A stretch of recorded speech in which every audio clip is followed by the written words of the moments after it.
Would you bring us grace, as they say? Good morning, everybody. It's 9:08 in the morning, and we're going to call at this time the meeting to order. And I'd like to ask Commissioner Gonzalez to give the invocation, if you would rise and remain standing for the Pledge of Allegiance to the United States of America and also the Texas flag. Let us pray. Lord God and Heavenly Father, here we come again asking you to give us the strength that we need. Pray for this virus to go away. Pray for those that are sick. Pray for our employees that they get the strength to come back to work. Help us, Commissioner's Court, to continue to operate and do what it has to do, to reach out and help those that need help. Lord, we're asking you to protect us, give us faith, and give us health. Lord, in your name we pray. Amen. Amen. I pledge allegiance to the flag of the United States of America and to the republic for which it stands, one nation, under God, indivisible, with liberty and justice for all. Honor the Texas flag. I pledge allegiance to Texas, one state, under God, one and indivisible.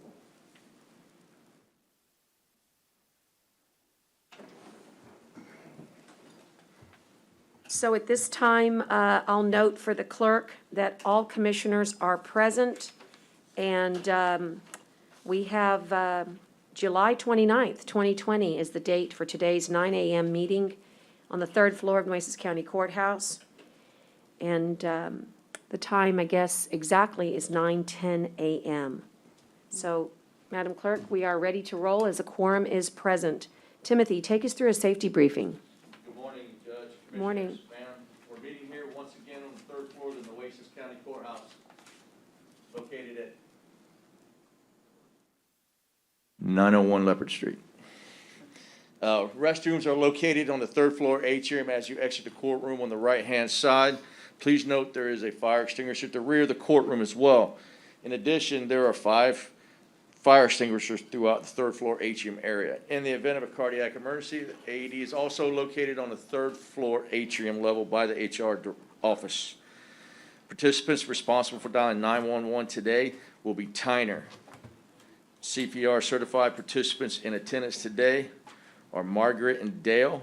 In the event of an evacuation or egress route, we will go down the atrium stairs immediately outside the courtroom, proceeding through the double doors on the La Pond side and muster in the parking lot. In case there's a need to shelter in place, we'll remain in the building and await further instructions from the Nueces County Sheriff's Office. Our sheriff's safety topics for today are electronic safety, electrical safety, and safety. That includes my safety brief. Safety. That's correct. Something new. I would agree. Okay, thanks, Timothy. Judge, Yes. excuse me. At this point, may I, we're having a Zoom meeting, Yes. and I just want to check and see if there's anybody that might be identified here as public comment. That's funny. That's exactly what we were going to head to next. That's a good idea. And so let me go ahead and see if I can find anybody here that may be here for public comment. Once again, is there anybody signed on for public comment? Could you raise your hand or show your face or unmute? Anybody for public comment? Okay, Judge, go ahead and proceed. Okay, thank you. Tyner, what I think I'd like to do is get some important housekeeping with approval of the minutes, and that's on F. And I'd like to bring the court's attention to the minutes of June 25th, 2020, and also the special meeting of June 25th. And there's a third set from July 15th. All need approval at this time, and all have been included as part of the court's packet. May I get a motion for the approval of the minutes of June 25, the special meeting also of June 25, and then of July 15th? Got a motion? Do I hear a second? All those in favor signify by saying aye. Aye. And then Tyner, I was wondering if Gerald I'm I- sorry, Gerard D'Alessio. Yeah, we call him Jerry, and I do not see him, Judge. Okay, He's been here for a long time and member of the county attorney's office. and Belinda, we can give him some time. I just thought it would be nice to recognize him at the beginning so he could go on back to work. I can skip to one other small item that I need to take care of, and then you give him a little text? That's nice. Okay, so we'll hold on that, but I would like to go to public comment. It's very, we've brought this up before. People have an expectation that we're gonna have public comment first thing in the morning, and so I'd like to call for public comment at this time. And the only thing that I have here are the doctors that have signed up, but they're also here to be a resource. Why don't we give them a chance to make the public comment, and then I'm gonna ask them to stay so that we can ask them questions during the COVID-19 number, I think it's number 1. In other words, they can make comment, but they can also, Judge, theoretically, I guess if it's on the agenda, shouldn't, well, what do I you don't wanna know do? what I he's just wanna coming be to able to talk about. engage. Yeah, I'll ask him. Yeah. He signed up, and that's why I Okay. didn't know if it was, I assume as well, but I want to double check. Dr. Papanini signed up. He may have just did that because he thought that was important. I think they're over there. Okay, He actually has an agenda item. yeah, well, good. We're going to hold then. I'd had to make sure. It didn't say which item. So I have no public comment signees, and we have nobody online, Tyner? Nobody raised a flag Okay. or turned off their right. video or unmuted. Well, and if you are having difficulty and you want to be heard, call the county judge's office at 888-0444 and let us know that you're having trouble, and that way we'll signal for us to stop and look for you. Okay, since we're going to wait for Jerry, and we will go into the item that is always intriguing, it's item number 1. It's general information reports, and it's discussing the COVID-19 response. And it also states that we're going to receive an update from the Nueces County Emergency Operations Center. And so I think you'll be able to get all the information you want about our hurricane response, hurricane preparedness from Melissa Munguia, and she is going to join us right now via our WebEx meeting here. Here she is, Judge, I Okay. believe. Can you hear me, folks? Yes, very well. Okay, let me see if I can get my. I'm so sorry. I have no idea why it's not showing my video, but I'm going to go ahead and continue so we don't spend too much time on this. Does that work for you, Judge? Sure, and if the video winds up coming in, that would be great. Yes, that would be great. I'm not sure why. Well, good morning, Judge and Commissioners. We definitely have gone through a lot here in our community in the last 6 months. As of this last weekend, we now have another hurricane behind us. So those are a couple of things that I want to talk about today as far as the response and the aftermath of Hurricane Hannah. So I'm just going to start with kind of a quick summary of Hannah. You know, it's very similar to the way Harvey spun up. It started as far as when we started to kind of activate and look at the system was a tropical depression in the Gulf of Mexico. It seemed to be predicted to make landfall as a tropical storm. They were expecting it to be somewhere in the middle to South Texas coast. We activated our EOC, a skeleton crew was activated, and the remaining folks from the ride out team activated remotely. This was a whole 24 hours ahead of what we anticipated the landfall time being. And this was so that our emergency operations center could get set up, start running, and we could start working on some of those issues and getting those resources that we know that we would need for any system.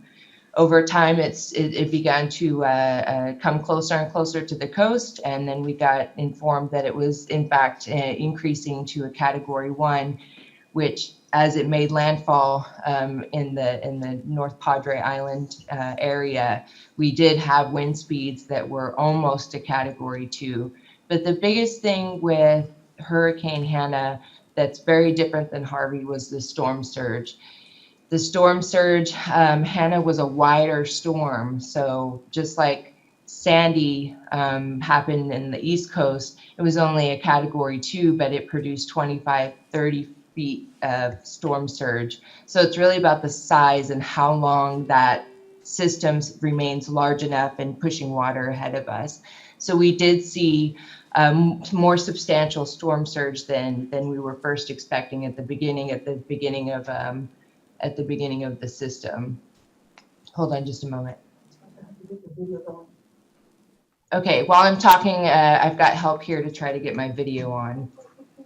That's fine.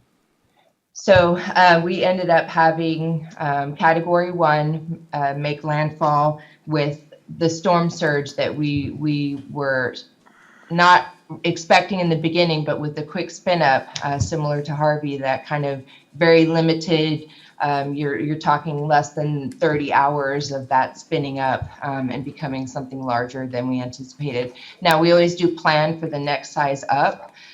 So we were planning for Hurricane 1.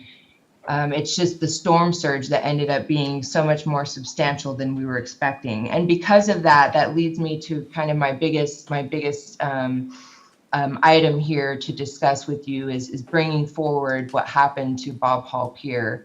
And some of that has to do with that storm surge. Actually, most of it has to do with the storm surge. So I wish that my video was working right now. I do have the County of Nueces Bob Hall Pier inspection and final report from Jacobs Engineering Group in my hand, where it discussed the needs and the requirements of this substantial size pier, which we know is close to, I believe, close to 40 years old. So it's almost, it is a historical site here for us in Nueces County, and it is a substantial pier, but it was in need of repair. I mean, it is an old pier, and so repair is expected. It's completely expected. What's not expected is a storm coming in and bringing waves that are close to 10 feet, if not higher than 10 feet. And it puts it just right exactly at the right spot to hit underneath the pier. And that's where that structural damage begins. So it's not a surprise that a structure like this that is as old as it is and has already a history of needing repair, that a structure like this would have a failure. And hold on just a moment. Go ahead. If you'll folks just give me just 1 second, we're trying to get this video on. I'm just gonna say this, since we're having this little pause. When we finish with Hurricane, I'm then gonna ask the doctors to come in for public comment so we can transition to the COVID-19 response, because I know they're gonna wanna get back to You want to do them to their first, Judge? hospitals. 'Cause you want to do them first? just Well, since I'm they're gonna, here? if Melissa will just finish her report real quick, we'll wait for our questions There on we go. Hurricane Harvey. Listen to me, Hurricane Hannah. Okay. Okay, there you go, everyone. I apologize for that issue there. Thank you. Sorry, I can wrap this up. I just wanted to at least discuss quickly just the Emergency Operations Center and the steps that we took to prepare for Hannah. And then, of course, our most substantial loss here of Bob Hall Pier. We do have teams that are going around, and we've got different groups of people that are working on damage assessments. We provide to the state in a DSO, or a disaster summary outline. So right now, and that's a capture of all of the damage and the estimates of the cost of the damage. So we're working with all of our partners and getting those numbers together so we can push that forward and get those numbers to the state. Those include organizations and groups like the Port of Corpus Christi is going to be providing us information, our cities, the fairgrounds, anybody that's the beaches, our coastal parks. So anybody that's experienced damage is coming together to create this disaster summary outline. And Judge, I know we have people waiting. Did you want me to move forward and speak about COVID right now? So I just, I want to just, yes, we're gonna just have you pause while we bring them in. And then we Sure. can also let them listen to your report about COVID, and that way they can be a resource for commissioners who have questions. The two things I'm gonna add that you and I discussed this morning, so that we can put the hurricane at least in, well, not all the information, but the information that commissioners really need to know, is that Crowder Gulf is the named company for the General Land Office to do beach debris removal. And there will also be a marine debris removal company, because that pier has fallen into the water on the T section. And that's gonna be done by the General Land Office. And we have our contact folks, and we met with them, and so we want people to know that the General Land Office will be doing the work, and they will go to FEMA to get the reimbursement. That means, in English, that Nueces County will not be paying money, the General Land Office will, and they'll go to FEMA to get that reimbursement as to that piece. That decision was made yesterday, and so I think that's a very positive decision for our fiscal, either way, it's the same work, right? In fact, we Yes, also. thank you for capturing that Yeah, I just information, want to Judge. make sure that's a really important piece of it. And the second thing that I'd want you guys to know that Melissa and I have done is that Jacobs Engineering, through the help of Texas A&M University, ran underneath the pier. We were able to get drones underneath there. There's a particular drone that Texas A&M Lone Star has that is basically, it has a avoidance detection technology. Just think of it as your lane detection in your car. It makes you stay in your lane. It makes this drone avoid things that it can hit and avoid it from falling in the water. That happened yesterday. So I told Melissa, you are moving at the speed of light, because it's very hard to explain to people why you have to close off a piece of beach. And the reason is that we're moving very quickly in assessing the damage and getting the right people out there on the site to get the work done. So that drone coverage happened yesterday. Jacobs was, engineering was on site on Monday. And then the last thing is that next week they'll put divers in the water. The report that Melissa's holding, can you hold it up, Melissa? Commissioners, if you don't have a copy of this, would you please let Tyner know? It's titled Bob Hall Underwater Inspection Report. You really need to read the executive summary and also flip to the very back where the schematics are.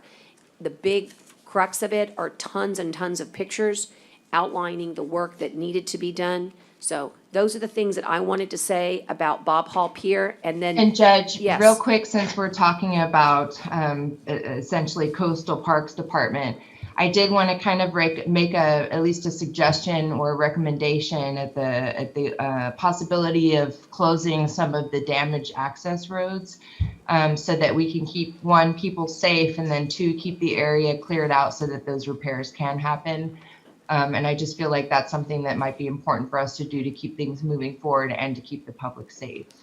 Very good. We'll make sure we get the right roads designated. And yeah, the name of the game here is safety, and people have a lot of curiosity, but we think we can limit the area just to the unsafe area where there's tremendous debris. And so I think that's all good. I want you to know as well that I spoke with Edward, who really helps me kind of maintain the rural community outlook. Maggie had the opportunity to speak with all of the mayors as our public information officer, and the conclusion is we had minimal impact to all our rural areas. We did have rain. Edward's going to probably call it 3 inches. But some farmers are going to be unhappy with that because of how it impacts their crops. But all in all, we fared very, very well in the areas that we were very worried about. From the North Beach perspective, Commissioner Vaughn's precinct, there's really devastation in the areas there, and we hope to address those impacts with both a site visit. I'd like to maybe see if we can get law enforcement and Melissa's team to escort us over there so that we can, be safe, Commissioner Vaughn, but really get an on-site look. I've got awesome aerial photos, but North Beach is another area in our county heavily impacted that needs just as much attention as the Gulf Coast beaches. So each commissioner, I think, has impacted areas, some more than others, and I think that's a good place to just pause. I'm gonna let commissioners ask you a lot of Hurricane Hannah questions, but in the interest of having our doctors get back to the hospital, we're gonna pause, Melissa, and switch to Sure. COVID. Okay, would you ask Dr. Papanini and Dr. Vishnu Reddy to come in?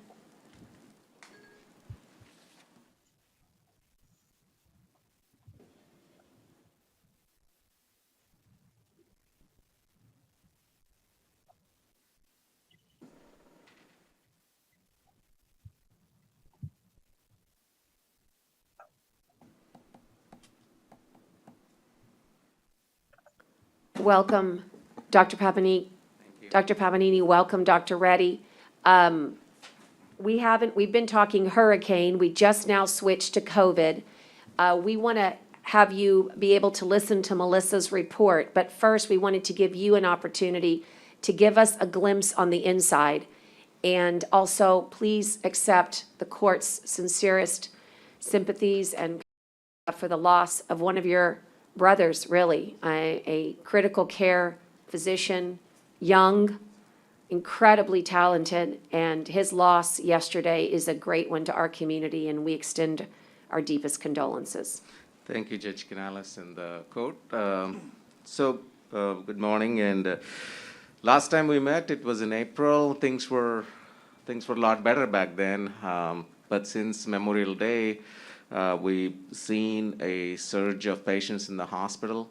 From that Memorial Day weekend onwards, and I'm talking about Bay Area and Doctors Regional and our campuses. So till to date, we've treated about 600 patients with COVID. As of today, we have about 145 patients in the hospital. Between most of them are at Doctors Regional. We assigned that hospital as our hero hospital, but that got filled very quickly. ICUs gotten filled, so we started putting the patients in Bay Area Hospital and a heart hospital, which was initially designated as green zones for us to deal with the other emergencies. But we had to use those hospital beds also to treat COVID patients. 2 weeks ago, we needed additional beds. We were at 110% capacity, so we opened additional floors. We became very creative. We started using our nuclear medicine floors and dialysis floors. So as of right now, we have about 100 patients more in the hospital than normally what we would have. But we are holding in there, and we are what we're doing is we're testing aggressively our patients, making sure that there are no patients that are under investigation. Like that means you suspect COVID, but it's not proven.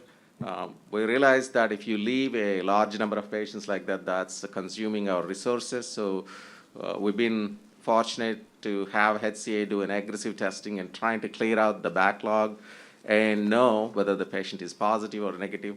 So once we decide they're positive, we're moving them into our COVID units and trying to reduce the usage of PPE and the resources. And again, thank you so much for sending us additional nurses from the state. That's been a blessing. Otherwise, we would not have made it because we have about 100 of our nurses out sick right now, and several of our doctors too. And we did receive 6 doctors from the state. They've been helping us deal with the additional census. We're holding steady.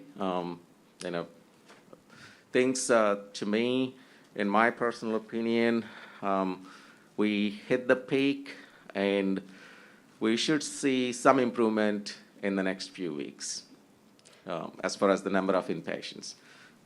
The toughest thing has been just because we are having a pandemic, the other emergencies don't stop. People continue to have strokes and continue to have MIs, and so we're still struggling with our census and stuff, but over the last couple of weeks with our administrative help, we became really efficient in how to move the patients and stuff like that. And our hospital administrative team is opening another site, and they already started putting patients in there yesterday. I believe they put 4 or 6 patients up there. And that's the Northwest. Yes, Northwest facility. The problem we are facing is some of our COVID patients, what we call the discharge barriers. We want to send them home, they're ready to go home, but they need either oxygen need to be set up, or some of them need a rehab or a physical therapy for a couple of weeks. Some of the patients are getting really weak, and those patients, the nursing homes are full,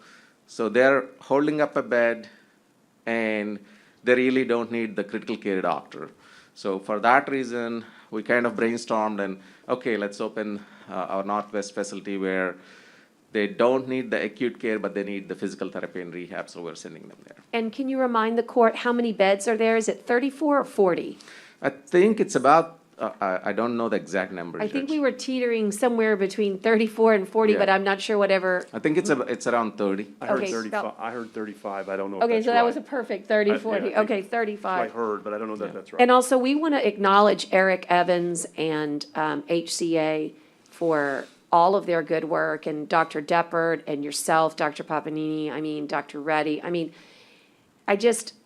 I get goosebumps when I see you guys now. I've known you for a long time and always admired you, always wanted to be, around you, but it's different now for me. The word hero doesn't even do you justice, maybe angel more like it, but I just want to say thank you for everything you've done. You've had to get so creative.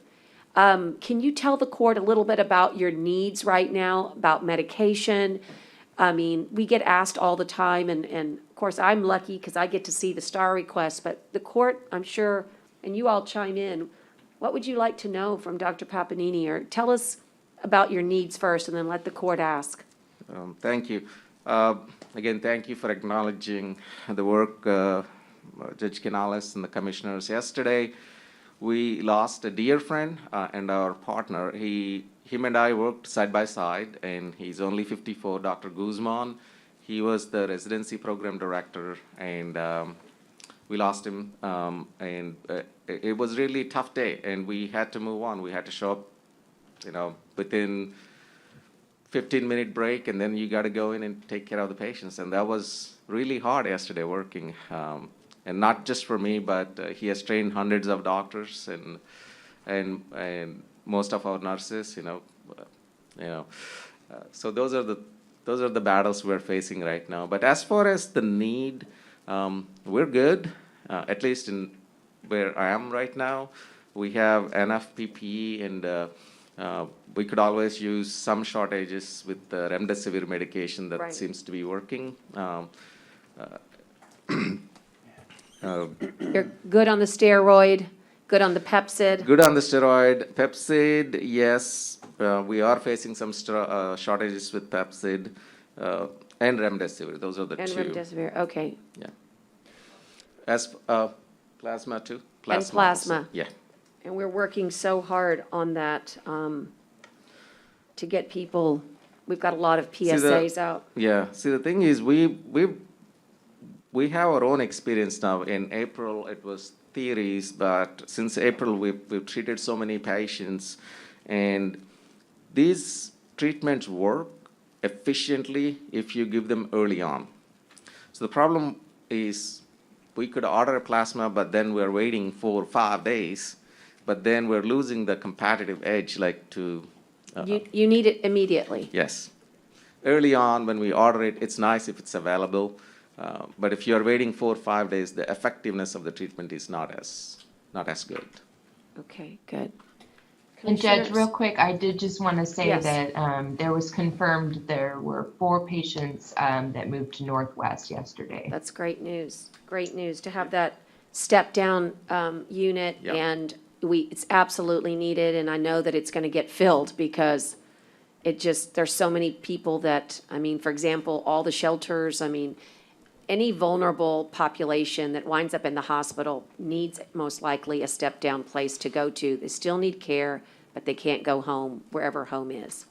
And my understanding too is that there's the possibility of, Is your mic on, Commish? oh, maybe not. Well, it says unmute. I can Okay. hear him, Judge. Can you hear Okay. me? Okay. Can you hear me? I can hear you Melissa? better Yeah, now. Okay. My understanding too is that, and that's great news about that Northwest, is there's possibly some more beds that could be available out there also if needed. Is that a correct statement? That they have more bed facility if the beds are needed? I know they turned on, well, turned on is not the right word, but they turned on 35 beds and there might be some more, I think it's 33 additional beds. right? So there's possibly some more out there that could be available. Is that right? I do believe so, but I have to check with the hospital Okay, I'm administration. sorry if I'm not asking the right person that. yeah. I know you're not I shouldn't have Yeah, asked. I You're a think, doctor, not a bed but guy. I can get it back to you very quickly. No, it's okay. I Thank appreciate you. that. Thank you. And I'm just wondering, Commissioner, anybody? I do, I have Okay. several, I have And several Dr. Reddy's questions available too, either one. for either one of y'all. First, I want to thank you for opening up Northwest. Eric Evans and HCA have been so wonderful. And if you had seen the hospital before, they went in there and they cleaned it up and got it ready. It's amazing what they've done in that short period of time. It's just amazing. So thank you. I've got several questions. I have never understood these active cases. I don't agree with the numbers, and so the question I want to ask you, when they're in quarantine, how many days are they in quarantine before they're retested? And if they are retested again, because I know you stay home, and you're retested again, is that counted again as a COVID case? And y'all tell me, is it 7 days, is it 14 days before you say, okay, they're out of there and they're well? Sorry, if the test comes back positive, how long do you have to be in quarantine? Yes, Current recommendation is about 14 days. 14 days. Yes. And then after that, because we really don't know who's following up on this, I know the judge is working on that, but just really don't know. So if they go after the 14 days to be retested, and they test positive again, are you counting that test again as a positive after they've already had the positive at the very beginning? I don't believe they need to be retested. Okay. If they're positive, you're in quarantine for 14 days, and you're symptom-free, that should be enough. I think some of them are being retested from what I'm being told, but you would know more than me, but that's what I'm being told. They're not going to count, like, if one single person got tested 100 times, it's still one case. One case.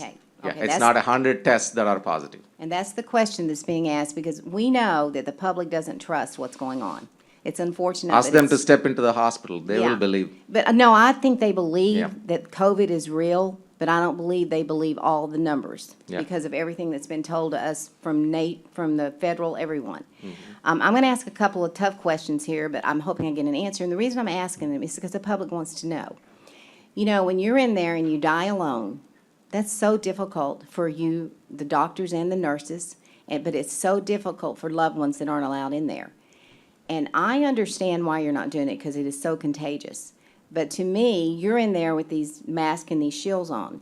If a loved one wants to take the chance, can they not sign a waiver or something and then have y'all supply them with a shield so they can be there? Because to have to live with that after they die, that's horrible. I do believe we allow one family member. You do? Yes, to come in, to say bye, but I don't recommend it as a physician. Again, that is a highly, highly contagious area. Even when I step in there, even with all my protective gear, I am scared. Because we don't know a lot about this virus. We're still learning new things every day. And to answer your question, yes, I think we're allowing one family member to come in and say bye and stuff like that. That's just, I think, the news and stuff like that, because we do have, if we need a surgical consent or a important decision making, like, for instance, if they're letting go of their loved one, we do bring in that family member and then Okay. ask them to go in. Good Yes. to know.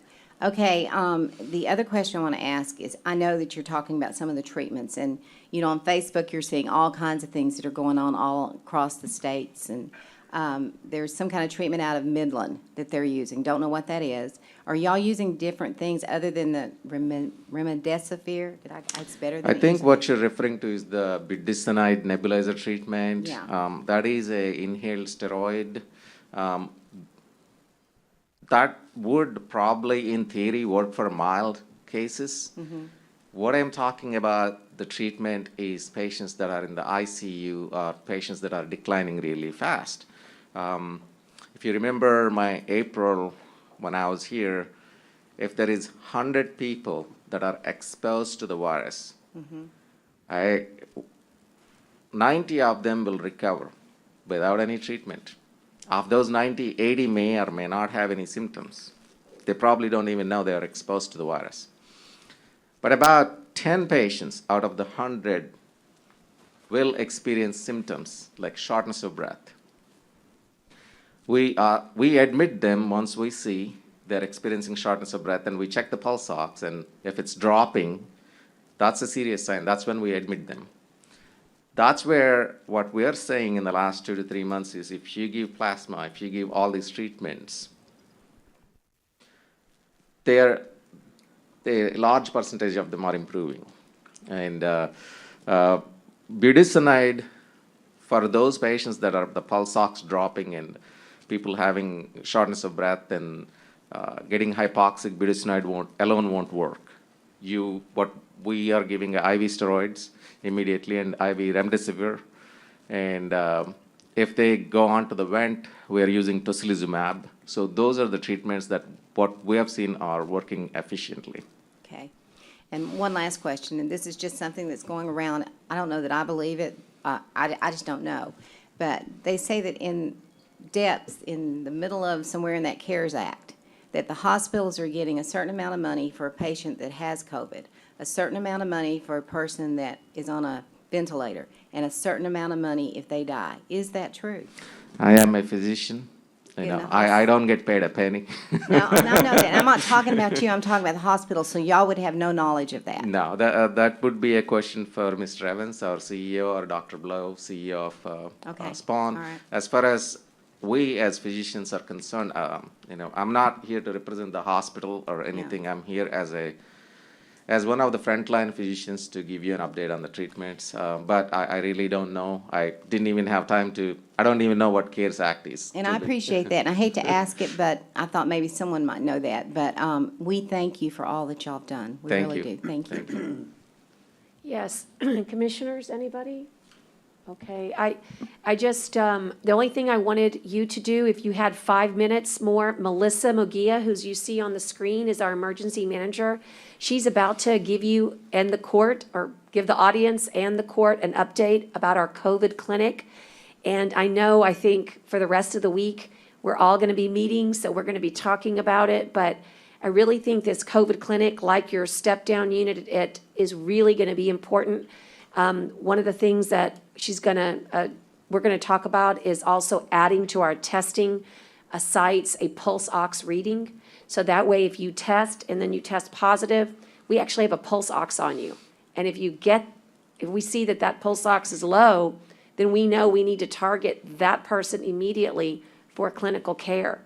And I think this is really excellent. If we do this, we'll be the first in the state to do it. I spoke with the governor about it yesterday, and Chief Kidd, who's in charge of emergency management. And so I want you to hear about it, because I know from here you're gonna go save lives. And so, Melissa, will you try to give them a brief summary, and then again, I'll be in touch very soon, but please stay safe. We need you.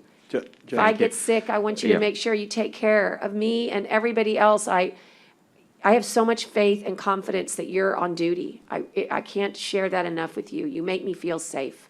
Thank you. Thank you, Judge Canales. Judge- I just want to clarify to the commissioners, we're not here to represent the hospital or anything. We're just answering your questions as a Right. treating physician. I'm so sorry, I don't even know what CARES Act is. Don't worry, we'll get Eric on it. Are the beds, but I just want to explain to the public and the people, you don't really need to have a pulse oximeter. If you are tested positive, and if you have a healthy lung, normally you could walk 2 flights of stairs and not get winded, or maybe a little bit winded. And just walk 2 flights of stairs, and if you're getting severely winded, go to the doctor, go to the hospital, or come to the emergency room. That means you're getting hypoxic. Normally, we only need 1/4 of one lung to live. Rest is a reserve. Interesting. That's why we don't get winded when we walk a flight of stairs or 2 flights of stairs. But if you're going up 2 flights of stairs and getting severely winded, there is something wrong. That's when you need to check I mean, maybe not everybody have a pulse ox. They can't afford, they can just do this simple test. And, I test myself, like, I hold my breath for 30 seconds, and if I'm holding my breath for 30 seconds, I think, okay, I can go to work today. That's great. That's great. So- That's a good test, actually, holding your breath for 30 seconds. That's good. Yeah. Dr. Reddy, I just want to say thank you to you specifically because you not only represent us on the front lines, but you represent us on the hospital district so well. And you guys have just been instrumental in working with all of the clinics and particularly Amistad recently on the COVID clinic, and just very, very grateful to your double duty of service. Yeah. And we want to let you get back to work. We're gonna visit with Eric and try to get him to, maybe he could visit with us.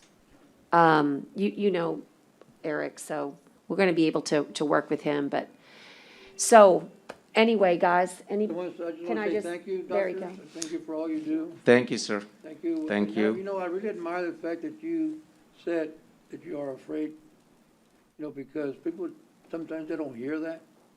Yes. And when the doctor tells you that he's afraid, it's got to be serious, right? Yes, sir. Every morning, to be honest, yesterday, I just sat in the parking lot. I couldn't go in because my partner just died, and it was for about half an hour. I just sat in my truck and didn't want to get in. But then you got to get yourself together. You got to go in, and every day we get up, and I know the risk. I could get infected, and I'm going to.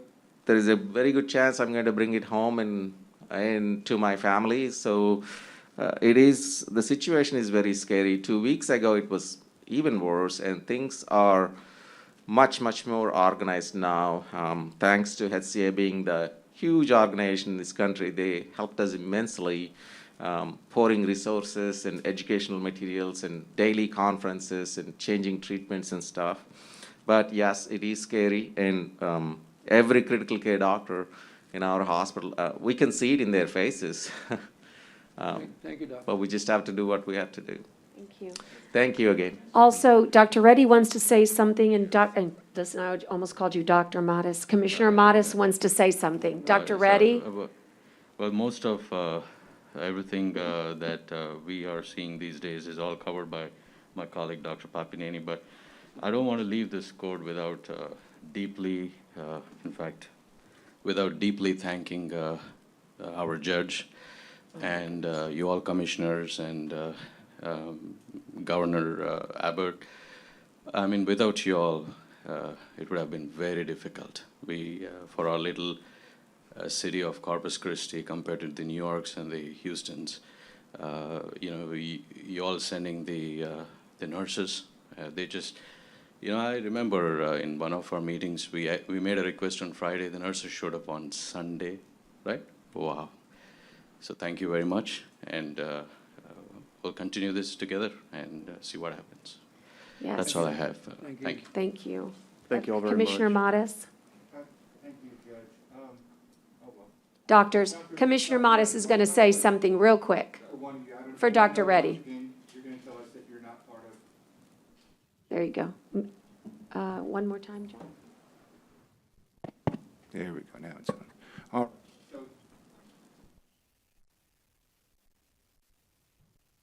Here, John. There we go. All right. So I know that y'all aren't in administration, but I had a question on the issue of, from time to time, we hear of family members who are, there's multiple cases and they're having hospital stays. We had a tragedy within our family, close friends of our family on my wife's side. Husband and wife passed away within 3 hours of each other. They lived in the Dallas area. And one got sick and then the other got sick within 24, 48 hours, and they were placed at different hospitals and never saw each other again, right? Is that something that is in place? I mean, is that in consideration, or as these cases come, they're assigned to whatever bed is available? Well, Commissioner, the priority is cohorting these patients. You know, it's a highly infective virus. So whether you're family or whether you're a close friend and all, it's the same rules that apply to everybody, even all of us too, as physicians for that matter. You know, the more we wanted to see Dr. Guzman yesterday, all of us go and check on him, we were held by the standards of care and by, this is a contagion and you have to be very careful. So we also believe in some theories that the viral load plays a big factor. So if I may just give a small spiel to this, you're supposed to have about 15 minutes of unprotected exposure, which is about within the 6 feet distance from a patient, for you to have an exposure that is significant enough to cause the disease. So when you have two COVID patients in one room, yes, they are COVID patients. They probably can't give it to each other, but the amount of exposure we will have as clinicians and nurses and technicians going into that room is also not advisable. Thank God, thanks to you all and the judge and several emergency managers, we have not reached that crisis to where we have to keep 2 patients in one room yet. But our advice, and Dr. Papnini, please correct me if I'm wrong, but my advice is not to put 2 patients in one room, even if they're husband and wife. If I can explain. Commissioner, when the cases come in through the ER, we have a immediate triage set up where we decide how sick the patient is. Can I manage this patient on the floor, ICU, or intermediate unit? That's what decides where the patient is going to go. You know, does that answer your question? Or Yeah, yes, sir. thank you. Thank you. COVID-19 is truly evil because it not only kills, but it destroys our spirit in many ways, and like this. And yesterday we had a mother and son die. 3 weeks ago, we had a fiance, I mean, 2 beautiful, soon-to-be married couple die. This is just part of its wickedness. And I do believe that it's really important for the community to understand that when you're saying thank you for these nurses, you're right. We would not be able to staff either Christus Spawn or HCA if it weren't for the constant stream of both federal and state nurses. And it's not just nurses, it's respiratory therapists, it's phlebotomists. I see every star request and we push them up. What that means is you request of us and there's a process through the advisory council, and then it comes visibly to our EOC. And then when I say we push up, I mean, I literally get on the phone and I say, there is a request. It's immediate. It's justified. Here's the criteria. It's coming to you. Did you get it? Did you receive it? What can you do about it? Oh, okay, you can send them quickly? Wonderful. 10 hours, 12 hours later.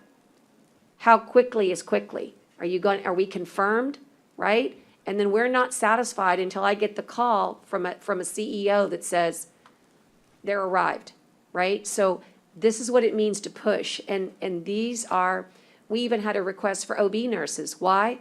Because you're short-staffed, because COVID's not just taking patients into the hospital, it's taking staff away from the hospital. So it's double. And I think that when we talk about the viral load, we just have to do everything in our power to not put one more person as a potential patient. And so this is my fear, is that somebody I love will be there and I won't be able to say goodbye. And the reason isn't because I wouldn't take the risk, it's because I'm putting you at risk. You, the very person that is there to help and save lives. Every time we add on, we're compiling more potential hospitalizations. And that's what's so cruel about COVID-19, and that's why I want people to really hear what you say, and it's been super valuable. And then next time, commissioners, I'll ask Krista's folks to come in, but those are our two treating hospitals that are really doing everything. And I just want to, before, you have 145 patients, and on my screen, every day I get the load for Christus. And just to give you a perspective, Christus has a total of 91,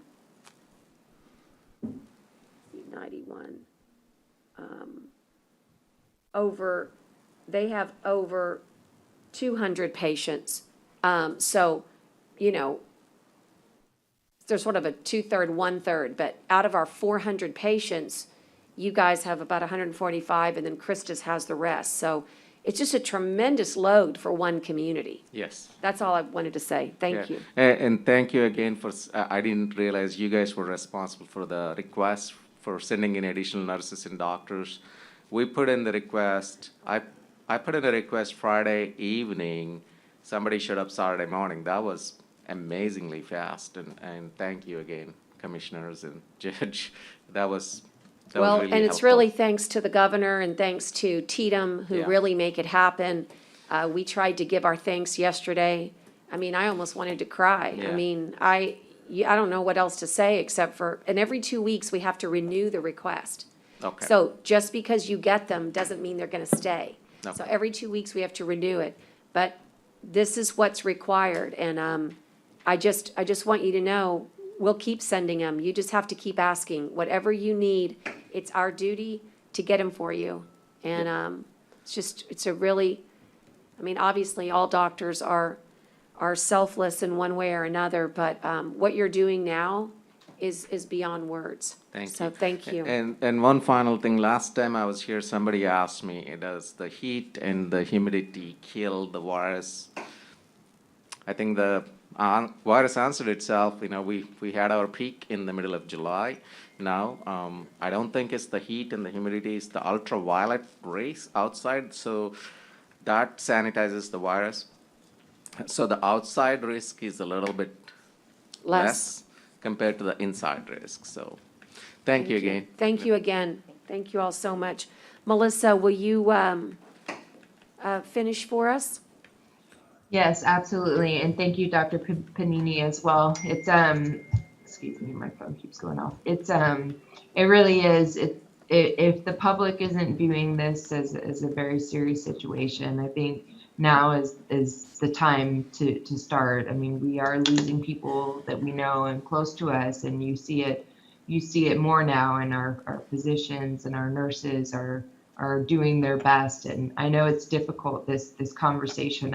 I've heard it a lot recently, and you think about it, you can't help but think about it, which is, you know, the separation and not being able to see a loved one if they're gonna be passing away. And so I know that's a very difficult thing to even think about, but you have to also consider the staff that's making the sacrifice to be there. And I think that's important for people to hear. So I'm glad that we did discuss that here today, and thank everybody that's out there, you know, putting their life on the line every day for my friends, for my family, for my community. So thank you for that.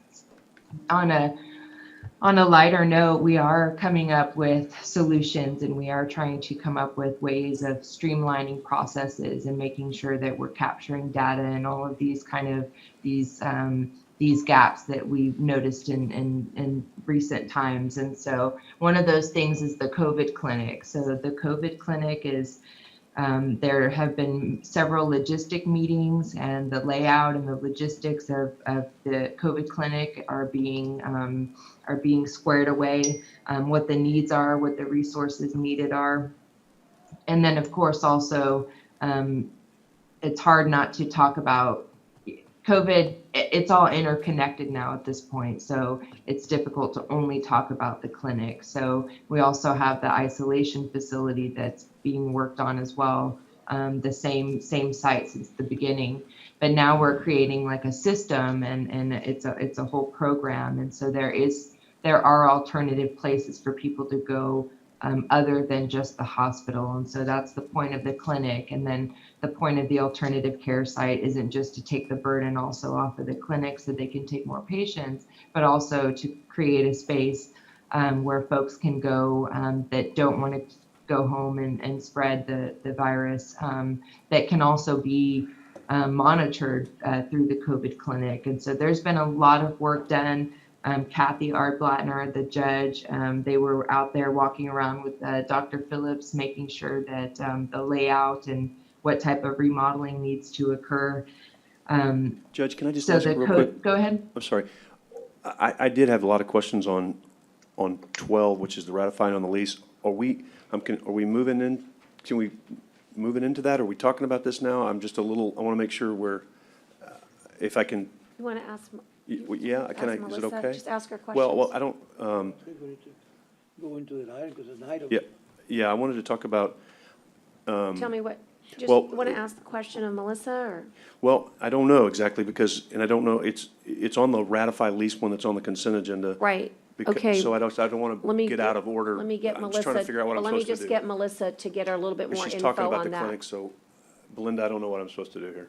Well, how about if you just, Melissa, I think what he's asking is, do you mind if I butt in here? No, go ahead, Judge. Okay. Sorry, it's a little bit difficult to hear. I'm so sorry. From here when there's multiple people So, talking at the same time. And also, Doc, by the way, I see you, and I'm gonna take a pause. I'm just gonna finish this train of thought, and then we'll come back right to you. I'm deferential to the doctors, because we want to make sure they get back to their work. On the COVID clinic, it's located at 2601 Hospital Boulevard. It is a building called Physicians West Building. It's a building that's owned by the hospital district, but leased as a tenant. The tenant is Christus Spahn. We've been in that building before already for testing purposes, and we had a small lease with them already. We expanded the lease for the clinic. The lease is a reimbursable and appropriate CARES Act item. So it is a lease that has been executed for the purposes of having a clinic 8 to 5, Monday through Friday. It will be run by Amistad Wellness Clinic. That's a federally qualified health center. They have recruited physicians and nurses to be inside that hot COVID clinic. Everybody that goes there will be COVID positive. They will be referred in some cases by hospitals, in some cases by PCPs, primary care physicians, by the health department, and in some cases, the citizen themselves will just give enough information that gets a phone call where they say, I don't have a doctor and I'm not going to go to the emergency room, but I may want to come to the clinic. Here's my situation. And that was That's my- what that's for. And that was Does my question, help? Judge, the information that I had received was that, and it's the question on the lease, is that the Amistad Group was able to do this without having to go do this lease in their facility. And so that was what I was trying to get into. I do see Mr. DeLassio here and to be recognized. So if you Okay, wanna great. pause on Well, him, we'll do a 'cause quick It's gonna pause. take me a while. I don't want to make him That's- sit here and wait. That's fine. Let me just finish that thought and we'll come right back to it. Okay. You know what I'm looking for though, so I can get to Jerry? I don't have the certificate here. Is it being signed? Judge, are you going to go back to him? Because I do want to say a few words about Mr. DeLassio too. I do. when you're Don't you ready. think we Yeah, should- if that's I'm okay gonna with take you. a pause, Melissa. Sure. Would it be okay if I? Go ahead, While you're please. looking, is Go that ahead, okay? please.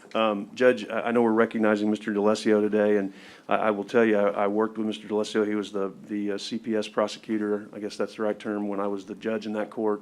And I will tell you that no one worked harder, was more prepared, was more compassionate, yet at the same time knew that he had to do what he had to do.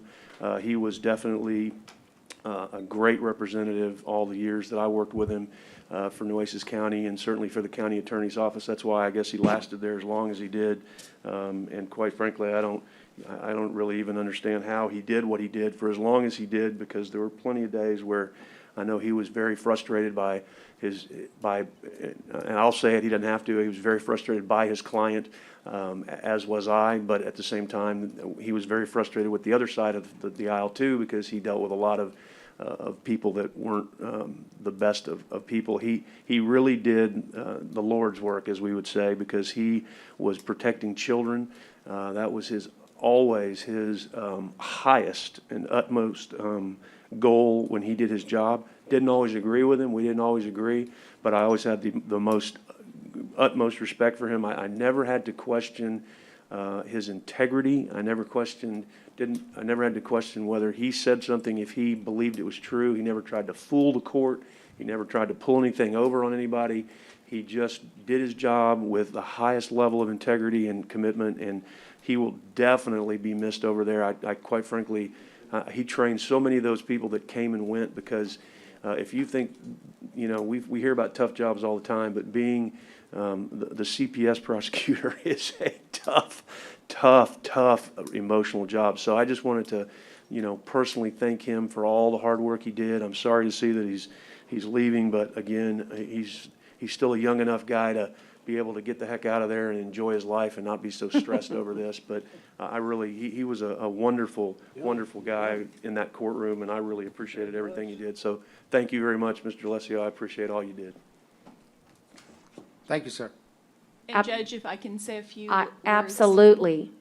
So I absolutely have to echo everything that Commissioner Chesney has just said. Jerry has dedicated the last 19 years of his life advocating for children that have been neglected or abused, and he's done it wholeheartedly. He was always the first one in the office, the last one out of the office, working on weekends.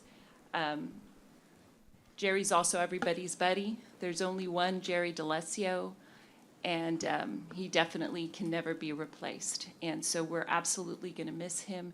And on behalf of the county attorney and the county attorney's office, we just thank him for all the service that he's provided the county and our office. Thank you. Yes. So beautifully said. Thank you, Judge. Jerry, I was surprised when I saw this. I thought, you would keep going for forever. And so I want to share a story as when I was a caseworker, my first case, you going through training, and they've scaled down the training, but back then you went through months and months of training before you went in. But one of the last things that they really would train you on would be going into court. And so I remember going in, and Jerry told me, it's okay, don't worry, I've never lost a case. I've never lost a case. And so I was worried, but he took care of me, advocating on behalf of the foster children that I had on my caseload. And eventually, when I became an investigator as well, roles are slightly changed, but Jerry was still there. And still a little horrifying when you would go into court and, what do you mean Jerry's on vacation? I never knew he took vacation, but once in a while he would not be there for whatever reason. And there would be a panic amongst the caseworkers. The supervisors, I think, were a little bit more laid back. They kind of had the process down. But I always remember Jerry saying, don't worry, I've never lost a case, I never have. But I guess also he was a smart enough attorney to know when he might lose the case that we worked something out, right? So we went before the judge, the late Honorable Lewis, and of course Judge Chesney when he was there. But Jerry, thank you.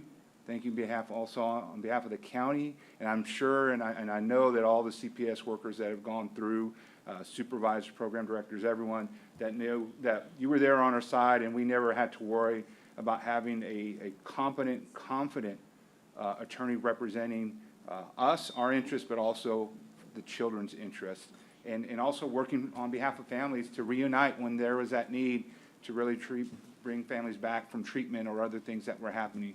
So, Jerry, I want to thank you for that. Thank you for your service, and I appreciate all you did for me personally and for all those other workers for DFPS.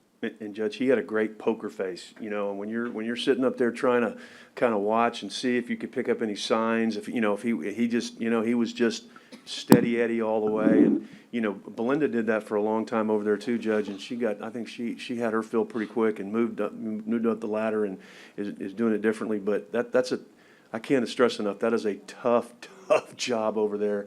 And I really, appreciate it. But yeah, good. I'm hoping he's going to Vegas because he'll probably do pretty well out there. So what are you gonna do, Jerry? I mean, what the I'm going to heck? stay in the local area, and I'm 72 years old, and That's exercise by walking at the park, and be retired. I want to thank you all for the honor of serving the local government.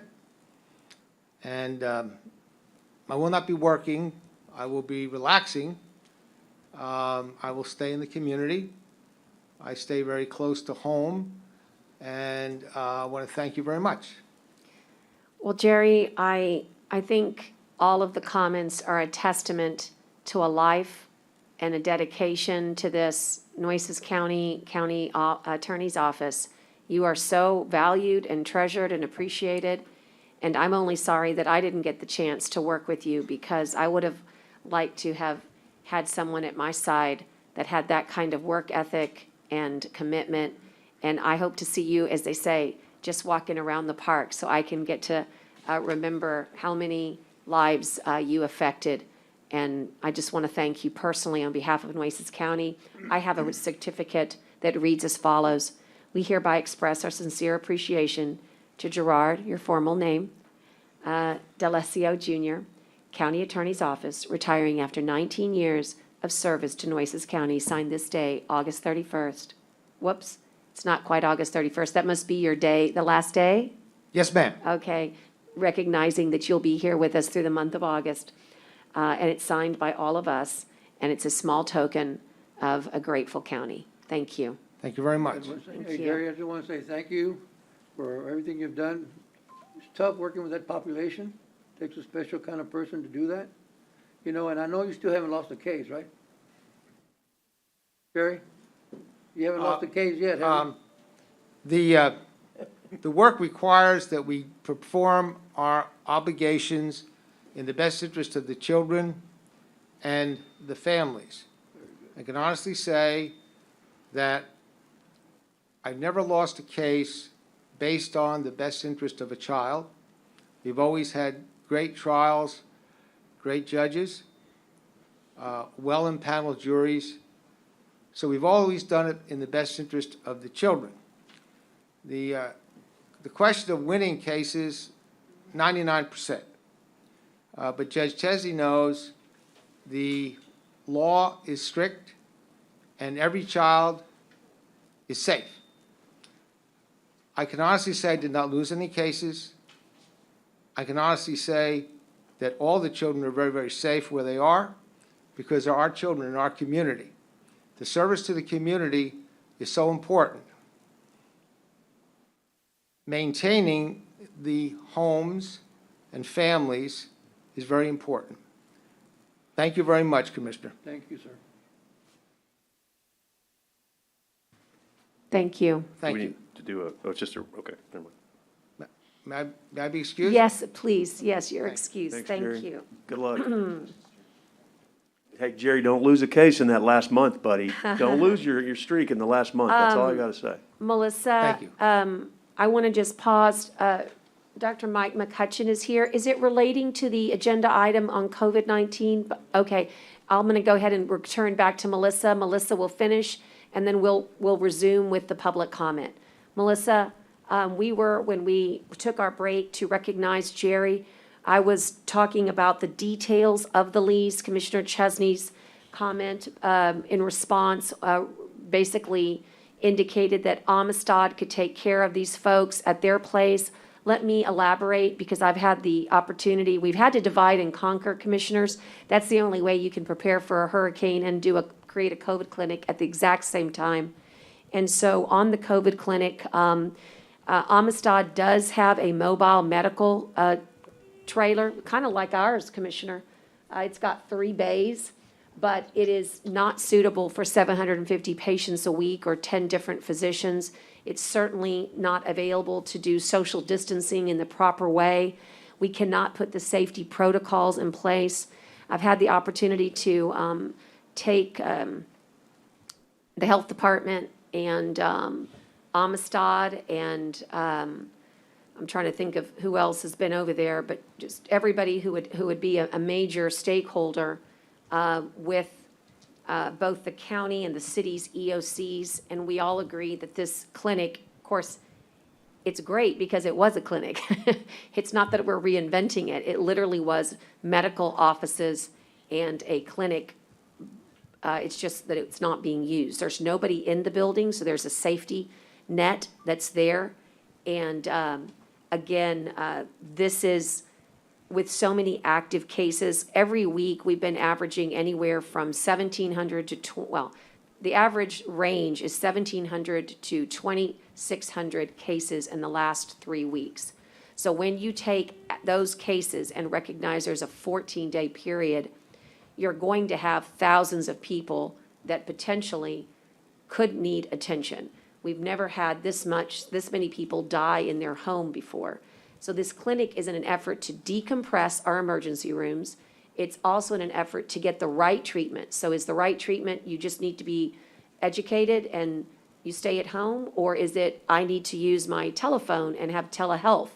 Or do you exhibit the symptoms that require you to be evaluated? And so those were the protocols that we went through. And this was the way that we thought it was the safest and the best. Imagine you have a loved one who is a nurse. Would you want to have them work where there is adequate room to don and doff? I learned those new words. They're now in my vocabulary. Didn't know them before. Do you know what donning and doffing means? It means donning means I'm going to put on the proper PPE. I'm going to doff, I'm going to take off. I have a biohazard bag. I maybe have a shower. All those things are available at this space that are not available at Amistad. And so this clinic, we believe, will be a great clinic to come way into the fall. My sincere hope is that we can create stabilization, but at 250 cases a day, the only reason that looks good is because, quite frankly, 600 looks so god-awful. So does 250 come down? Sure, it makes you feel much better, but 250 is still too many. I remember the days where I was worried about 25 cases a day. And Judge, I think what I'm not questioning the need for a clinic.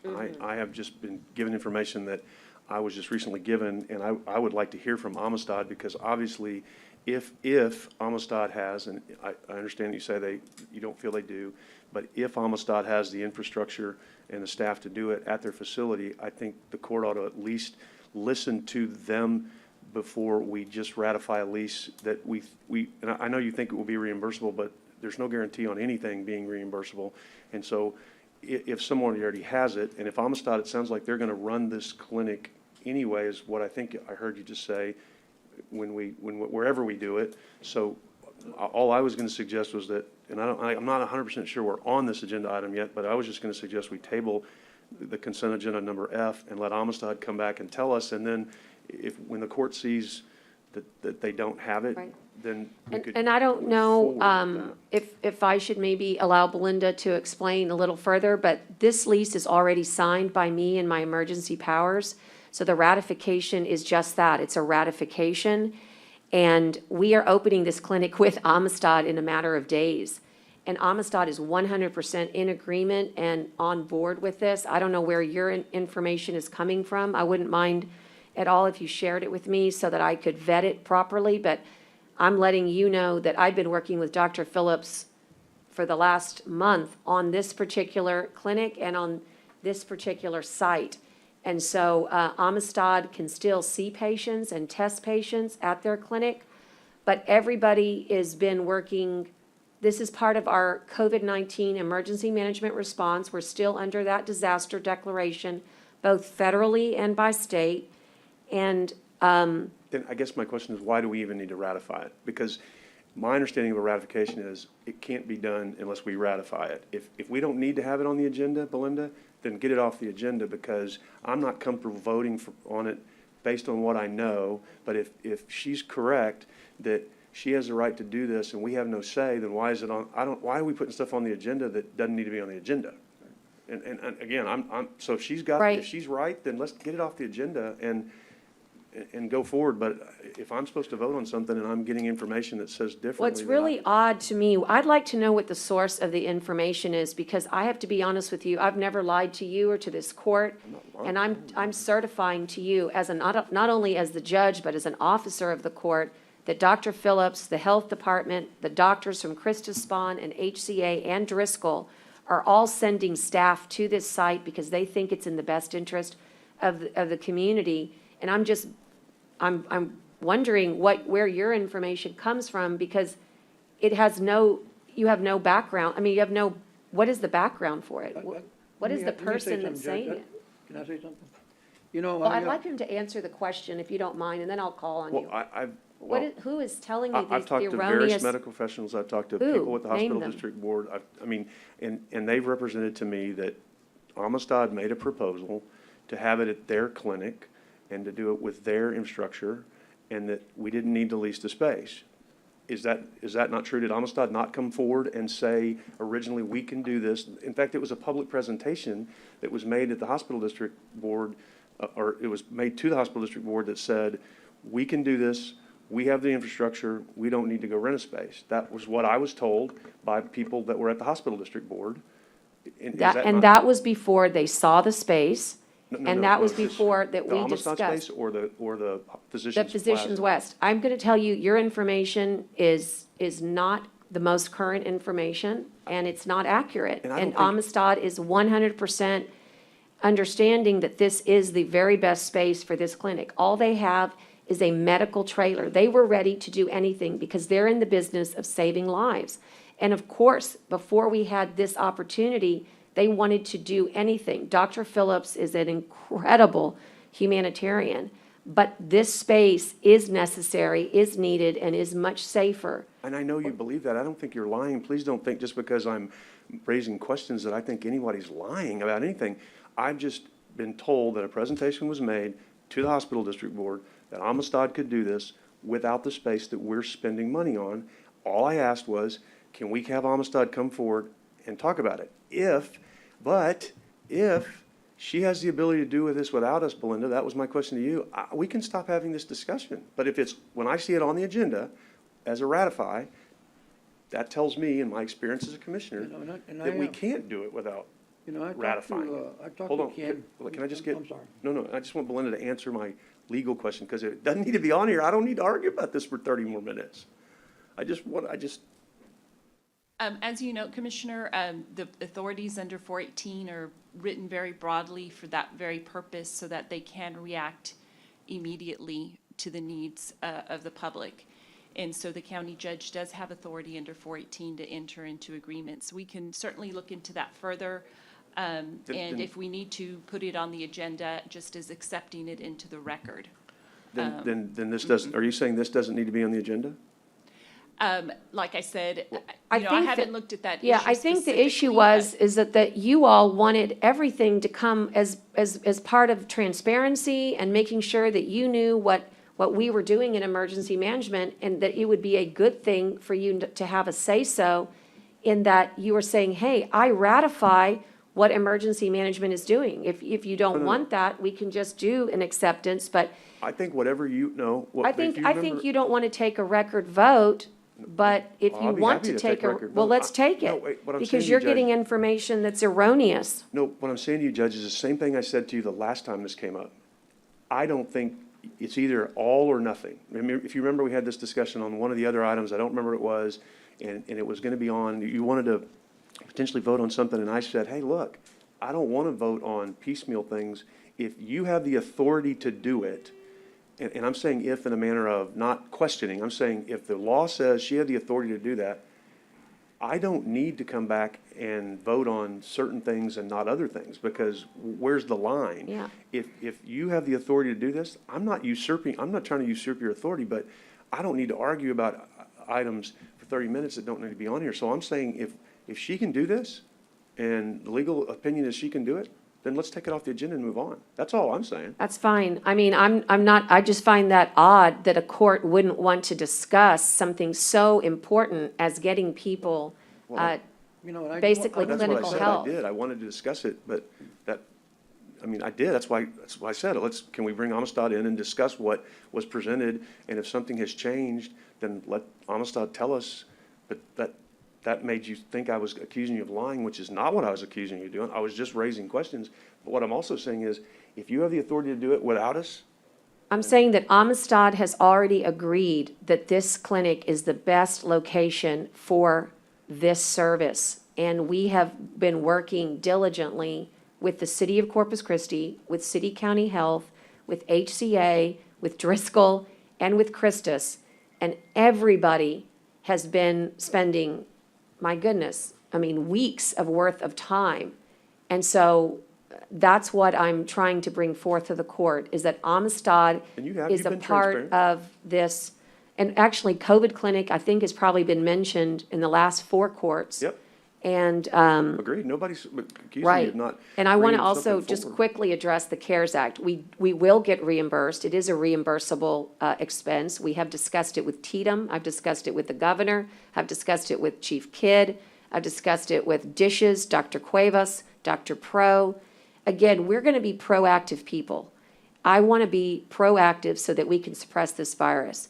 And Judge, Uh-huh. what this is the long-term management of COVID-19, which we've already identified as something that's going to go on past beyond what we thought, right? Whether that's seasonal or it's just here until Right. we figure out a treatment. So this is super critical for us to set up right now, before we get to that place where we are trying to find a new norm and it's here to stay until a treatment is discovered, to get this COVID system set up and the Accenture so that we can have the data input, the hospitals talking. The whole issue at the beginning of this was the separation of all the operations. Now we find ourselves at a place where all of them are coming together and we're creating this very great fluid system of keeping our hospital count down and still providing assistance to our community, still keeping the spread down, still running the testing, and having at the same time. So this is just one of those things that have been in bits and pieces throughout the disaster up until right now, where it's all coming together. So I know there's a lot of questions about leases and contracts and things, but as we bring it right here to the public, this is our opportunity to explain this long-term system, this thing that we're putting in place to keep our community safe and to manage COVID over time. So I know that there's details that need to be talked about and questions, but this really is a great opportunity right now for us to celebrate the coming together of this long-term process for handling COVID-19. And Commissioner for our Gonzalez community. has a question. When you said long-term, I really care for long-term. Like you said, the key word that I like to hear is long-term. But I talked to Ken yesterday, and I asked him, was there a proposal y'all submitted, about this program that you'll have, a turnkey operation, the COVID, testing COVID, the patients that are going down, they don't have to be in the hospital, so they can get them out of the hospital. And I understand that there was a program, that was already a proposal that they had that was submitted to the hospital district. At one point, I guess it was put on hold, or whatever it was. Is that proposal we're talking about that it's a great proposal. I saw it. Yeah, and It's a 3-year proposal, 4-year proposal. They cover everything. Is that the proposal that we're gonna do at the clinic? no, that's not, This no. is what I think we need to compare. Okay, That well, but- proposal with what's gonna happen at the clinic. Right, let me try to spend another hour on this, because clearly that's what we're going to need. Number one, Amistad is a part of the service that is the COVID clinic, but not all of it. Amistad, for instance, will provide the medical services and also will be using their EMR or their electronic medical records. But there are logistics that are tremendous that Amistad is not going to do. For instance, Amistad is not going to be in charge of the call center where the phone calls come in, or the portals for integrated technology so that you can get all of the appointments Well, I understand that funneled they to the would. right place. I So understand they would. emergency management is at the head of the food chain. And we are going to contract with Amistad to provide the medical services. The reason that Amistad made the proposal to the hospital district is because I had asked them to go to the hospital district to see if they could assist with COVID supplies, COVID clinic supplies, because at the time, Dishes was no longer wanting to receive I requests. mean, this is a 4-year project, Judgment. It's a heck of a project. I don't mind Right, spending this money in is it. totally different. You know, and this is something we should have right now. They're ready to go. Right. I mean, So- why are we not working on that one? I Okay, mean, just so you know, Commissioner Gonzalez, this is completely, the clinic that we're doing, we're working with Amistad. I know you are, but 100%. Amistad got a program right now that can hit the ground running right now. And they have a- Commissioner, it's opening on August the 1st, and we've been working diligently with Amistad. I think there's confusion. Amistad is working with us That's why- 100%. And that's why I 100%. just asked for Amistad to come and tell us about all this I put it because, in the agenda for sorry. next meeting, so. because Okay, my well, understanding thank was you. they put together a plan to be able to use at their Brownlee Clinic. Is that not correct? Okay. You said the Yes, mobile it was a mobile medical, just so you know, Amistad has been testing at their Brownlee Clinic for a long time. There is no disconnect between Dr. Phillips and myself and the health department. We've been working together. If you have heard differently, you have heard incorrectly. We are working together.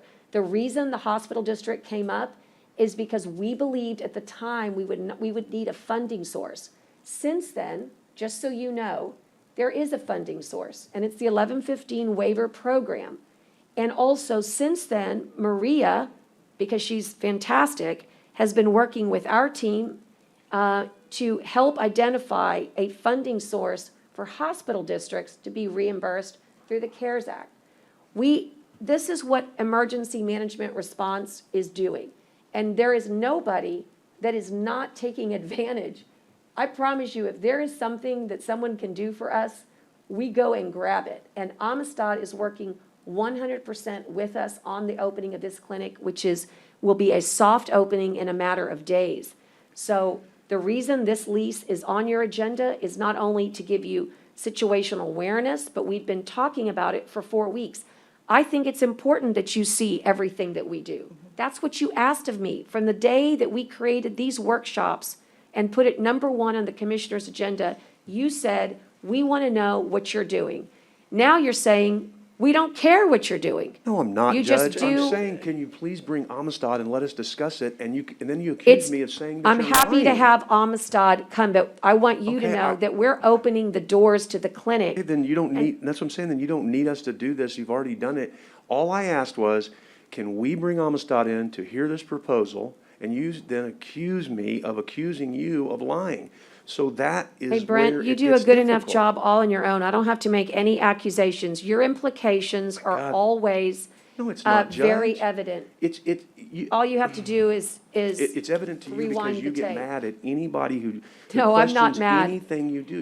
You get mad at me No, all the time. I'm mad that you can't- want to come in with a ghost and With a say, I've ghost? heard this. I talk- Someone told me that, and I I'm told telling It you. was a presentation at the hospital district, Judge. Okay. It was a public presentation. Right, and I was a part of that presentation. okay, So so then I how is know that- what it is that they're doing, and I know what we're doing, and I'm certifying to you that we're working hand in hand with Amistad to open this clinic. There is not a disconnect between Amistad and this plan. But the I wish you disconnect could've- for I wish me, you could have seen the proposal a long time ago, you know. the disconnect for me is we're You spending did, you money. had, that's called an open meeting, Commissioner Gonzalez, and you go to every hospital Johnny Hickman district was the meeting. one that had it. You didn't pass it out. The disconnect is that we're spending money, we're being asked to ratify and spend money on a piece of property where I have been given information that we possibly didn't need to spend the money on that location. We could have used. Name the person that gave you the Amistad information so that I in may the contact them, in and the I can let Amistad them know clinic. that they're wrong. I got a recap from the hospital, that, from a Judge. hospital district presentation. You just What, said you were Commissioner? there. Why'd you want to do that? Why? Tell them Because that I they're want to wrong. know who the person is that's giving misinformation to a Tell commissioner. us Wait, wait, wait, everybody no. you talk to either. What, sir? Tell me everybody you talk to either, what gives you information. So, I mean, I don't know your point here.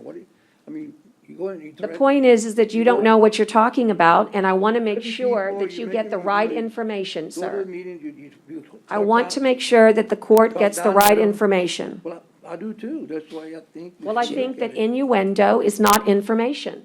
Judge, may I say If you have something? information, Well, you need it to was- bring it it's in forth. It's in the agenda. I'm gonna put I it tell on. you what I'm gonna do, we'll call Dr. Phillips, and we'll make certain that she has an opportunity to visit with you, so we can talk about how hard we've been working together, We so that should've you heard this can a make long time certain. ago. We should've heard it before he ratified it, before he did something, you Well, know? that's called emergency response. When people are dying, sir, we're making decisions as an emergency team. And it's been on the agenda for 4 different times. If you've chosen to ignore it and just pay attention to it now, I can't help that. But COVID clinic has been on our agenda for the last 4, at least 4 We care just as much agendas. as you do, Judge, believe it or not, believe it or not. You know, I mean, Nobody's- I want long-term services here. I don't want short-term Okay, services. there's no short-term service here with what Right. we're doing. I want long-term, that's what I want. Okay, we all want the same thing on that. The COVID clinic is a fantastic clinic that we should be talking about how important it is for the community, but instead you're making it a different conversation, and that different conversation is not good for the community. Because Judge, what we should be talking about is how Amistad is working together with the city county health to provide an incredibly needed service. And you've taken that conversation and made it something else. No, And that's Judge, so we- unfortunate, we- Commissioner Gonzalez. I would just make a motion Commissioner that we. Vaughn, excuse me, I'm recognizing Commissioner Vaughn at this Thank time. you. Look, we can't have it both ways. I remember sending an email to the judge saying that I wanted all the information. I still want the information. We don't get to make the decision, but we get to hear it. I wanted to hear it so I could communicate with the public on what is going on, and I think that's important.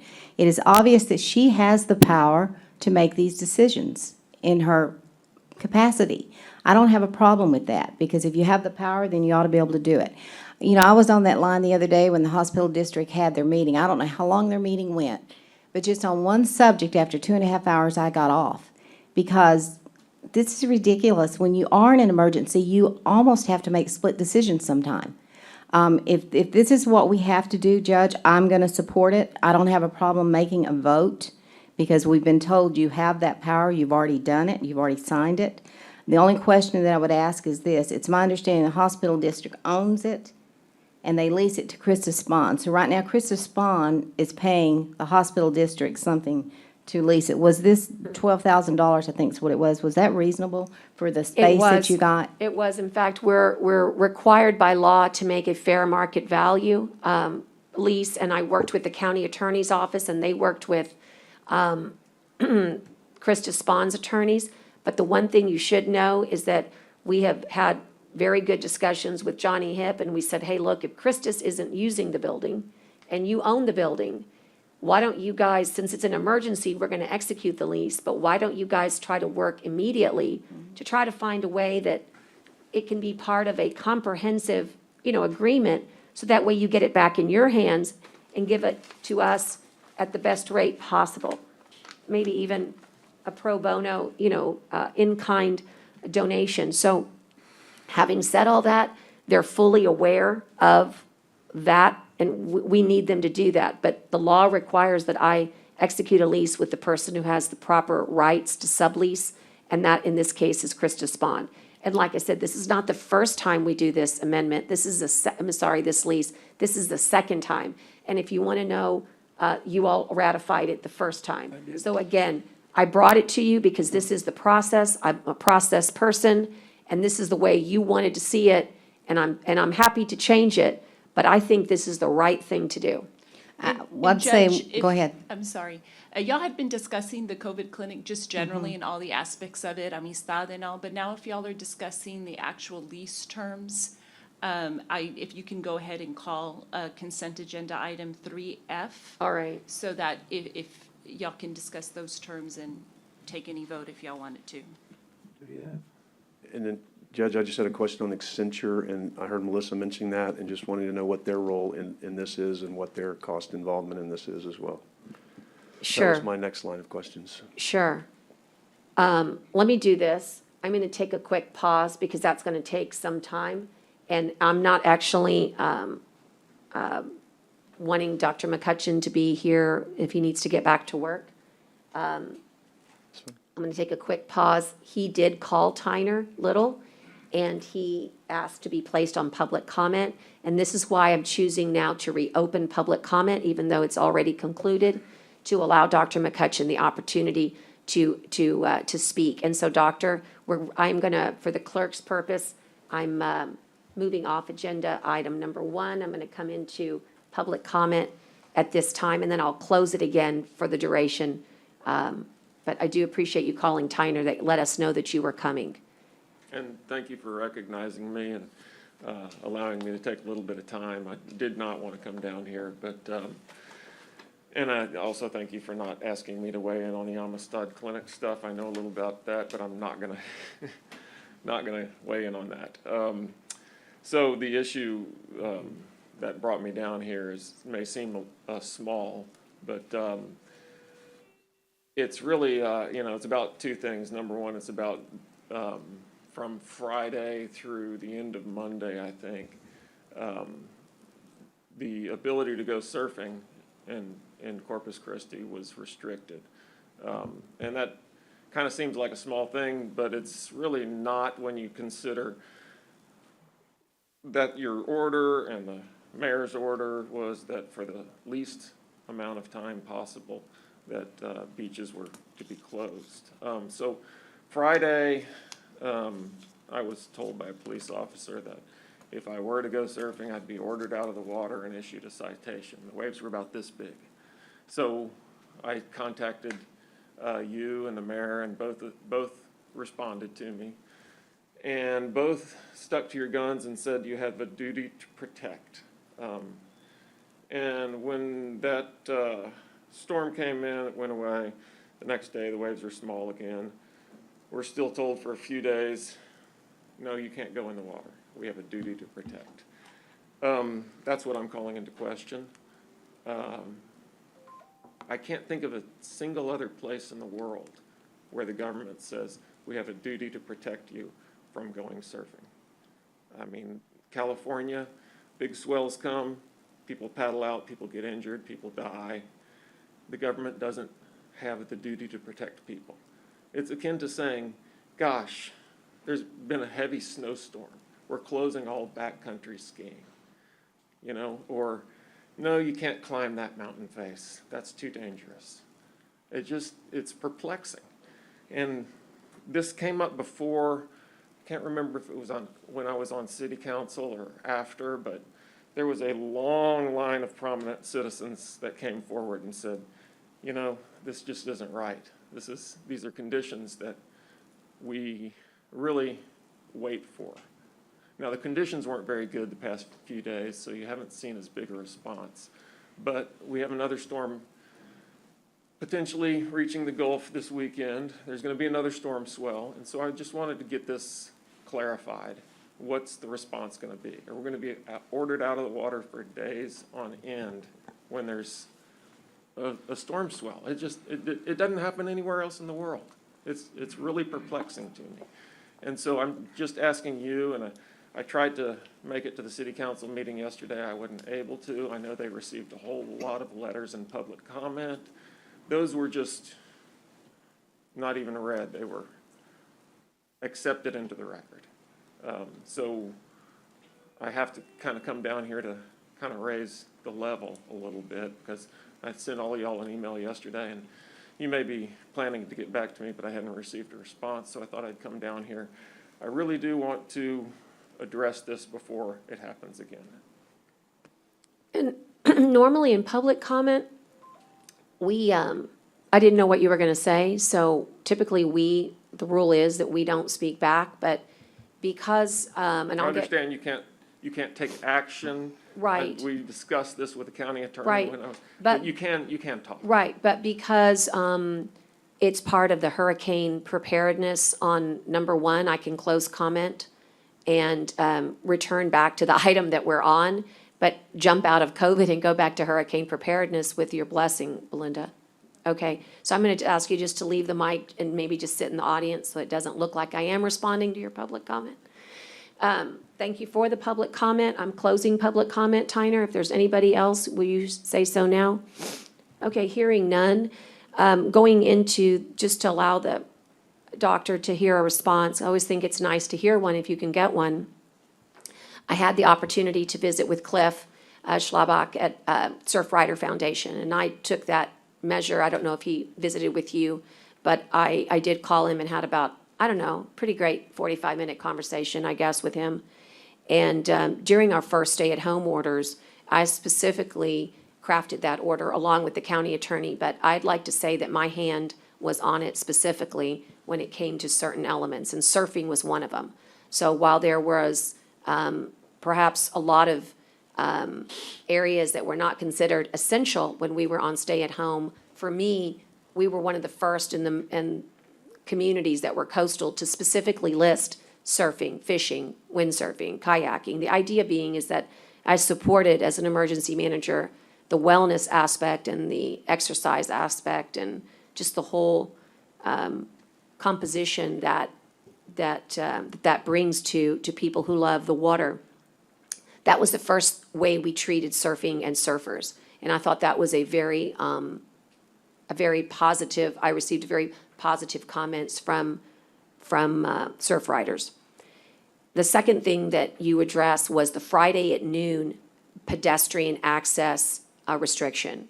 There was no blocking of surfing, it's just that surfing gets affected. I would not have any issue with anybody in the water, it's just that the only way to get to the water is to walk to the beach to get to the water. And what we needed was time. And you can see that the storm changed its nature in a matter of literally 10 hours. And we needed time because we are also, like so many other workforces, struggling and strained. And we had a million things that needed to get done. And Coastal Parks asked me for the time, and I gave it. I did have to put their needs and the needs of this community. So when I call upon a duty to protect, I agree with you. I don't have a duty to protect you legally in the water. I don't. I would tell you Barbara Canales cares about you. I do. You may not care, but I do. It's just me. But having said that, my duty to protect was confined to that area that was Coastal Parks that really needed time to berm up, and that meant a restriction to pedestrians. And subsequently, post-storm, I want to say that the reason we've blocked that off is because it's been deemed to be unsafe because of all the marine debris, including huge concrete structures that are out there in the water. They are 16 feet wide and 150 feet long, along with telephone poles, rebar, electrical lines, tubing. And until we can get some sonar survey out there, what we needed to do was there's 3 people that need it imperatively, and that's our damage assessors and really the debris removal companies. And the General Land Office agreed with us. I did not make this decision lightly. I went to them. It's their water, technically, so to speak, not mine. And I went to them and said, what do you think we need to do? And they said, for a very limited amount of time, there's a very small, I wish I had my map, but it's basically northbound of the parking lot to 6. It needs to be restricted. And so there are access to the beaches that are open, in many other areas, but there is an area that has been deemed to be unsafe, and we're going to do our very best to get it opened as soon as possible. I spoke with the GLO yesterday. They already have a contractor and a team deploying. I don't know if they arrived while I've been here this morning, but that's what I can tell you as an update. And so I want to agree with you that it's terrible that we have to restrict pedestrian access, but again, I'm following what I believe to be best practices, and that's not the only place to surf. A lot of beach was open to surf. I know Port A had their, Cliff told me he surfed I think, in Port A. So we're not under public comment, we're under hurricane preparedness. Yeah, So you can go I'm gonna ahead. go ahead and talk now again. Oh, is that, okay. Through the end of Monday, on the seawall, people were being ordered not to enter the water. Okay? I'm not talking about Bob Hall Pier. That's a Okay. dangerous area. We know better than that. We know when it's safe and when it's Okay. not.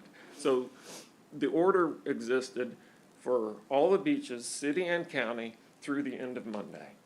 So I just don't understand. And You And know, as far as the pedestrian thing, if you're gonna, I mean, you can allow surfers to walk across the beach and go surfing. And I included in my email, the Outer Banks has dealt with how to differentiate. I know you and Cliff had a discussion, well, if I let the surfers go, how do I tell the other people that they can't go if they're not surfers, if they're not up to that level athletically? And the answer is, in the Outer Banks, is that they only allow people who are with a surfboard with a leash attached to their ankle. They don't even allow boogie boarders. And So also, I'm just trying to Yeah. reach a resolution so that the next time you feel the duty to restrict to this degree, that it doesn't come to a head again. right, well, and what I can tell you is, and what I told Cliff was that I believe you can be my best, messengers and helpers, and I wanted to work with surf riders. I've always been very much a part of that group, to be honest with you. I don't even know if you remember that, but I have a tremendous amount of colleagues and friendships that are there, and my job is not to butt heads with people, it's to bring people together. And I told him how much I wanted to work with him. I can't speak to the windward side, because that's really not, that was really more from the city order, not from the county side. But what I do know is that I think that the only promise I can keep is that every emergency is a different emergency. And all I can say is that I will work with you to be as proactive and as communicative so that we can work together to build a good order. But as you well know, this county has put a huge amount of effort into rip current, awareness. And so much so that it becomes, we've changed all our protocols, even reverse alert now has a rip current warning. And so what I know is that when the National Weather Service tells me high rip, storm headed your way, take care of everything you need to take care of, I did what I thought was prudent as the emergency manager. I have to tell you, even knowing that you're not happy with me, I still think I made the right call, because we barely, and I truly mean this, barely had enough time closing down at noon, getting all the front end loaders there, and we just needed that. I am sorry that it disturbed, because I would love to make people happy while I'm also trying to save them. Sometimes the two don't coincide, and all I can say is that I want to work with you to be more communicative. If there is a way that we can get you to do what you love to do, and for us to be able to react appropriately, I'm all for it. And that's what I told Cliff. And I will say that I don't want to see surfers getting tickets on the beach because they're leaving at 8:03 and curfew is 8 o'clock, let's just say.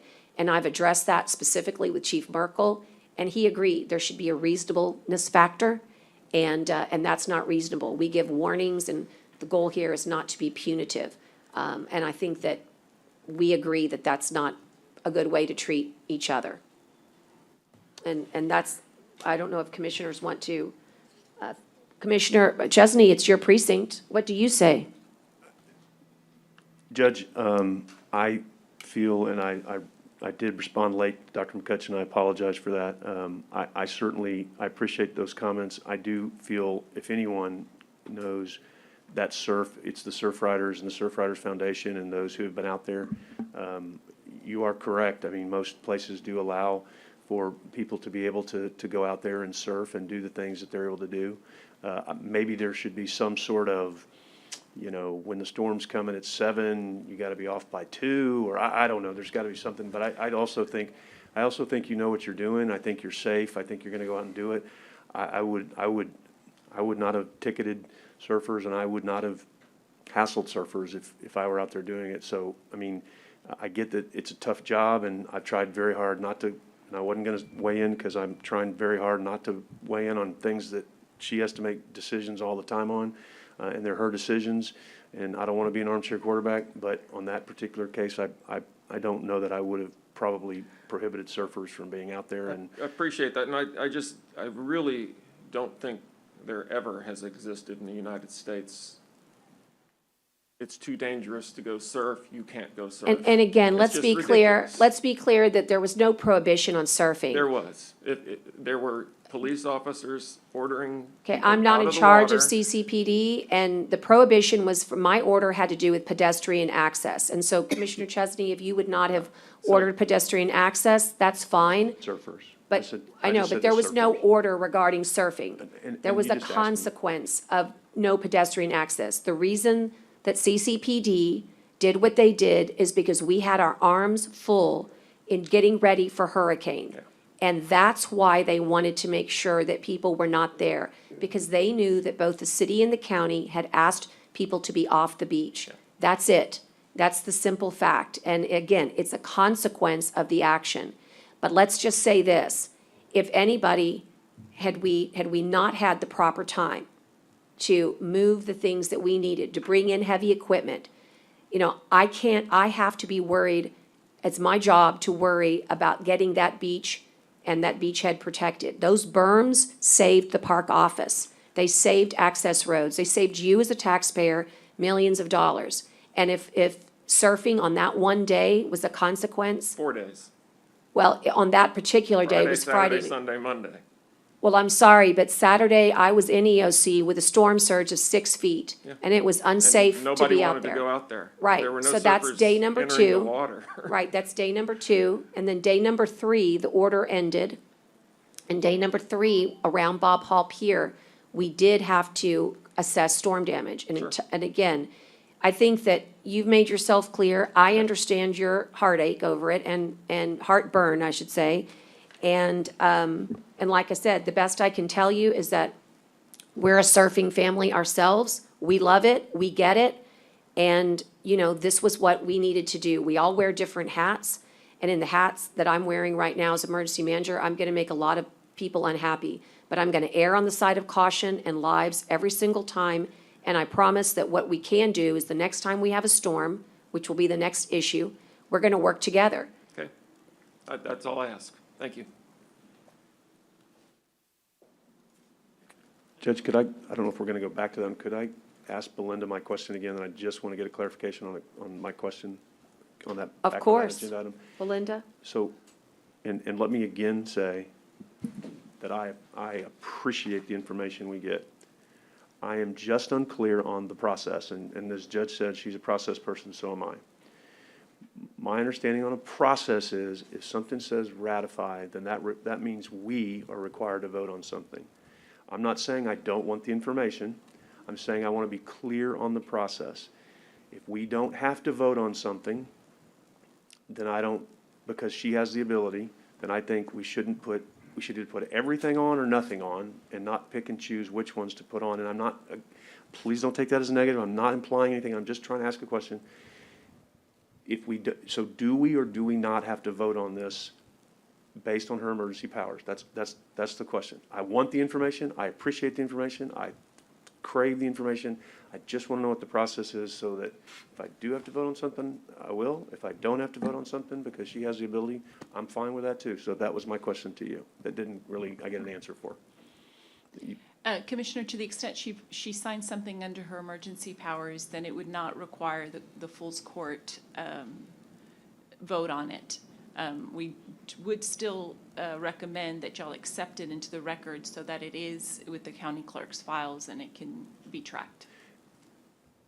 And that's where I have a hard time because I don't know where to draw the line on that. I don't want to micromanage the judge, and I'm really trying not to imply things, or I've worked on that hard. I really do not want to micromanage the judge. If you as a county attorney tell her she has the ability to do something, I have not challenged that one time.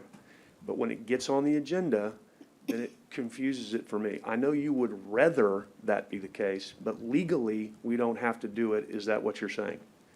That was my discussions Then with the based county on attorney, yes. Okay, then based on the legal opinion, I would move to table this and get it, and not put anything on the agendas to ratify or not ratify. If she's got the ability to do it, let her, I'm truly not, I'm truly saying, let her do it, but don't put this one on and then not the next one on and this one on. I mean, I think it confuses the process, but I want the information and I appreciate the information, Judge.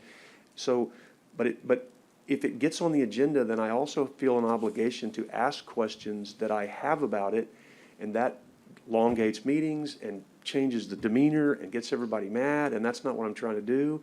I'm trying to clean up the process just like she is. So I think what you're saying is, we don't have to vote on anything she does as her emergency powers, and you are advising her as a county attorney what she can and can't do. So I am comfortable with your advice. I am comfortable with the judge being the emergency manager. I'm not comfortable with picking and choosing which ones we do and don't vote on. I just want to That's all point I'm- out, that's all though, I'm that saying. up until now, you have ratified every single contract that we've signed.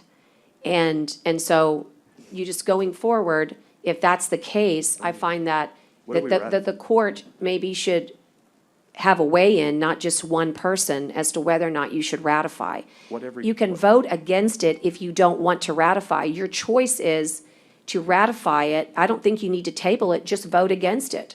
And if you need more information, then you can table it to a next time.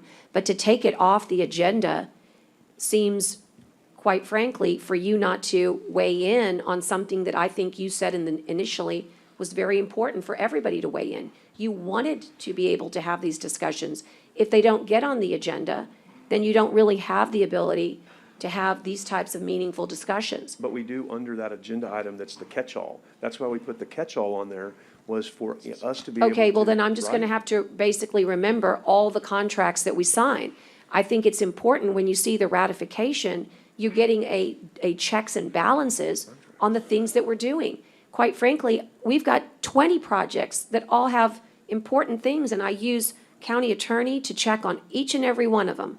I use procurement to make sure that the contracts get signed and that they're appropriate, they get negotiated fairly, that they have opportunities to have DIR, state contracts where those are applicable. And I try to bring you situational awareness. And that may be the process, Judge. Maybe the process is that any contract gets put on for ratification, and anything else, you know what I'm saying? I'm just trying to. Well, I don't that's what wanna we've been doing. I don't want to. Yeah, I think that, if I could interject a little bit, I believe the county practice has been over some time now, that we do ratify contracts when the judge has to sign them, even when we're not in emergency situations. not where we've emergency, for authorized- sure. Where Yeah. we've authorized the judge to sign a contract, that we bring that back to the court for ratification by the court. And in the cases of using emergency powers and when we're seeking reimbursement, Melissa, you can chime in as well, but I believe the ratification of these emergency orders that were taking place goes a long way towards helping us in achieving those reimbursements later. Michael, was that done when Judge Neal was here and Yes. previous judges? Yes. And anytime we can push anything through a formal process that we have in place, that goes towards the validity of the process when we're trying to get reimbursed as well. And that's So a anytime we can reasonable, prove and that's a reasonable a explanation. process, right, like Michael was saying, Yeah, like Michael, that's this a reasonable item not explanation. only was approved under the emergency orders, but collectively, the court agreed also that it was the right move to make. And then moving forward, it helps with reimbursement purposes. And I think we're just saying that the judge has made the decision and that we trust the decision that she has been given the authority to make.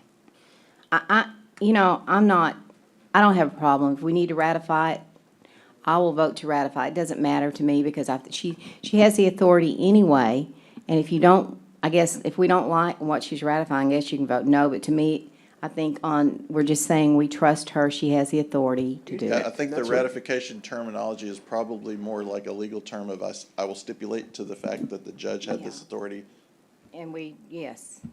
You know, and I And don't, a stipulation's a little different than saying you're for or against. and I It's don't say you care if we recognize get that another authority. clinic or not. I'm confused on the Amistad proposal versus the clinic, Amistad involving the clinic. I'm confused as how this all gonna work, because maybe we need both of them. I don't know. I mean, and I don't care if we have both of them, if we need both of them.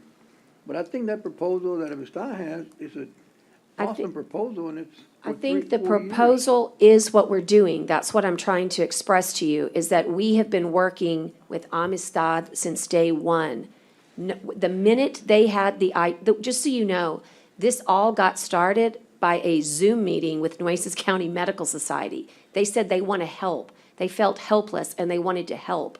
That started a conversation of how we can get doctors to volunteer their time pro bono under the Good Samaritan law.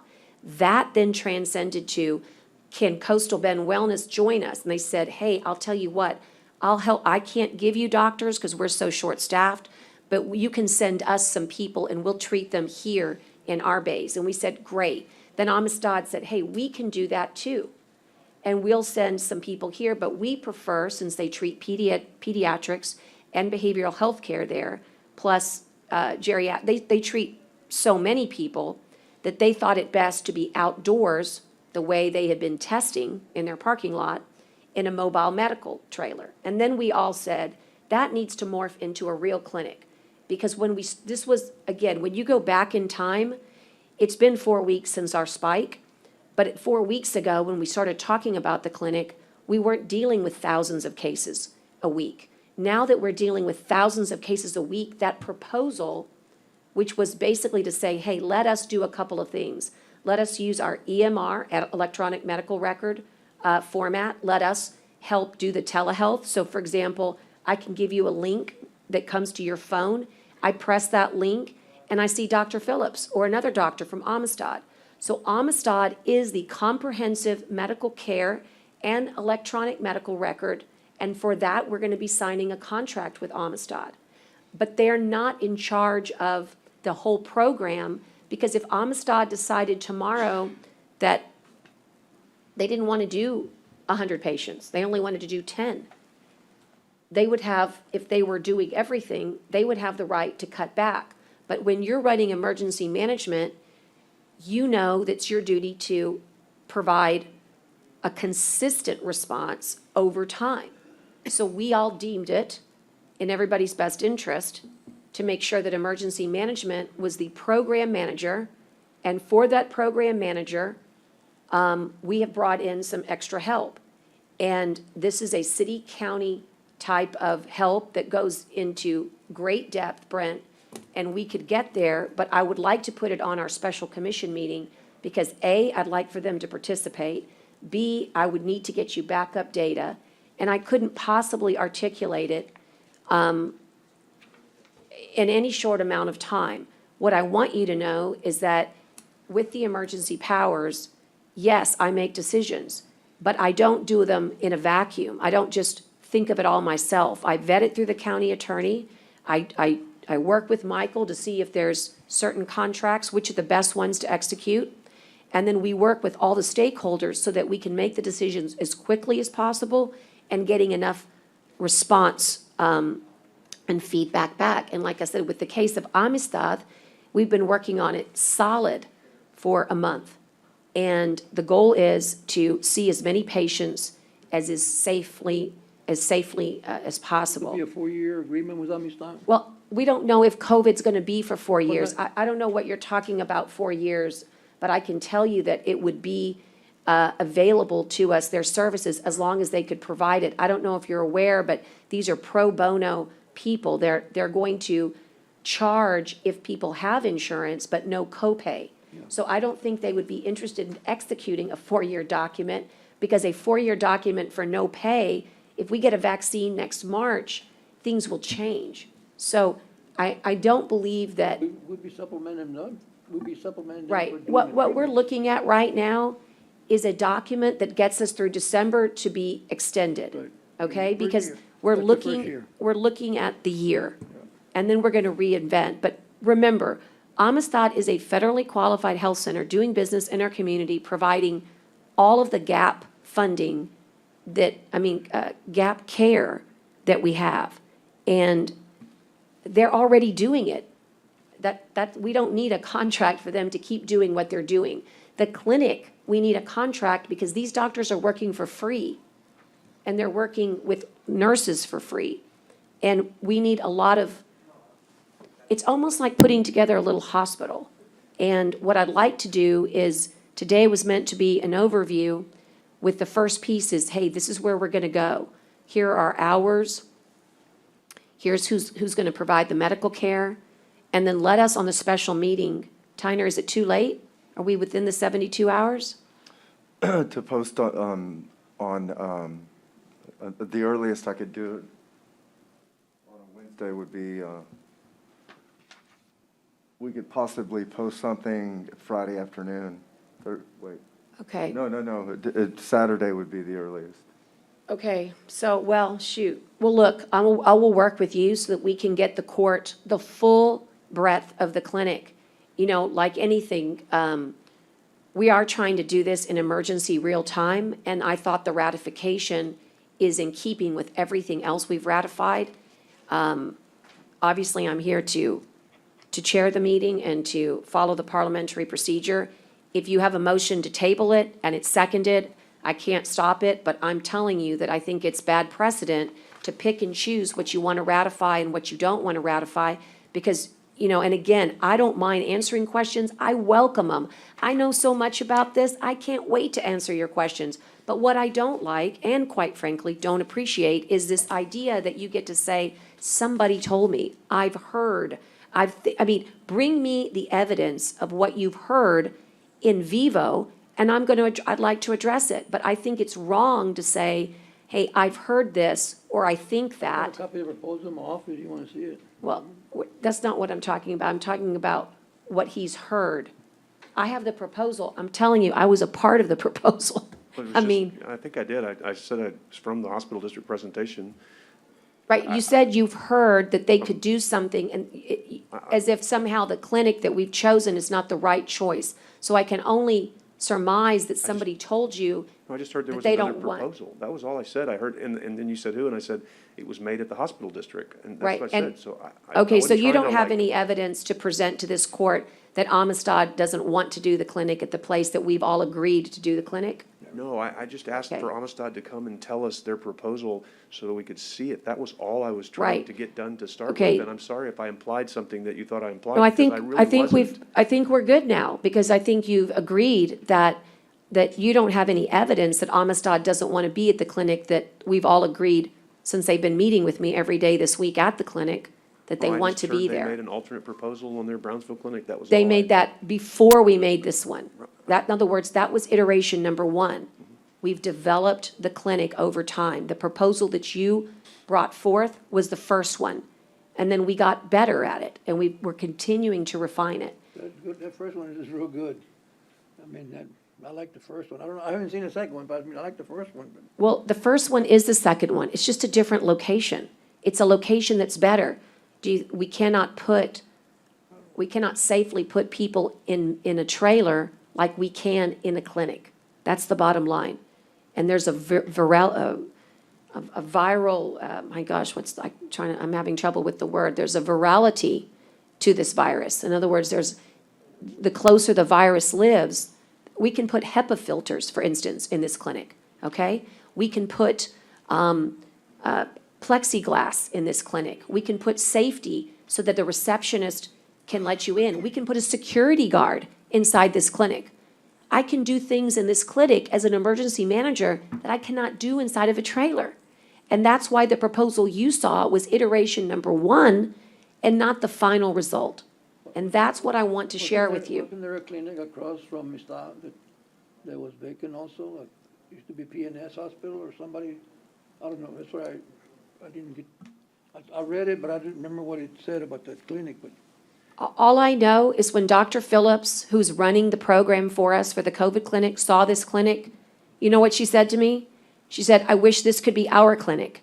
That's how much she likes this clinic, thinks it's appropriate, thinks it's the best thing in the world. And I mean, maybe if the hospital district gets their act together, maybe they'll rent it to Amistad, because they seem to really like the idea. And so, given the fact that we're getting it, set up for a clinic atmosphere, maybe it has wonderful long-term potential for Amistad itself. But I am here to tell you that Amistad is that Dr. Phillips, who represents Amistad, loves this location and thinks it to be, and this is what we've been working on. And not once in the past 10 days that we've been really working like crazy to get it open, because we need it so badly, has anybody from Amistad said, wait, let's do it somewhere else, or let's go back to our original proposal. That has not been the case, and that's what I want to be absolutely clear about. This is the location that Amistad and the health department and myself and the city agree is the best location.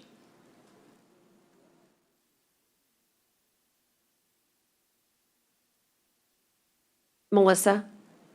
I'd call the question, Judge. Well, I want to make sure Melissa's finished first. Melissa? Yes, no, that's fine, Judge. I just think, we have the most make-ready building, in the one that's been identified. And so this is a really, I know there's some issues here, but this is a really good place for us to be in right now. And the difference between even a week and a half ago and today, with just the evolution of the clinic and getting to where we are at right now, it makes me, as the emergency management coordinator, feel substantially better about the future of our community and the future of COVID and what it's going to look like. So getting this as quickly as possible up and running is a huge priority for many of the members of my team. And so I just wanted to say that us being able to put all of these different projects together, it's just critical at this point. I know we're getting different messages about peaking and things like that, but we really don't know what the future looks like. We really don't know what seasonal is going to look like, and we really don't know when a treatment is going to come down the pipeline. So having people in agreement right now to help us, especially in the way that Amistad is, it's invaluable. I mean, we have doctors and nurses that are essentially volunteering to run this clinic with us. And so whatever we have to do to keep moving forward is our priority in emergency management when it comes to this long-term plans for COVID-19. That's really all I have, Judge. Okay, thank The you. last question, Judge, is, so the players, the only players here is Amistad County, the city, and of course the team that they have, the doctors or whatever. Is that the only players involved in this clinic? Well, at the clinic, the only people that are doing, well, the truth is that Nueces County Medical Society is also involved. I mean, all the doctors Yeah, from yeah, all I the understand that. hospitals, it's possible that they will send some staff, right? It's kind of like an all-call. But the other component is that there will be a STAR request for additional personnel to be utilized. Again, you might need an RN. There's going to be X-ray technicians. There's going to be ancillary services like pharmacy. There is a lot that goes into a clinic, just like there's a lot that goes into, treating anybody at a hospital. So, Gustavo will pay And for those that? those same services that the Hold on, I clinic got a- is hold on, I got a capable of question. Hold on. She covering doesn't hear are you. the same I'll services tell that her. we were having difficulties with the isolation facility. So in being able to open the clinic, we're also able to open the isolation facility because some of the needs are covered by the clinic. And because you have more of a program set up, our ability to get a STAR request filled rises tremendously because it's not just a request for one isolation facility, a team for a facility. It's not just a request for a medical team for a clinic. It's requesting teams for this whole long-term management program. And it puts us higher up on getting those requests filled because it's not just helping this singular clinic or this singular isolation facility, and it's helping the whole system, but it's a system that can help beyond just Nueces County if it's successful and we can keep it running. So there's some potential here in just getting this set up and getting the kinks worked out and getting it running that's going to actually help us because we are doing more than one thing. That it would help us in our STAR requests and getting those approved and getting those Melissa, teams that we're there's a wanting sent question. down. Go ahead. So Amistad would be the one that, whatever we need, Amistad would be the one actually provides, because in the proposal, they also talk about nurses, they talk about doctors, they talk about, the calling center, they call. So whatever is needed there, it's gonna go through Amistad? No. And then we No. reimburse them? No, the procurement of all of these supplies are being worked with the city's procurement office. I've been working with Kim Baker. We've been having calls every day on status of all the supplies that were identified that we need to get the clinic up and running. And so, the city is taking care of that because historically they have been And the staff? provider of these same type of medical supplies for the staff? city county health. How about staff? How about staff? Staff. Staff in it, you know? Yeah, no, I No, mean. not staffing. There's about 20 different components, and give us a chance to spend time not only with you, but giving you a written, detail, okay? Because, we have it, but we're also building it. And there is 20 things that Amistad is not doing. I would say almost, you can't do it without Amistad, but there's 20 things that are not, they don't, for example, get involved with the IT portion of it, okay? The integrated technology. They're not in charge of the website or the portal that people can utilize to help make themselves a clinic. They're doing a tremendous amount of it, but they're just one layer of it. It needs to be integrated in multiple ways. We need to have a portal for hospitals, a portal for urgent care clinics. Again, I could go forever, the whole day, talking about the details of the clinic. I don't want you to think that because you could go get Amistad, if Amistad went to do this clinic, then it would be an Amistad clinic. And it would be run in the way they run anybody that comes in to see them. We are doing this at a very different level, and so that it can be a comprehensive resource for this entire county. For example, if you have insurance, they're going to take your insurance. If you don't have insurance, they're going to try to qualify you for some kind of insurance. If you're NCHD, we're going to try to get you in that program. If you're a GAP, there might be a bracketed amount. Part of the proposal to the hospital district was, hey, what if we identify there is a GAP group? Will you help cover that GAP group? Okay? Again, these proposals were formulated because of many, many meetings that came forth where at first glance, we thought the hospital district would be the best source of funding. Then we realized that the CARES Act would not reimburse us. And so we said, well, the hospital district is not the best source. That's why you keep referring to a program that the hospital district, a proposal that they saw. Then the hospital district says, well, even if we don't get reimbursed, maybe we still want to entertain it, which is their prerogative. So again, what I'm saying to you is that what we're doing now regarding the clinic is the best, it's the result of many, many meetings with hospital district and city county health, and we all believe that we now understand who's doing what. But there are many groups that you need to, we would have to identify for you, including staffing. Staffing would be needed from the state of Texas. We would need people the way we star request for Christus or we star request for HCA. So, no, Amistad is not going to do everything. And I think that's the point here, Judge and Commissioners, is that for COVID-19, where we're at now and what we're needing to manage it cannot be done by any one entity or organization. It's too big, it's too complex, it requires too many different players to be involved just for one patient. So this is needed, and this is coming together at just the perfect time. So I think that the real thing here is to know that there's not one single player that holds any card higher than anybody else. Otherwise, they'd be running these types of facilities already.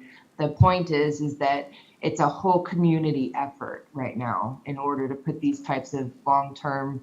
And we're going to spend money. We're going to spend Yes, money. we are. We're going to spend And money time. and time. And time for nothing And just so you sometimes. know, our burn rate is about 1.8 million, Dale. About 1.8 million. The city's is a little over 2, okay? And we have about 18, 19 million total to spend, okay? And right now, it's December 31st. Use it or lose it. And we are going to get in place the things that we need to get us through the season in the fall. And yes, we're going to spend money. And get ready, because we haven't spent anything compared to what we've been as frugal and as mindful as any emergency management in any of the 254 counties. And it's time that we get more sophisticated. Every time Carolyn asks me a question that I can't answer, I feel bad, because she's right. People need information. They need data, information. If she wants to know how many 5-year-olds who are type 1 diabetic that got diagnosed for COVID in 78412, I ought to be able to tell her like that. And that's what we're going to get to. And why weren't we there before? It's very simple, because we were right here. At 25 cases a week, we were like, ah. Now, we're at 2,000 cases a week, and the same system can't operate. It's like having a county road in the middle of Houston, Texas, trying to get from downtown to Sugar Land. It doesn't work. So we're having to create systems that will allow people in masses to get tested, to get seen in clinic, to be tracked, to be followed up, so you don't have this question. I don't want you to, honestly, when I hear, and I know you're right, when you say to the court or to the public, people don't believe there's that many active cases, I gotta be able to show through a positive, data-driven system that when you see that number, you know that's the right number. That doesn't happen because I guess people think that, that it should be available because you just think that what's the song say? You can't always get what you want, but you can sometimes get what you need. Tyner, you should at least say, that's the Stones. The point is that we're gonna get you what you need. But it's not because I'm gonna poof it out. It's because we're gonna hire the right people to put the right tools in place. And let me just tell you something. We did not have it, and there's nothing wrong with us because we didn't have it. What's wrong with us is when your leader doesn't know how to go get it for you. And so I'm gonna be the leader that goes and gets us what we need. I can't always get what I want, but I can get what we need. And if we go back into this system of you want information or don't want information, you just let me know. You let Tyner know, because I'm happy to talk about it any day, anytime. But I would like to also suggest that, that we not table something that doesn't need to be tabled, because maybe we can get it on a special. I don't know what else to say, except for that Melissa and I and the county attorney has reviewed this lease. And Belinda, it's in order, it's been signed. It's no different than the lease we executed with them before, other than the square footage, which was, again, necessary. Your doctors, you heard Dr. Papanini say he's afraid. He has a secure entrance in, a secure entrance out, a place to shower, and a place to put his biohazard gown and PPE away from. And you explained to me how we're gonna do that in a 3-bay trailer. It's not gonna happen. And it's not gonna happen while I'm the emergency manager. So if we don't wanna vote on it, that's cool. And if somebody wants to blame me later, you know what? I'm just about the point that that's okay too. Because as long as I can look myself in the mirror and know that we're making the right decisions in emergency management, I have no problems, none whatsoever. What bothers me is when we're not ready to be courageous and say, hey, make the decisions that you need to save lives and bring it to us so that we have knowledge, information, and that we can ratify it. But if we don't want to do that, let's do that across the board, because it's unfair for us to be able to have to guess which ones you think are okay, that you feel good about ratifying, and which ones you don't feel good about and you don't want to ratify. Maybe You we can just vote Maybe we can do no. both, Judge. We need all the help we can get. I'm still like to see what, besides what they're doing now, has to offer. And we're happy to have them. We'll call Dr. Phillips and we'll see when she can leave patients to come and explain it. With the court, the soonest I could possibly meet the 72 hours would be, could probably get something filed with the clerk before noon, but that would be like a Saturday Well, noon and I'm gonna meeting. have to check my schedule because, we obviously are, So why do we need to do that? Can we not just vote? I mean, if we want to hear later, but why can't we just vote? It's done. It's not going to change anything. Let's just call the vote and vote on it. That's well, my is there a opinion. motion to table? Because I have to call, if there's a motion to table, I called then the I need to question. call it. I called the question 30 minutes ago, I thought. I'm sorry if I didn't make that clear. I Okay. apologize. All right, so what number? I've got to go back to my agenda. It's F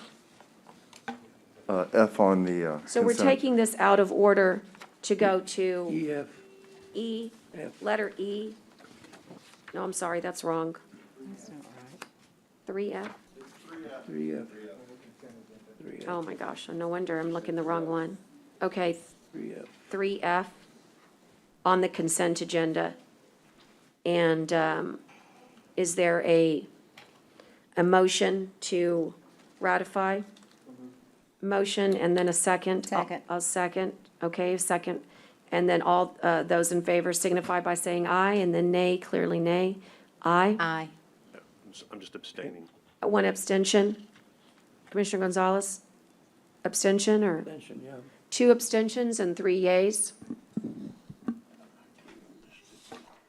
Okay. Was the copy of the document provided in the packet? I believe it was. Okay, just want to In make there, sure. Judge, yes. Okay, just want to make sure. Okay.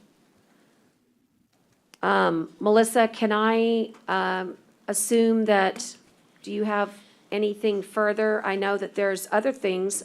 She'll just open up to the floor for the commissioners for Melissa before we let her go. I just had one.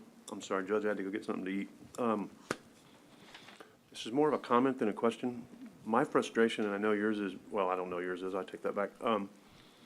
I have heard repeatedly that the National Weather Service has these great tools and abilities to project and predict and do all these things. I remember someone telling me, and I thought I sat in at a hurricane conference once where they were kind of bragging about the ability that they had to really pinpoint these storms better and do things. And so it's really more of a comment. I think the frustrating part for me is that they don't seem to be able to project these things very quickly.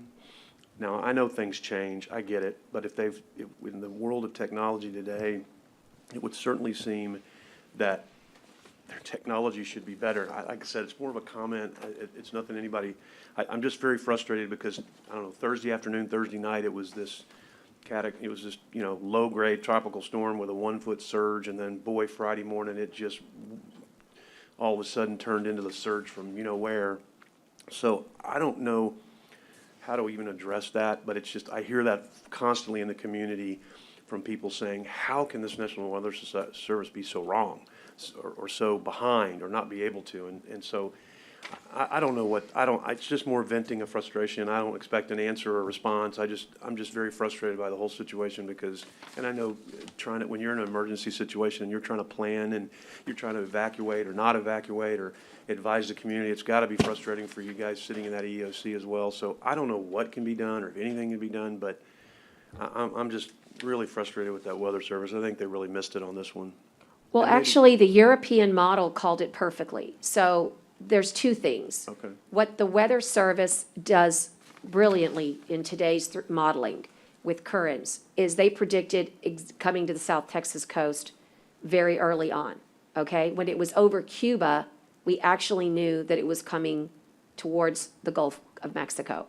What they're not good at, because they can't predict this, is the intensity and the speed. And so the intensity is what changes. But they knew the projections based on the trade winds and all of the different currents. But that's about as good as we can do at this moment. Having said that, when it kicked 60 miles south, we wound up on the northwest quadrant, where you don't want to be.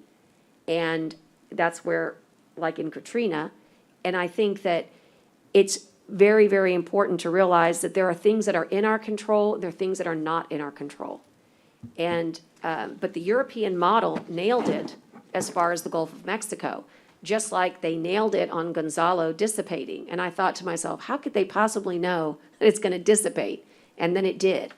But there is definitely pieces of it that are question mark, and then pieces that they're very good. So they knew the track, but they didn't know the intensity profile. And that's a good clarification. That's what I meant. I mean, Yeah, I knew. they're very good on tracking, and I appreciate you clarifying that. They're very good on And tracking, then but it's. another thing that might be helpful as well is that when you do get those predictions, because they are just predicting, when you get those predictions from the National Weather Service, when they are saying 30% chance, or they're saying there's a 60% chance of development or strengthening, that's only ever on a 60% what's the word? Judge, you probably know the word, but it's based on only 60%. They will never say that they have more confidence than that because nobody can, right? Nobody knows what's really happening.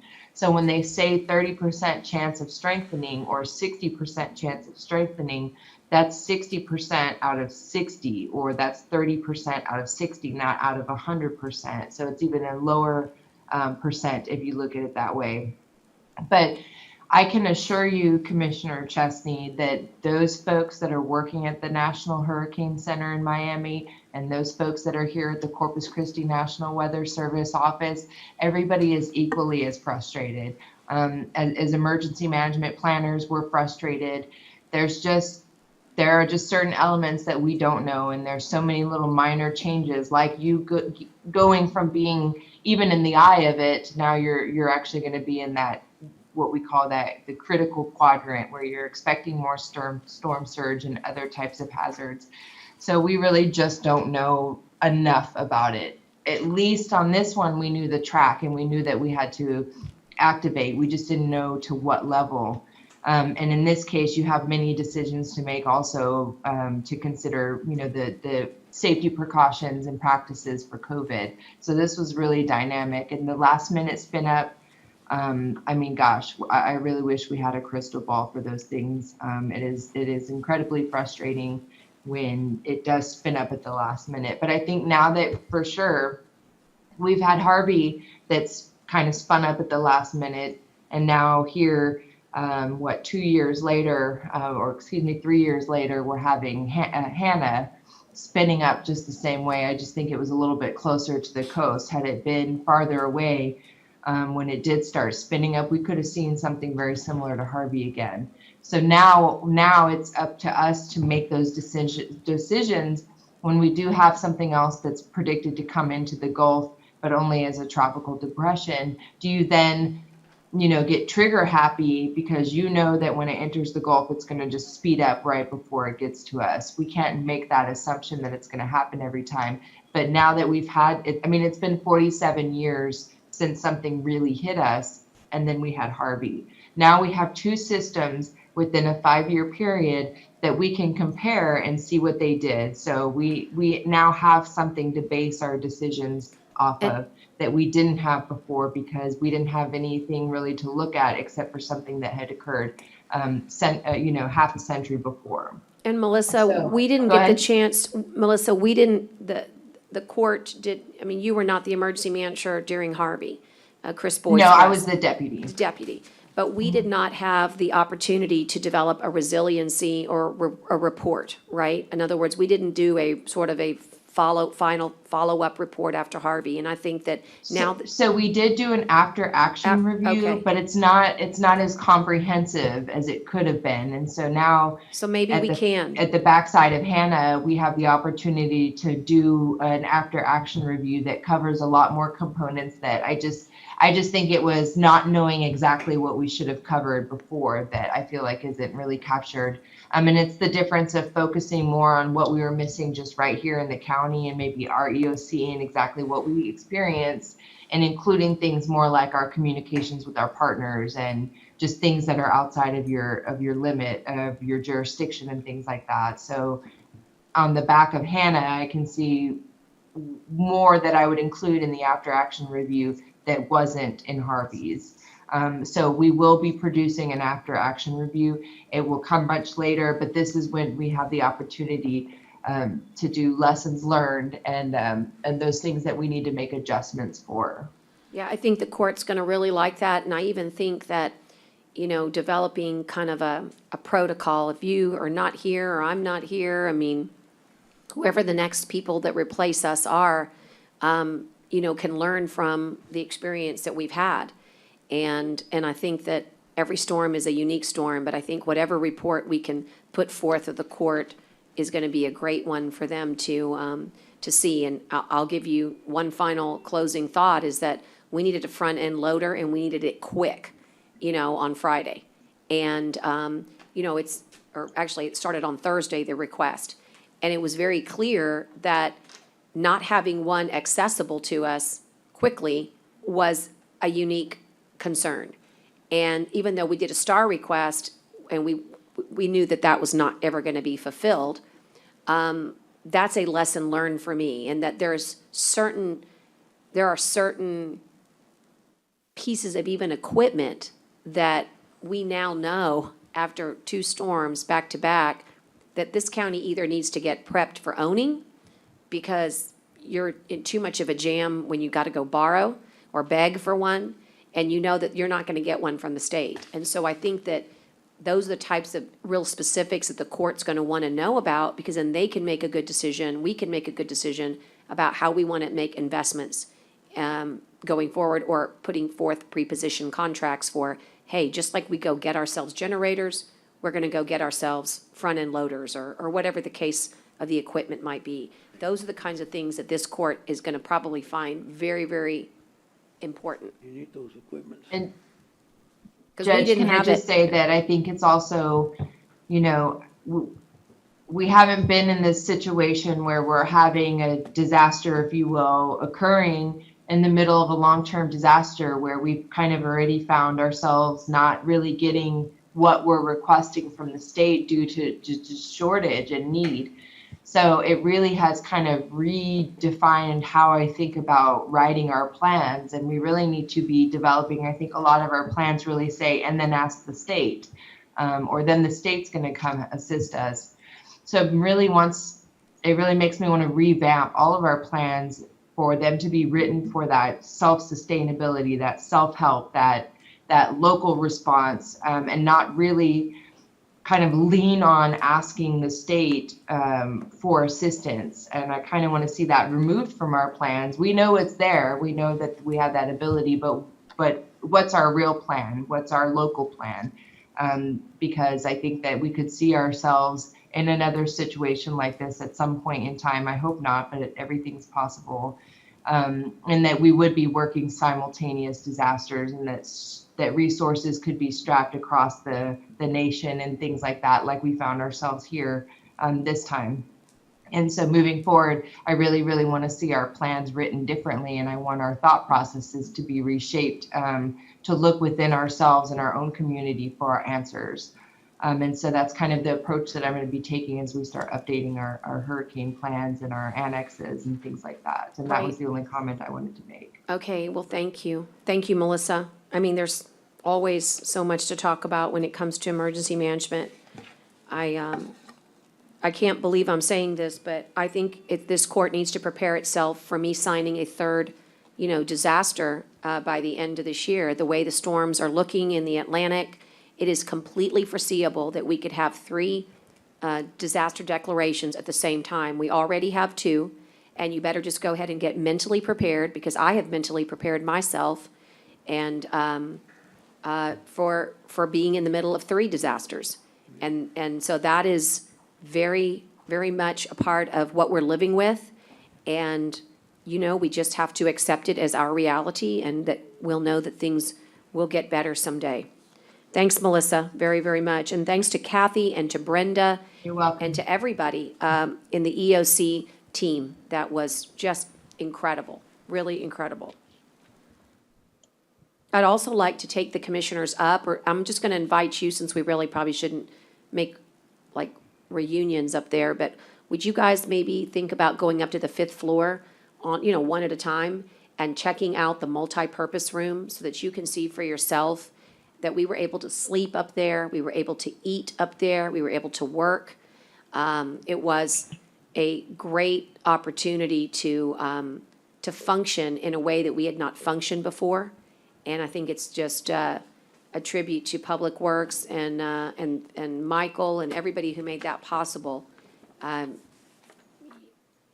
We went 48 hours almost without much sleep at all, maybe a few hours. And what makes it possible is that you can move around, because remember, we're still living in COVID-19. So thank you for the multi-purpose room. I know it's not done, but everything you did made it feel home. Okay, let's go to the consent. Wait a second, let me double check that. That's wrong. We're going to H. I guess the consent is right after that. Okay, so this is an H1 item regarding capital improvement projects. facility improvements, energy performance contracting, associated financing, and including all the opportunities that you can when you say that word. Financing, including options, cash, lease purchase agreements. And to do this, Tyner has set up a WebEx with Lockwood Andrews. This is actually designed for the ABM item. Okay, I just know that we have Lockwood Andrews on too, I just see them. We do, Okay. related to the medical Okay, so examiner who do item. we have for the, who do you have for capital improvement program for ABM? Hey, Judge, could we, Mike Bailey, could we Mike just, Bailey? and there's Mike right there. Hey, could we Mike. possibly do the consent agenda just so we Yeah. can get some stuff knocked out too? Would that be Skipped it? okay?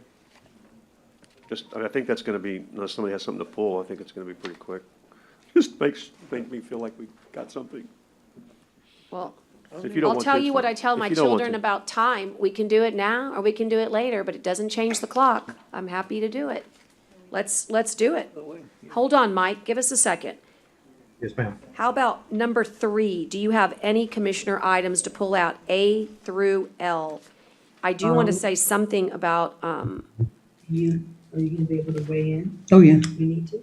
L. Just a listen. You can see me. Okay, we need to mute, guys. Be sure to mute. So hang on one second. So A through L, please, A through L. Anybody? Second. I've got a motion and a second.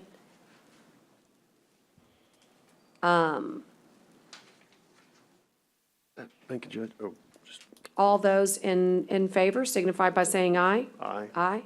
Pose same sign. Thank you. Tyner, I just have a question. Did you want to say anything to the court about the boards or not at this time? The Nueces County Advisory Boards? We're gonna post them, Judge. Yeah, that's what I just wanted to tell you guys. Yeah. I guess you all knew that, but it's good for the audience to know that on L, we're going to post these Might want to say, application. Have animal control, Hospital district and special task unit. So if you're interested in serving on animal control, hospital district, special task unit, I invite you, in fact, encourage you to apply. This is a great way to serve your public, and the purpose of this consent agenda is so that Tyner lets everybody know they're gonna be, on the website. Is that correct? do we know how many openings in each one of them? I'll need to look that up, but yes. Like, for example, the hospital district has a number that expire at the same time. I can get there. So if you're interested in serving on the hospital district, there's gonna be multiple openings. And if you're interested in serving on animal control, I think all of them would be, available online to know how many, though. We're going to post those, and I would like to foreshadow that we're about to implement online software. And we will be showcasing that in probably the next couple of meetings, that everybody in the community, including the court, can get online. And it's going to be real easy to use. It's a Granicus product. We've been looking at it for months. And so we hope to showcase that next court or the one after. Right. Yeah, we've So- really stepped it up with our communications, lately, and it's really nice to see. Okay, Tyner, I'll just let people, just make sure on the website, there you go. It shows for folks who want to know, when terms expire, you'll just click on that particular board, and it'll show the members, it'll show the term and the expiration. For example, the hospital district, you can see that Sylvia Tryon Oliver and Pamela Brower expire September. So we're going to go ahead and, it's going to be 2 positions there.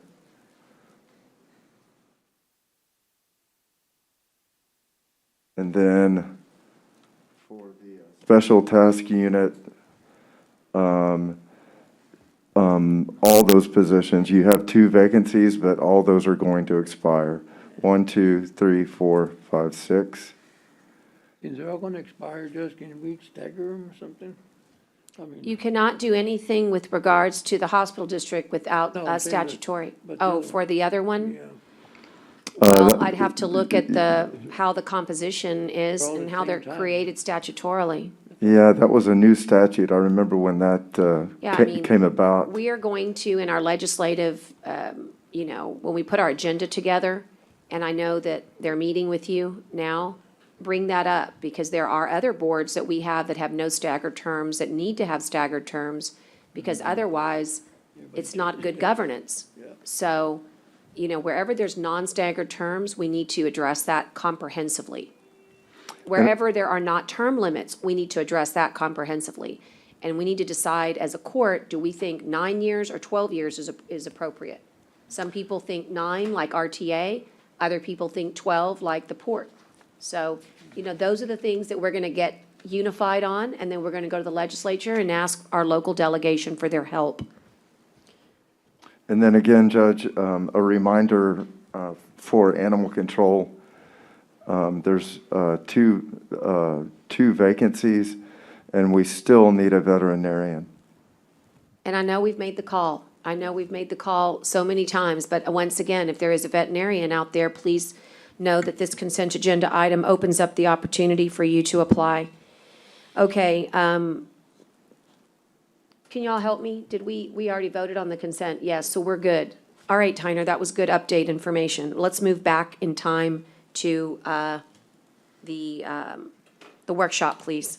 And Mike Bailey, you're standing by. Yeah, and Judge, for purposes of this, I'm going to let Mike give the background, but as you know, Judge, that ABM has been consulting with commissioners, with you, Judge, with various department heads, Juan Pimentel. It's been a number of months, and the idea was for ABM to take a look at, to see if they could do some CIP projects, and to actually do performance contracting whereby they guarantee that a certain amount of energy savings will in fact be used to actually pay for the project. And so to start the workshop, and I just for y'all's information, bond counsel's on. I think Noe's going to join. And Joel is down in the Public Works office right now. And if we need them, we can call on them. And there's Joel in your upper right. So I'm going to go ahead and turn it over to Mike Bailey with ABM. If you'll do an introduction and let me know, and I can run the slides for you. All right, Tyler. Yeah, if you'll go ahead and be loading the slides, I appreciate it. County Judge Canales, Commissioners, we just want to thank you for the opportunity to be here today to present an overview of all the scope development work that we've been doing over the past several months. Before I get into that, again, I'd like to just real quickly introduce the team members who are with me today. Of course, I'm Mike Bailey. I am the Senior County Executive, along with Joel Lopez, who for business development with ABM. Additionally, we also have Lisa Loop, who is our Vice President for the West Region of Sales. And finally, we have Larry Harshaw, who is the General Manager of our Houston office. Over the past several months, we've had our whole engineering team, which is quite a large number of staff that have been either on site or working behind the scenes to develop this project. They have, in the process, developed over 100 engineering drawings for the work and the scopes that we're going to be presenting today. In addition to them, our ops team has been involved as well. Their goal is to work directly with the development process to look at each scope to determine how is the best practice is for this turnkey delivery to occur in the most efficient way.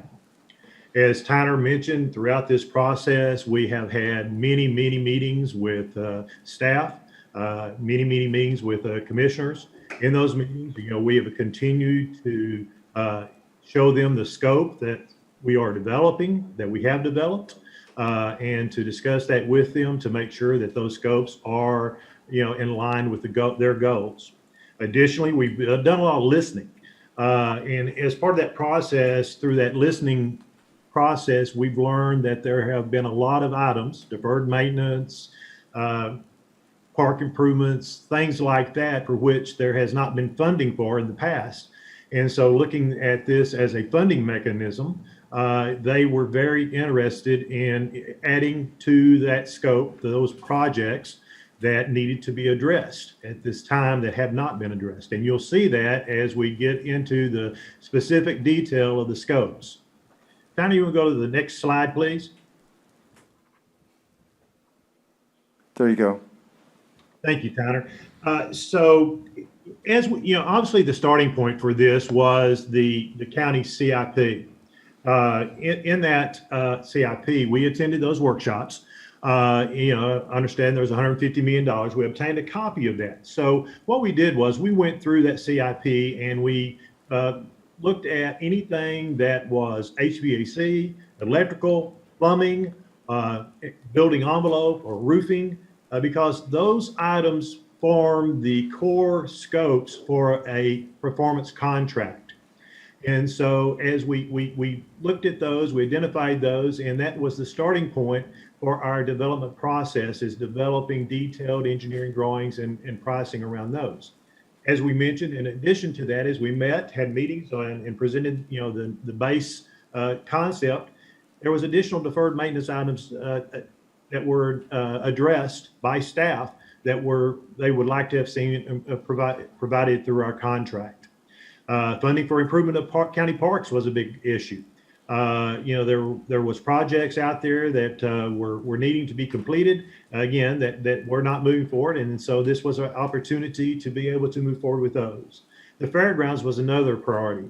The fairgrounds, obviously, we're looking for ways to enhance that facility, to increase the revenue that is generated from the rents that occur out there. And so we have done a lot of work and development and design in that area as well.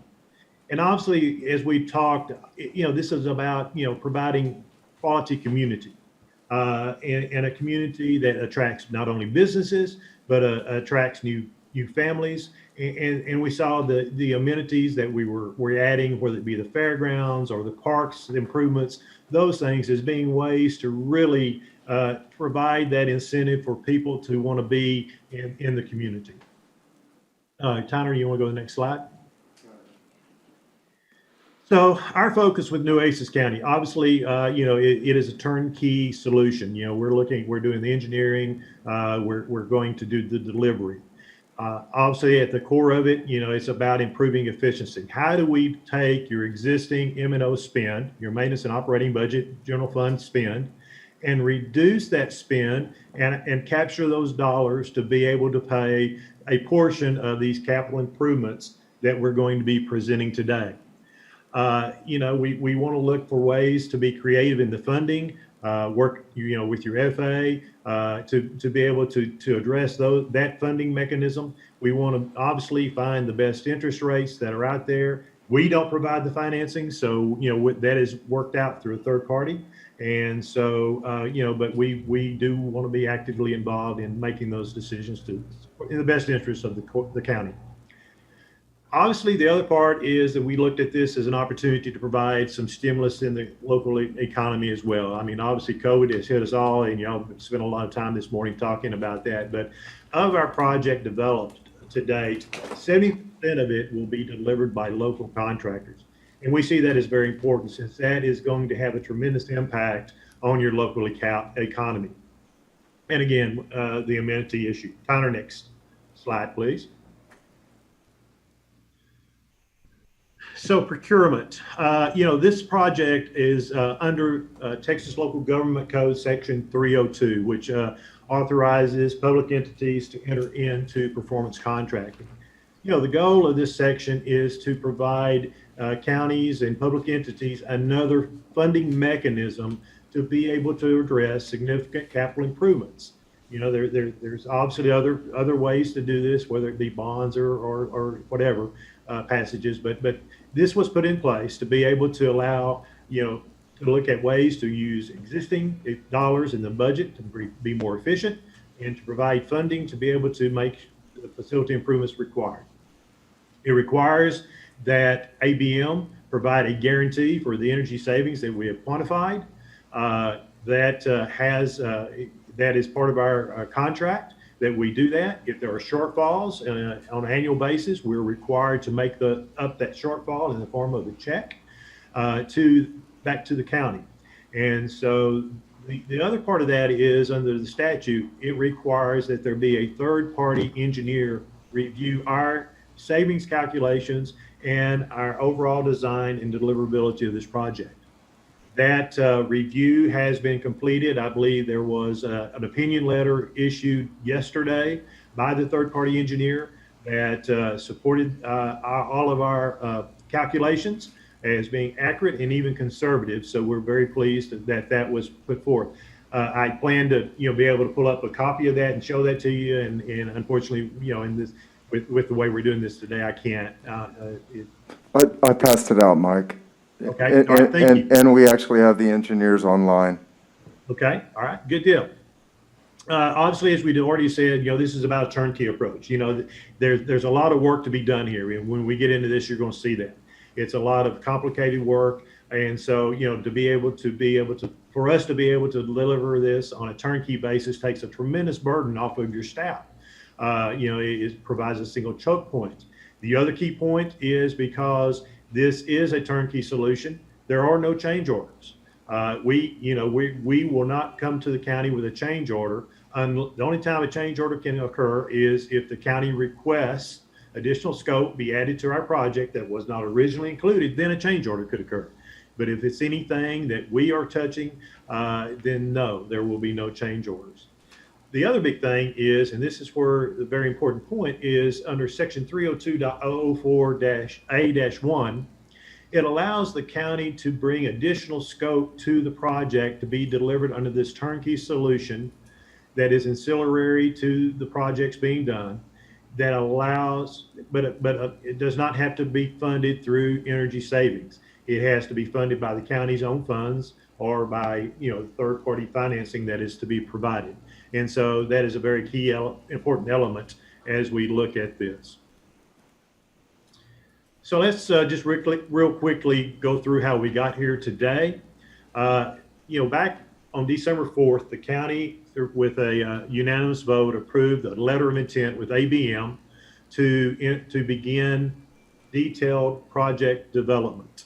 Over the past 6 months, we've been in that process of developing that.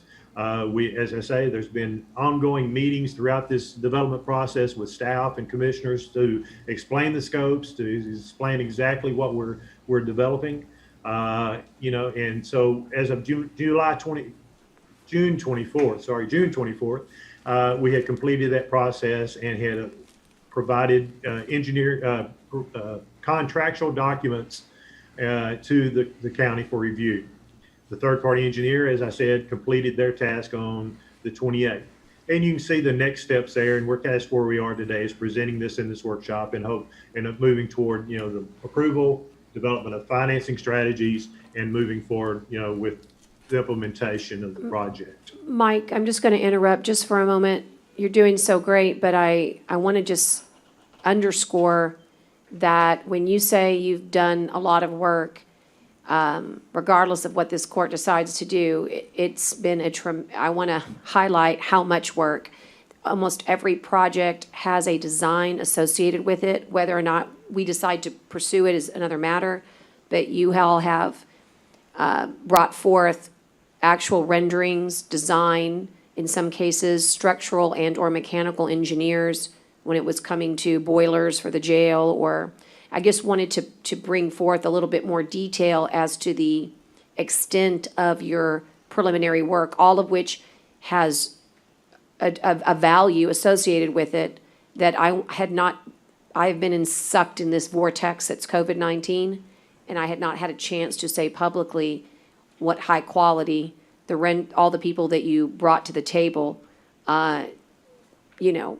added to this discussion. I don't think I would have been able to get excited about something like this unless I had seen the quality of both subcontractors, partners, and or engineering folks and architects. It wouldn't have meant as much visually to me. And so I hope that, and I think since you've met with commissioners, they know what I'm talking about. But for those people at home, I wanted to highlight that you did a great job with regards to that. There were tons of dollars expended in order to get to this point at no cost to the county, and I wanted to say thank you. I appreciate that very much. And again, I have, renderings and things like that I could be presenting, but again, we'll have to save those, I guess, for another time or in-person meetings.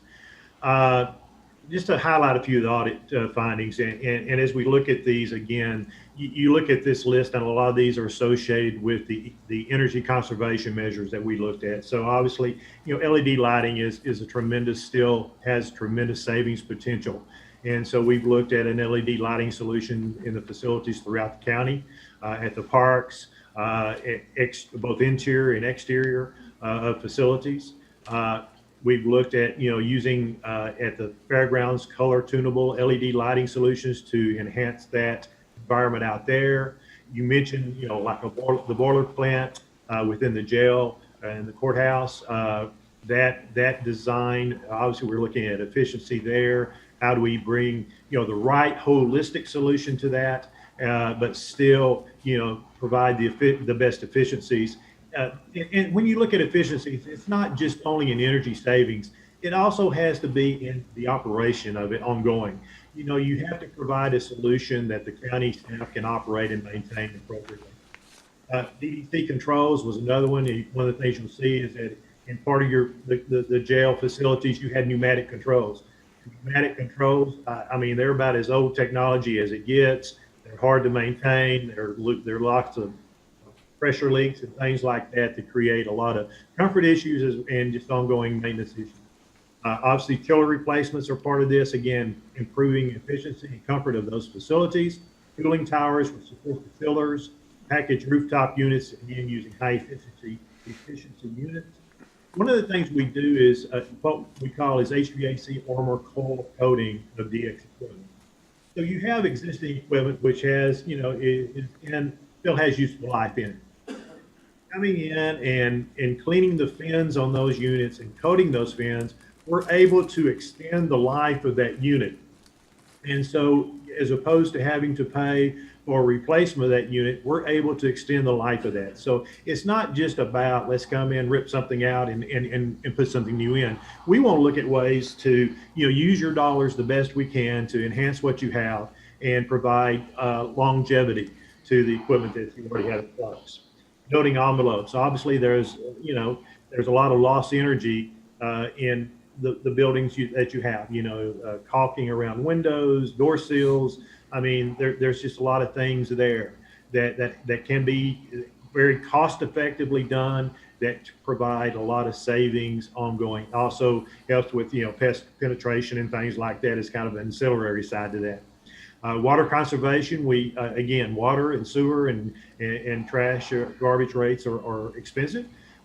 So conserving water not only is great for the environment because it is such a precious commodity, but it also provides tremendous savings. Transformer replacements, again, just with new higher efficiency transformers, you get savings and quick payback there. Roof replacements was another one. Again, we look for energy efficient roofing systems to put in so that again, you're minimizing loss of envelope and those sort of things. So those are kind of the energy conservation measures. In addition to that, there were some other improvements that were brought to it. Obviously, at the parks, we're looking at building a new dog park, install ADA walkways, replace the existing walking trails with new ADA ones. Paving upgrades was something that was identified by staff. Landscaping was something that was identified at the fairgrounds.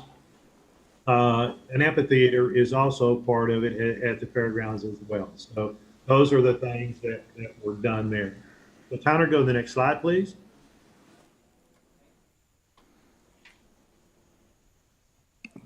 I better too. So before we jump into actually, what I'm going to do next is go through each facility, go through a detailed, what we're doing a scope. Before I do that, are there any questions at this point that we might stop and ask before we jump into kind of the scopes themselves? Just a little bit of homework, housekeeping. This, just so you know, for the audience, it's a presentation. There is an item that we will address, but for right now, You're listening, you can ask questions, but it's presentation only at this time, just to kind of give everybody who's watching a little bit of background. And I will ask if there's any questions. It's probably a good time to hop in if anybody wants to. Okay, Mike, go on. All right, thank you. So as we developed the scopes, what we did is we kind of came up with a color scheme to help identify this for not only ourselves in our development process, but also for the commissioners and staff as we reviewed this on an ongoing basis. So there were things that were identified obviously in the CIP, and those are color coded. CIP identified projects, and you'll see that color code through here. There are things that were identified as deferred maintenance items that were brought to our attention by staff as things that weren't included in the CIP, but needed to be addressed. There are obviously efficiency items that we just went through that are providing the energy savings that can reduce NO spend to help provide the funding going forward for this project. There was some safety and security things. Obviously, there's like exterior lighting, for example. There are areas where the exterior lighting is so bad that it created an unsafe environment.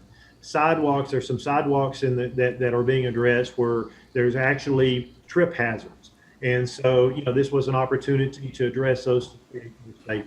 Beautification, that would be the landscaping, obviously, and some ECMs. Again, those were things that staff brought to us and said, hey, while you're doing this and developing this turnkey solution, will you please add this scope as well and include that in your project? So that is the legend that is going to be used throughout this process. So as you look at the courthouse, the first thing you see there, and this was already being kind of addressed, was to replace replace a boiler was what was originally identified in the CIP. As we looked at that and we're on site, what we discovered is that we had a system that was not redundant. In other words, you had a boiler one boiler that already failed. The other boiler was somewhat suspect, and you had a very old, inefficient boiler that was serving as a backup. Additionally, throughout that system, as we inspected the whole hot water system, there was a lot of leakage there's steam trap leaks, there's leaks at the exchangers, there's all types of things. So replacing one boiler would be very inexpensive, but it wouldn't be the right holistic solution. So we developed this holistic solution to address the entire hot water system. We presented that to Public Works. We also had Sheriff Hooper come in and along with his deputies and presented that to them. And so, obviously the scope of work increased tremendously as we went forward. You can see some of the other things. Obviously, installation of a tower treatment system is an efficiency item. The county is actually going to replace that tower, and y'all are going to do that. We're just going to provide the efficiency measures to make it even more efficient. Air curtains, where there's the one entrance that doesn't have the vestibule, obviously coming in the courthouse. We're looking at installing an air curtain there. So in those events where both ends of the doors open, you don't get that suction out of cool air or in hot air coming in. So it is a way to improve efficiency.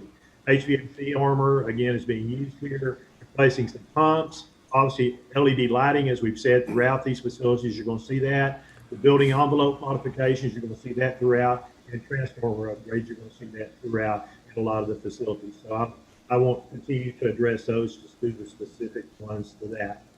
At the jail, again, as we talked about, this was in the CIP, you had pneumatic controls. And again, those are very inefficient, high maintenance, so we're replacing those pneumatic controls. The air handlers within that support the chilled water system are extremely old. They're in extremely bad shape. They're pretty much the original ones. So, that was part of the CIP, was to replace those. So we have developed a plan. This is a very technical replacement. The areas that some of these air handlers are in is very tight, very hard to work in. And so when you talk about ops coming in and understanding the delivery, it's very important when you're looking at these sort of things, because these are difficult installations.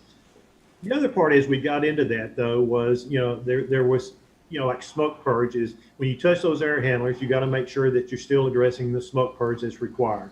And so we had to do upgrades to the system to be able to ensure that the smoke purge requirements were being met.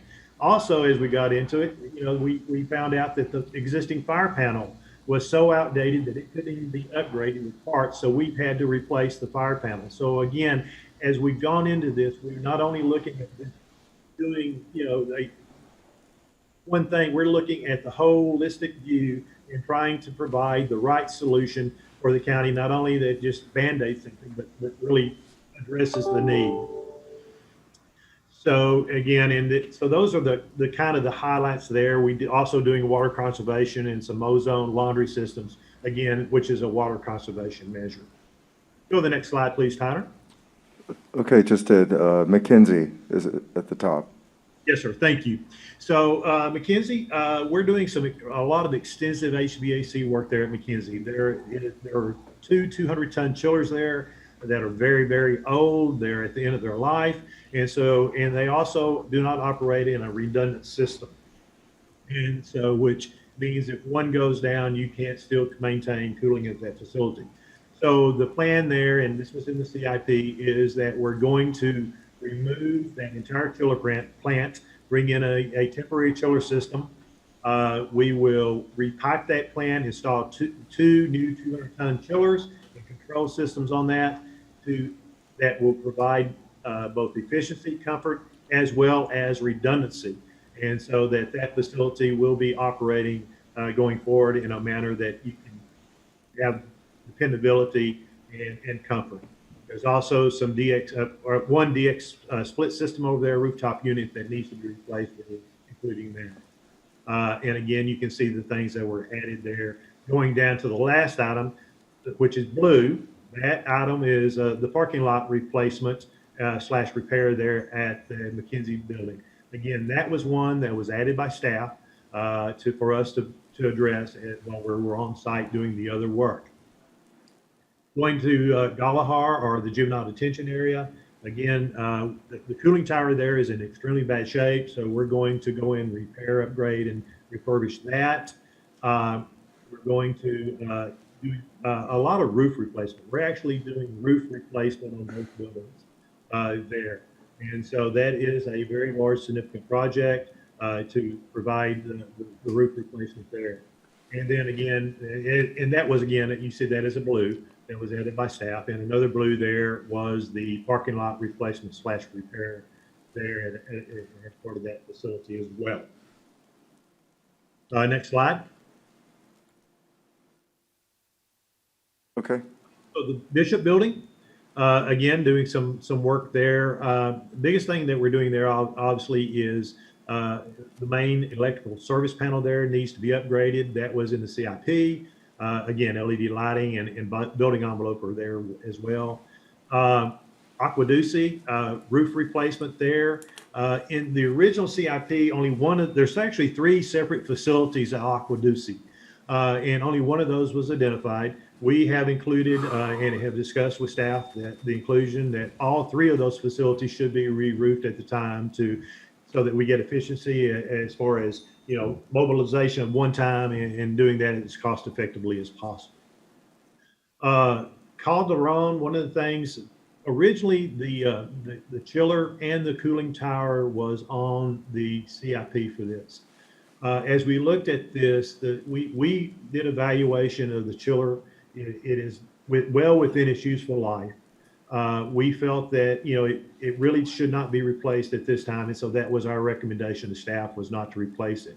The cooling tower, which is located on the roof of the facility, is in extremely bad state of repair, and so it needs to be replaced. And obviously that bad cooling tower is part of the whole chilled water system, and so it was contributing to the issues with the chiller. So we feel that the replacement of that cooling tower is a better use of money and will provide the opportunity for that system to operate more efficiently going forward. The other thing is, there is a roof replacement there at that building. And also because there's a lot of power issues out there, there's a lot of spikes in the system, there's a lot of outages. And so we're installing a TVSS system out there that will condition that power better and provide more dependable power going forward, which again can impact the operation of your equipment there And so that's a fairly cost-effective thing, but it can really provide a lot of savings and for you on lost equipment. So next slide. Fairgrounds. So when you look at the fairgrounds, there's an extensive amount of work that's being done at the fairgrounds facility. We've already replaced the 70-ton Aeon unit there. That unit had failed. It needed to be replaced. So we've already actually implemented that work through a statement of work that was approved by the court. We're installing some large fans within the facilities to circulate air to provide greater comfort. LED lighting there. Lighting is a major component to this facility. We are adding lighting to the existing parking lots. We're replacing all the LED lighting within the facilities, and all facilities located there at the fairgrounds will all receive a lighting upgrade. In addition to that, because we were looking for ways to improve the aesthetics of this facility, we've actually installed some color tunable lighting in this area in the walkway that is in the main walkway, and so that will allow the spectra to be able to control the lighting and kind of for events specific things that are occurring out there. Again, to improve the revenue stream there and the rentability of that. We're going to be replacing the roofs. All the red tile looking roofs will be replaced. We're going to do a standing seam roof on that will be installed on those facilities. That is a major roofing project there. Landscaping is being addressed again because this is more of to provide better aesthetics. We are looking at installing landscaping and with the ability to maintain that. This is the area where, was a safety issue that the main walkway actually has some heaves in it. And so we're going to go in and repair those walkways to remove those heaves. So that takes the tripping hazard away. This was another facility. This facility overall, the exterior lighting levels were very low. And so we're doing a lot of additional exterior lighting again, as a safety measure. We're doing carpet replacement throughout the exhibit hall. We're painting that again, which that has not been addressed. Those facilities have been there quite a while, and it's just time to do that. One of the added features that was brought to our attention by staff was the idea of providing an outdoor stage or amphitheater. And so our design, and I wish I could pull up the rendering for this, actually includes an outdoor amphitheater. Again, for activities and events to be held outdoors, and again, to enhance the rentability of the facility and drive greater revenue. Quick question, sorry. What did you say on the roof that we were replacing? I can't see him, there he is. There. What are we replacing with the roof? We're replacing all the red roof areas with new standing steel seam roofs. Sandy sealed. Standing seam. Sorry. Standing seam. Standing. Standing seam. Because that's As opposed to the interlocking ones that we have now that allows for water to come underneath it. Okay. And move it out and allows the water to come in, so. It's one groove. So is it? The way we did the roof before was not. Is it metal? It's a metal roof. It's called a barrage roof. So what happens is that those tiles are interlocking, as the judge says, and the wind kind of pulls them out. So once those tiles are compromised, they may not look like they're up, but the wind and water come in underneath. We had this problem with Hannah, ripped out a lot more of those tiles just this weekend. Obviously, that takes away, the look, which of the building. So we just feel like the result of taking away the look is more important. I'm trying to say, in other words, I know these are hard roofs to maintain. I get that. So we just think it's better for the long haul for it to be a metal roof than it will be for what I would call Spanish style, if I'm right. Correct, like Spanish. Those are actually metal. The tile that's up there looks like a tile, but it's actually metal now. Yes. Oh, it is metal. Okay. But the standing seam will it'll be the same color. It'll look similar to it. Oh, okay. It's just, it's more secure since we use that for our evacuation and everything else. It'll be more secure, more. We are getting water in there now. Long so like grooves. Oh, okay, the so sites it'll, that I'm Doug sorry. show, they actually get water in there right now. So basically, it'll still look the same, it'll just be a different material. Correct. Okay, all right. And it won't look, this is the nice, I mean, it'll look the same, but this is Nicer. a wonderful look. That's a It's nice- just that it's interlocking, and that's why you like it, because it does this effect, but it doesn't work for our terrain. Okay. But it is the subject of a insurance Claim, claim. okay. Yes.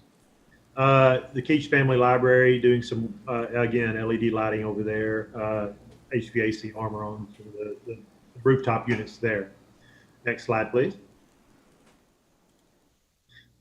So now we kind of move into the parks.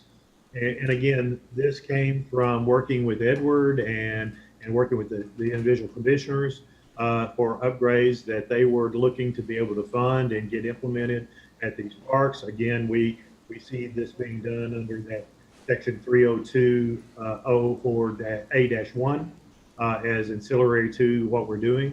Obviously, we're looking at adding LED lighting for safety and security at those parks. At the Amistad Veterans Park, we're redoing the concrete parking lot. We're redoing the walking paths. We're resurfacing and upgrading the basketball court that is existing there and providing a new basketball go system. And then providing ADA access walking paths to the various amenities at that park. Sorry, Hazel my Bay- bad. One more roof question. How long was that roof on there? How long has it been on there? I'm sorry. How long has that roof been It's on there? original. So that's what, 2006 or 7. so it's a 14-year-old roof, and so would it have been guaranteed longer than that? No, typically, this roof should have lasted us a good 20 years, but Right, it's that not was- going to because someone made a decision that wasn't the best one way back when. There's an underlying roof underneath there. When they installed that decorative stuff on top, it actually punctured into the subroofing. And so every time it rips out, you leave 2 holes that are where the water penetrates into the sub. Okay, So thank you for that answer. Having said that, it's certainly on the 3/4 life of its life. Well, we've got a claim on it too. It sounds like we've still got an insurance claim We on do. that too. We do. Okay. And at some point, it's going to be replaced, whether it's the That's not true. so good decision or the claim. That's true. Okay. Any other questions before I move to Hazel Bazemore? No, sir. Go ahead. Hazel Bazemore, we're again doing LED lighting there, new ADA access sidewalks. The dog park is an addition to that to provide an amenity. This is obviously another beautiful park, and so it's just adding an amenity there. We're providing a portion of the playground equipment that is being funded jointly there, adding some canopy and picnic areas in close proximity to the dog park area. Where we're going to refurbish the Hawk Watch area, and by refurbish, it's really in pretty good shape, it appears. There may be a few boards that need to be replaced, but overall, it just needs freshening up with cleaning and restaining. And so that's part of that. There's one area that we're putting a privacy fence around to kind of, again, shield some storage areas out there. And then finally, we're going to refurbish and repaint all the picnic tables in that area. I believe there's somewhere around 38 or 40 of those. Ortiz Park, again, LED lighting. We're redoing that walking path. Both Amistad and Ortiz have existing mile-long walking paths. And so those are both, in both of those cases, that's what we're redoing, is those mile-long walking paths with replacing those with ADA walking paths. I know I heard somebody earlier talking about, the gentleman who was retiring was talking about taking a lot of walks in the park, and I thought about this, as being part of that, providing that amenity for him to do that. I thought that was really, really interesting. Some new cover access walk to the community center. There's a walkway there People drop off right there and have to walk into that facility. It's not covered currently. And so that was one of the things requested by staff, is that we do that to be able to, provide shelter for those people in inclement weather. New cover, well, I'm sorry, resurface the tennis courts that are there. We're going to redo those. Also, as we're doing it, we're going to correct some grading issues that are around that court as well. Basketball court upgrades and new basketball goal system. So next slide. So dollars. Always the fun part of the discussion is the dollar part of it. So what we've done here is we've actually gone through and based upon all the designs, developed walking contractors and receiving bids. We have put together a pricing schedule by complex. And so that's what you see here for the court to review and discuss. The scopes have all been, as I said, throughout this process, we've listened, we've included all scopes. So obviously that's been our, we haven't tried to filter that. And so we've taken all those and we have provided pricing for that. And so you can see. And Mike, this represents what I'm going to call the universe. If everybody picked every single item, this is what it would be. It doesn't indicate that all of these will be chosen. It just indicates we can't begin to discuss until we understand what the universe is, and that's what this is. Exactly. That's Okay. why I wanted to say we listened and we included everything. So you're Right. exactly right. So that's the pricing. So go to the next slide, and I'll have to kind of explain this slide, and this may be my accounting crazy mind here. I'm sorry. And if it doesn't make sense, tell me it doesn't make sense. You won't hurt my feelings. But obviously we have the project cost, and we're bringing ECMs or energy conservation measures that are going to save energy and reduce the cost. And so, over the term, we're generating about a little over $7.5 million of energy savings that is helping to fund all to reduce the cost of this project. Let me put it that way. In addition to that, as we said, the county had identified in the CIP $11,731,200. We've discussed how, some of the solutions were maybe, once we got into the scope development, the scope of the work was a lot greater than what was identified in the CIP. And then as we looked at, again, back to doing this, what Judge Canales has called the universe, we kind of totaled up all the ads. And so when you look at all the stuff that was added and requested, including and I threw in all the parks at the bottoms, you're over $18 million. So, the question is, okay, we started with a small CIP. How did we get to, this price? And so I'm trying, hopefully that kind of gives you an idea of how this project has grown to, $38 million, because again, as we're saying, we've listened and we've included everything. Right, so just so that we're clear, because, people might be seeing this at home. So project cost is what you estimate based on everything that you've heard, both identified in the CIP and then those that were added on. And then you have your project, your expectation of project energy savings. And that's which is guaranteed, and that's $7.5 million. And then you say, okay, and this is what the county identified, that was 11.7 million. Then the last column is, and this is the additional dollars that have been added, if you will, by deferred maintenance. Is that correct? Yes, yeah, deferred maintenance, yes, that would be the correct, deferred maintenance and projects identified. Okay. All right. Go to the next. All right, let's go to the next slide if we can. So, I mean, we obviously the next portion to this is how this all gets funded. And it's obviously the final funding solution is based upon what gets included and the final pricing and final scope. So, this is somewhat preliminary until those decisions are made. But obviously, in part of our discussions, there are some sources of funding that are potentially available to as a down payment to this project, and I've identified those as well. And using that down payment, we're looking at, a maximum interest rate of 2.25. We're again, your FA is looking at ways to reduce that interest rate. We're just wanting the best interest rate that you can get so that, it reduces the annual cash outlay. The construction period for this is 18 months. So that's where we started, where we are right now. If you go to the next slide, what this next slide does again is it shows, how this project gets funded under a performance contracting solution and under the statute and what's allowed under the statute. And so obviously there's utility savings, and we identified that already at that $7.5 million, and that's guaranteed. You're able under legislation to claim operational savings. There's lots of operational savings, and we feel like this is a fairly conservative number. We've discussed this with staff. But again, you're not having to, you're putting in light bulbs that have 50,000 burn hours. You don't have ballast, so you're able to reduce the maintenance cost that's associated. You're putting in new chiller plants. You're putting in new rooftop units. You're upgrading water systems.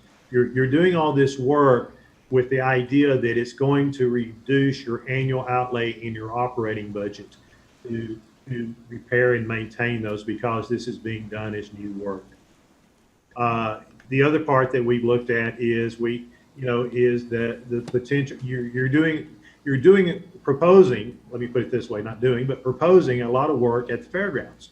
Obviously, the reason you're proposing that work is for an increase in revenue out there from that being rented, that facility being rented. And so we feel like we've put a fairly conservative starting point for revenue increase. That's been escalated at 10% per year over the term. The last component, obviously, is that, a lot of the stuff, when you look at that 18 million that was added by staff as deferred maintenance, we picked up about $1 million a year that said, okay, you're not having to budget to do these deferred maintenance items and do these upgrades in your ongoing annual budget. And so we took $1 million over the next 15 years as capital cost avoidance, because you're not going to have to pay. We're doing that $18 million of work up front now, and so you're not going to have to be coming out of your budget on an annual basis. And then obviously you have the debt service and that is associated with that, and then you have a balance. And so when you look at an ESPC contract, that under the statute is how that project gets funded.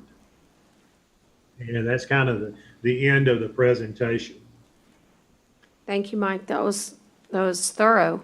And I'm sure people are going to have lots of questions. And the first part of the presentation, of course, is all driven by identification of need. And the one thing that I want to point out, no matter which project belongs to your precinct or which project you think brings value to the county, it's very clear that any engineer, including those that identified the needs in our capital improvement plan, this countywide, I wish I could just say, we just need to concentrate here, or we just need to concentrate there. But when you literally look comprehensively, it bears noting, without judgment and or opinion, that this entire county needs investment in its infrastructure. There is failure everywhere. And what I mean failure, I mean infrastructure failure. Chillers, boilers, roofs, parking lots, ADA. I mean, it's shocking, but then not. I can explain it when we actually have our budget workshop with the public. I'm going to explain how we got here, because we got here, and there was a reason we got here. It's not necessarily germane right now, but there's a reason none of this got done over time, and it needs to be done now because it's costing us tons of maintenance every year, tons of human capital. And, you have to address, you can't allow your house to fall around you if your house is the jail or the courthouse, because you're providing other services there, or the annex or the juvenile detention center. So there's going to be priority projects. And I just want to acknowledge that you took a holistic, comprehensive approach. You were proactive. I didn't know you, but I know that you've been involved with the courthouse before in some of these, assignments and projects. And so sometimes it's just time, right? Sometimes you just fall in the cycle of the roof. It's a 20-year roof and you're in year 19, You're going to have to deal with it. But it seems that there is a systematic need, not want. Some things are wants in this comprehensive universe, but overall, there's a tremendous amount of stack on the need side that I think you've brought to the court. And that's what presentation and workshop's all about. It's being able to see everything and then being able to use that data to make good, solid decisions. So let me ask commissioners if they have any questions about the presentation. I'd like to focus on Hazel Bazemore Park while we still have you, because there's an agenda item that, that's involving that particular project and its funding sources, and that's item number 8. Wait a second. Yes, C8. And then there's an overall agenda item, Tyner, just regarding the ability to work with ABM on such a energy performance contract, but it's all contingent upon something happening in the future. So step 1 is, does this court have a desire to engage with ABM for energy performance contracts? And it doesn't commit us to any particular projects at all, just the idea that we could engage with them and contingent upon a financing. Is that correct? That's correct, but we do not have a contract per se in final form. We're almost Okay. there. So table number 4? I think we tabled, but we might be, if we know what the court wants to do, we might, be able to get that on the August 5th agenda. But is the in the format. intent, but is the intent of item number 4 to say, we wish to have the opportunity If the court's willing, to yes. engage with Yes. ABM? Can we make that decision, and then you can bring back the contract? Can we Ye- make, can yes, we do Judge. that? I think, yes, Okay. we can get it done like So I'm that. going to take out of order then, because Mike needs to be able to answer questions.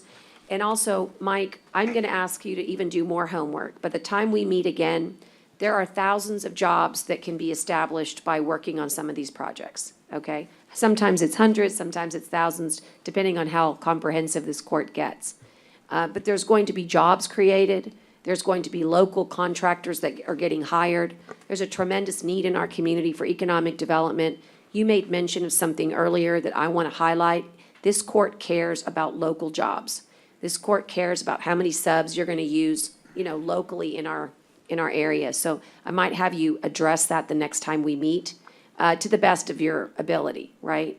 But that's going to be critical. We value that here.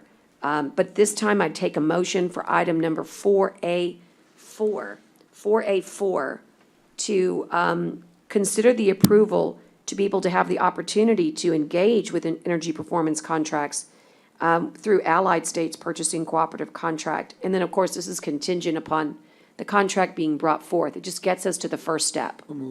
I've got a motion and a second. All those in favor signify by saying aye. Aye. Post same sign. So we'll look for you, Tyner, to work with the county attorney to bring it back. Hey, I don't know what here we go. Patrick Mabry has been on the line, and I would like to allow him as engineer, miraculously at about 3 p.m. yesterday, we got this, and I gave you a copy, and he's an engineer. He's been on the call. I'm sorry, I didn't recognize that. But the third-party review, I'd rather you hear from them, but they confirmed that all their analysis is correct and good, and in certain cases, it exceeds, it exceeds and is conservative. It looks like Patrick is unmuted, and I would ask Patrick to go ahead and talk if you would. Yes, good afternoon.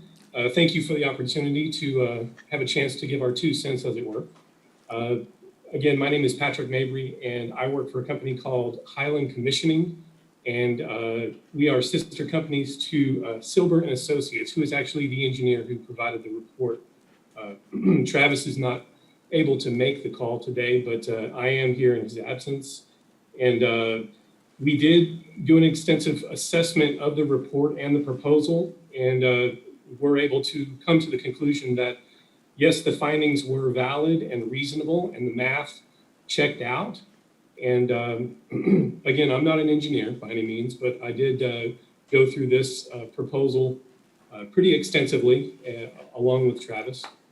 And so I'm not sure exactly what else I can say other than we do find that this proposal conforms to the Texas Local Government Code 302 and is reasonable and is a valid proposal. Okay, thank you for that information as a resource, and we'll have ample time to look at that data collection. So that's required. There's a lot of bells and whistles, aren't there, Belinda, when you do an energy performance savings contract, and you might want to just address some of those right now. Yes, Judge, and as the judge says, this is something required, but this is actually going to be required at the time that we enter into the contract, and to make sure we're all comparing apples to apples. And so we will have this third-party reviewer actually sign off on the contract before it's brought before you. And the contract is kind of in the, initial stages, so to speak, of review. Certainly, I don't know if y'all are going to be wanting to move forward with all the CIP projects that were presented in this workshop. And so I don't know if that's something y'all want to clarify under item number 4. Yeah, I thought I did, but I want to make sure, that look, what they've brought to us is the universe. And now we're going to figure out which planet we want to land on, okay? And the idea is to understand what your choices are, because there are priorities, and there's going to be electeds that are going to weigh in. I see the sheriff's on the line. I know he's muted, but he's probably going to want to weigh in on things like boilers and some of the needs that he has at the jail. So what I want to do is be able to know that we have the mechanisms to engage in these contracts. And that's the process that I'm talking about. Okay. So I'd like to see us to understand and qualify that the item is so that we can engage with them, Okay. but we've got a long way to go. And I just wanted to make sure Yeah. we kind of clarified that. And I don't mean that long, but, Right. But we're still, trying to hone in on this. And so, yes, there's that portion of it, and I think there's probably still some more presentation on some of the different financing mechanisms. Correct. So that we can also kind of dovetail that in also. For instance, there might be some, and we're about to find out, there's one coming up, that has at least 50% funding source from one particular arena. You might say, I have an old CO. In fact, Mike, if you could bring that slide back where you see COs on there, I assume that we can shore that up and say CO 2019, that your $8 million suggestion in the financing mechanism, when you say existing COs, you mean 2019. Slide 14, Tanner. Slide 14, yeah. So when it says existing COs, I'm assuming you mean 2019. And then when you see Commissioner Vaughn, that might be a CO she has from CO in the past, or Judge Canales, it might be from a CO that I have in the past. And then there might be a Spectra contribution that has to do with dollars that are already in-house that they have given that we haven't spent. And then there's roof insurance proceeds. These are basically our FEMA roof insurance proceeds, Dale, that we've kind of been holding back on. And then you'll see something like additional sources, and you'll see that that might represent ADA. So to the extent that there are ADA accommodations that have been represented that they would fix, we know that from previous COs, there's escrowed money that are just focused on ADA. So I want you to know when he says sources for down payment, that those actually have a reality base to them. Having said that, it's still our choice as to which projects will advance and what the funding mechanism would be.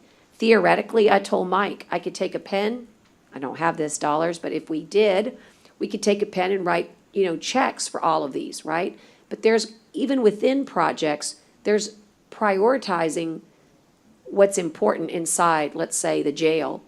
I think pneumatic controls are very important, but let's say the court didn't, for instance.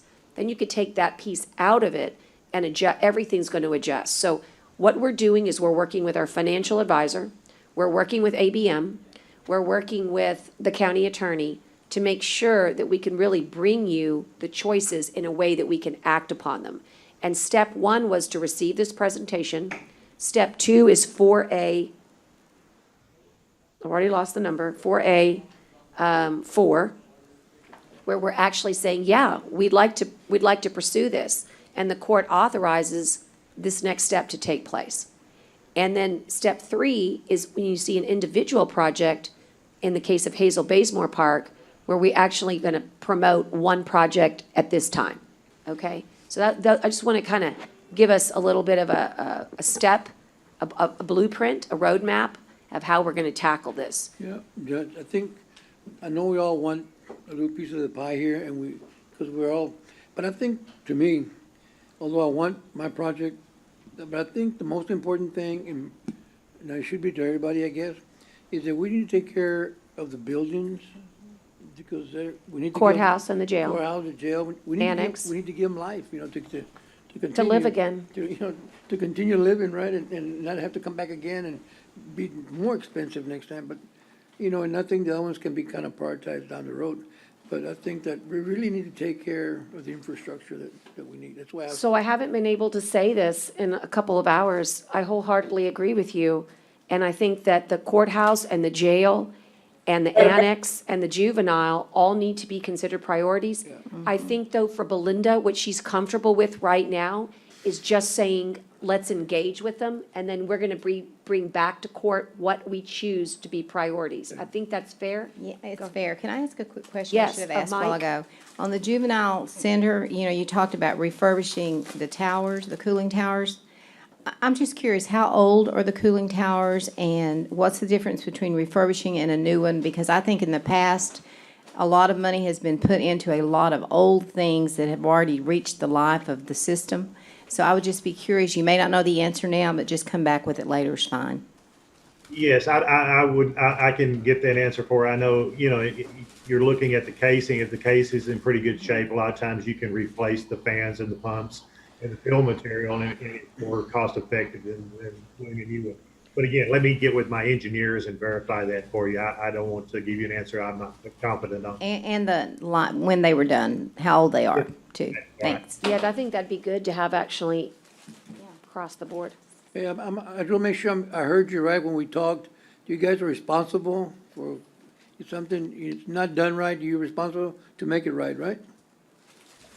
That's what I Yes, like, that's that's what I like. correct. As it relates to, for example, on the guaranteed energy savings, to be able to achieve the guaranteed energy savings, we have to guarantee the performance of whatever is being installed. And again, as it relates to the overall project, there's no change orders. So we got to, we've got to ensure that, the design that we are presenting to you and the scope that is outlined in our contract in detail is completed and delivered to you without, in its entirety. The contract is very detailed in scope.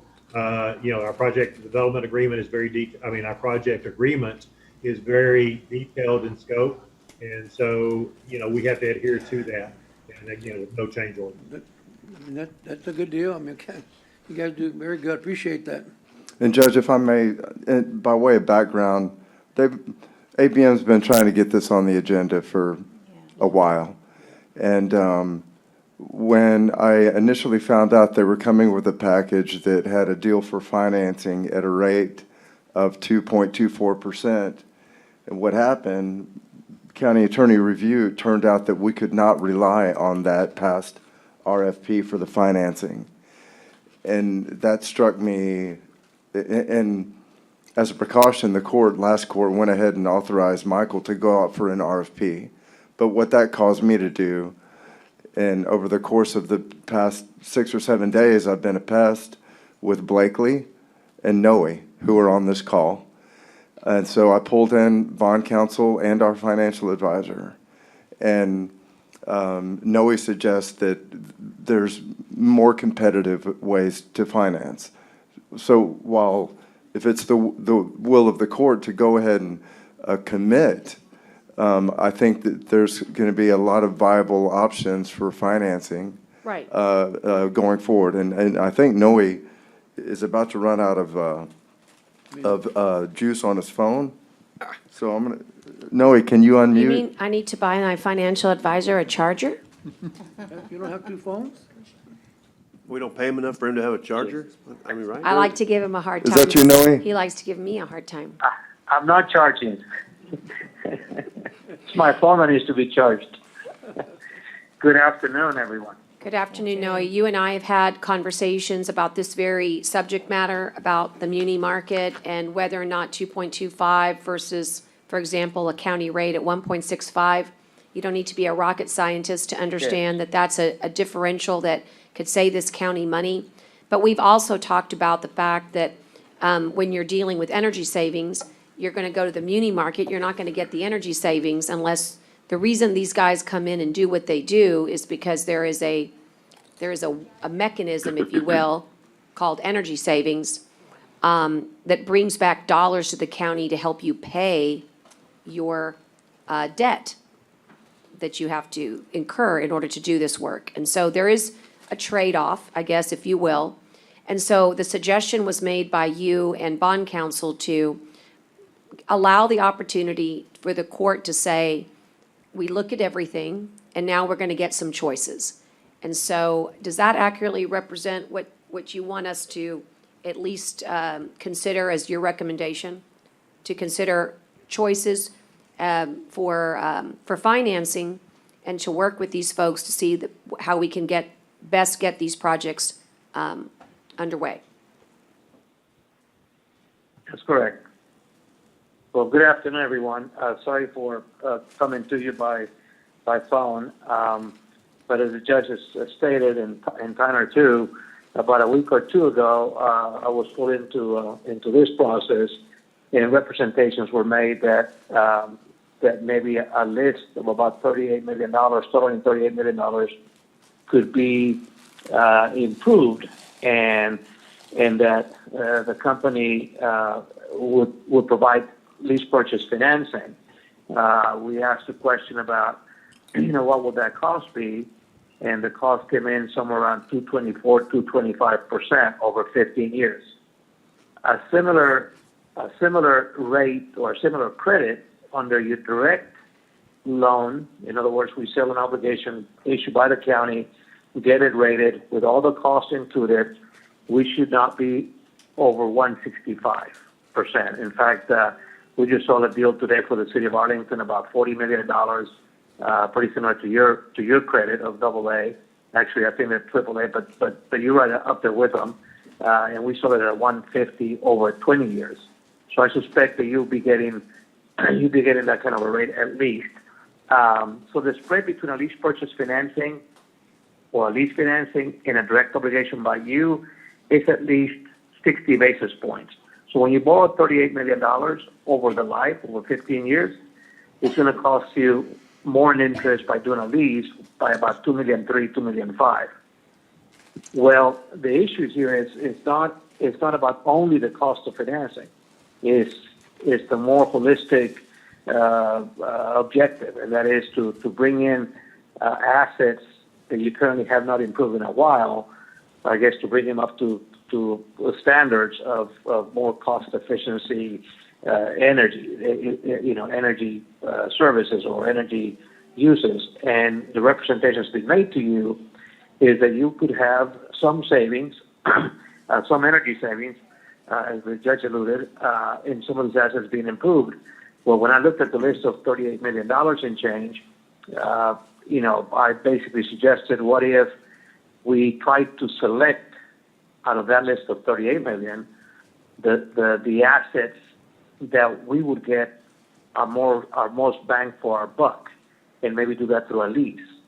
And basically, after visiting with them yesterday, I don't know, Tyler, if you have that list, but I think there were 4 assets that will get us the most bang for our buck in terms of energy savings, and that will be the courthouse, as you would expect, the jail annex, and the fairgrounds. And I'm sure that we can work with ABM and their financier people to get us a more reasonable borrowing rate, not the 225, and see where we land. That was our observation. That's been our observation thus far. The other projects, I think, can be funded through current COs that Dale can probably share with us. There may be balances on, or the bonds that we sold, the obligations we sold last year. One of the concerns we have on a lease of this size is that the rating agencies are very gun shy nowadays in that they want to see us disclose, even in our audits now, if we have leases, outside of the traditional conventional financings that we do. And the judge asked me, Noé, if we do this, could it affect our ratings? And I don't think anyone wants to see the ratings affected. So we would have to make a little extra effort to be more transparent in disclosing, this is consistent with our CIP that we presented to you guys last year, meaning to the rating agencies, and this may or may not be inside the CIP. These improvements are on this list of $38.3 million. So that was our biggest issue. Having seen all that, having evaluated this with the judge and the judge's staff, I'm pretty confident that you would not get a downgrade on ratings or anything. The issue is more transparency and behaving as the good credit that we are, a AA credit. And this is part of the process. So I was invited to be part of this meeting, and I'm sharing that with you. Those are my thoughts, Judge. Thank you. And that's exactly, I concur. I just want to say that. I concur with the analysis, with the concept. But again, there are steps that need to be taken, and today is our first chance to take that step. And again, And we don't have to do all of it, right? We could. No, like what Noe suggests, the only thing I might need to look at, Noe, is the juvenile detention center, because I consider that also like a jail. And so I don't know if that makes it number 5, but that would be my only. That is part of it. Okay. That is part of it. Sorry. I'm sorry. I failed to not mention No that. worries. That And is part of the analysis, yeah. Right. So we think that's good. So thank you, Noe. So at this time, court, we have a motion and a second.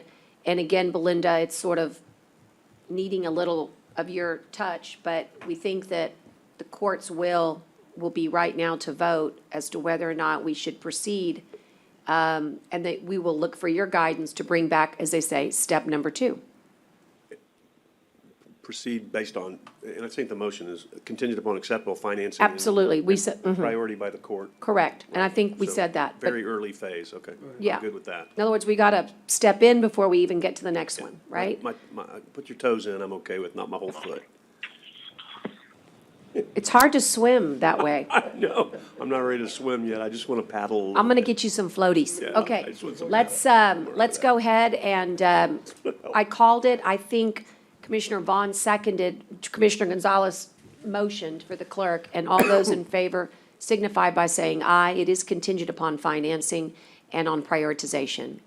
Aye. Aye. Okay, so, Just want to clarify, because we're going to get to maybe Commissioner Vaughn's item, but I think next court, and I'll worry about how it's worded, but I think we can contract contingent upon, actually contracting next court contingent upon I understand. financing, and then that lets other projects I understand, move forward. particularly if the projects already have their own financing. That's Okay, correct. if they don't need outside financing, like Noe referred to, if Dale says, sure, you can do this through a CO 2004, 2015, Yeah, if we got a- 2016. If there's already a funding source, those projects Right. can go on their own. Right, yeah, he just means it'll be a work order. that But we would in order approve. for it to be competitively bid, we do have to contract with AVM. No, I'm just saying, but we don't have to hold back on any projects that are already funded. If they want Right, to go forward right. with the project that's already got a CO attached, then I'm not, I'm just. Right. You're not right. gonna hold back there, Right. okay.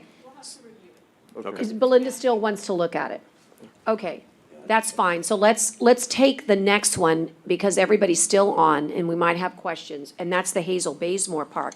Now here comes a scenario where you do have a particular request, and it's number 8. And so, Commissioner, this one is discuss and consider a cooperative contract, and Michael can help us out here. It's for the installation of park improvements at Hazel Baysmore. Commissioner Vaughn's been working diligently on this, so she could probably lay it out for us, but this is it right? Number 8? Yes, number 8? Do you want to? In the Public Works section, Okay, so C8. Juan and Commissioner Vaughn, do you want to take us through this? Come on up, guys. As I say, tell us all the great things. Which one was this? I'm sorry. We don't have a Public visual? Works. Okay. Go to number 8 on C. Here's a visual. Yes. There we go. So as you look at that, that's the entrance to Hazel Baysmore Park. We're actually taking down a building that's existing right there. We just ran through the abatement process, and we're getting ready to tear that building down. The green portion that you see there is the dog park there. There's, as you see the Hawk Watch over there, that's they're going to make some improvements to the Hawk Watch in that it needs to be washed and some boards need to be replaced, and they're going to reseal all the decking and all the wood there. The trail that you see there is a trail that's going to be added to allow ADA access to both the facility over there, which is the new one, which is the dog park, and then the area over there where we're going to put in some new playground equipment, which a portion of that is going to come from the health department's funding of that. The tables throughout the facility, which again, there's 38 to 40 of them, are going to be improved upon. They're going to be brightly colored, and they're going to be painted and just redone, so to speak. There was additional features that we took out of this that were interesting, but didn't see the overall park as one whole piece of deal. It didn't connect everything together. This will allow not only the people that use the Hawk Watch to be able to rest and relax, but allow other people to come in and also be part of the Hawk Watch. I like to call it a process. You go out there, you enjoy it. The first days or the first weeks, they have events out there, and it's more of a family type affair. So this adds to the whole park feeling.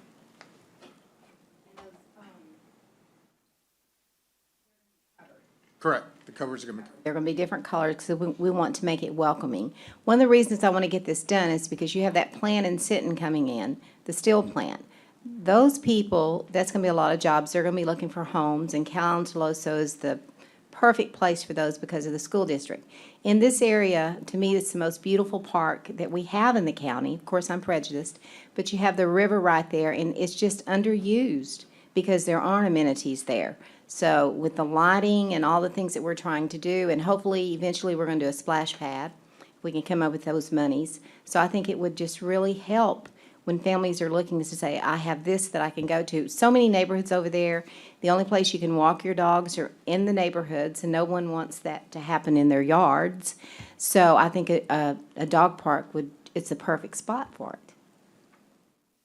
And really, it's just an overall recommitment to the community that the county is providing upgrades to their services. I mean, that's what we pay taxes for, is to be able to say the services are worth it.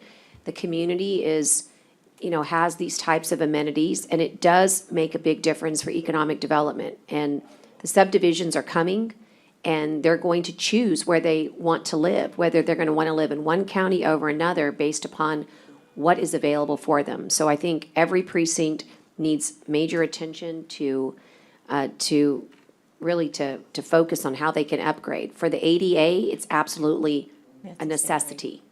So some things are really important here. Can we identify at this time the total cost for this and then the funding source, Tyner, please?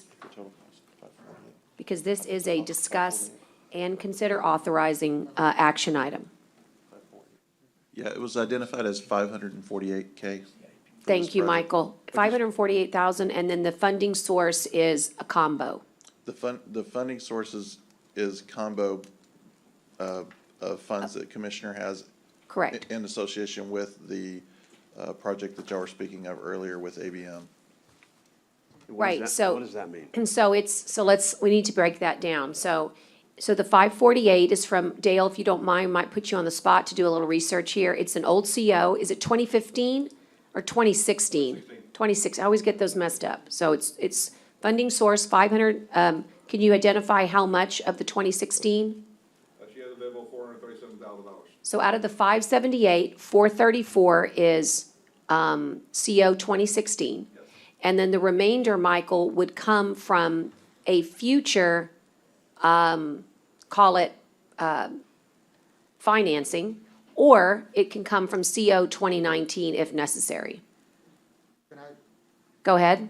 One of the possible fundings, and later on you'll see it, we've got a TIPS contract for the re-roofing of the facility there.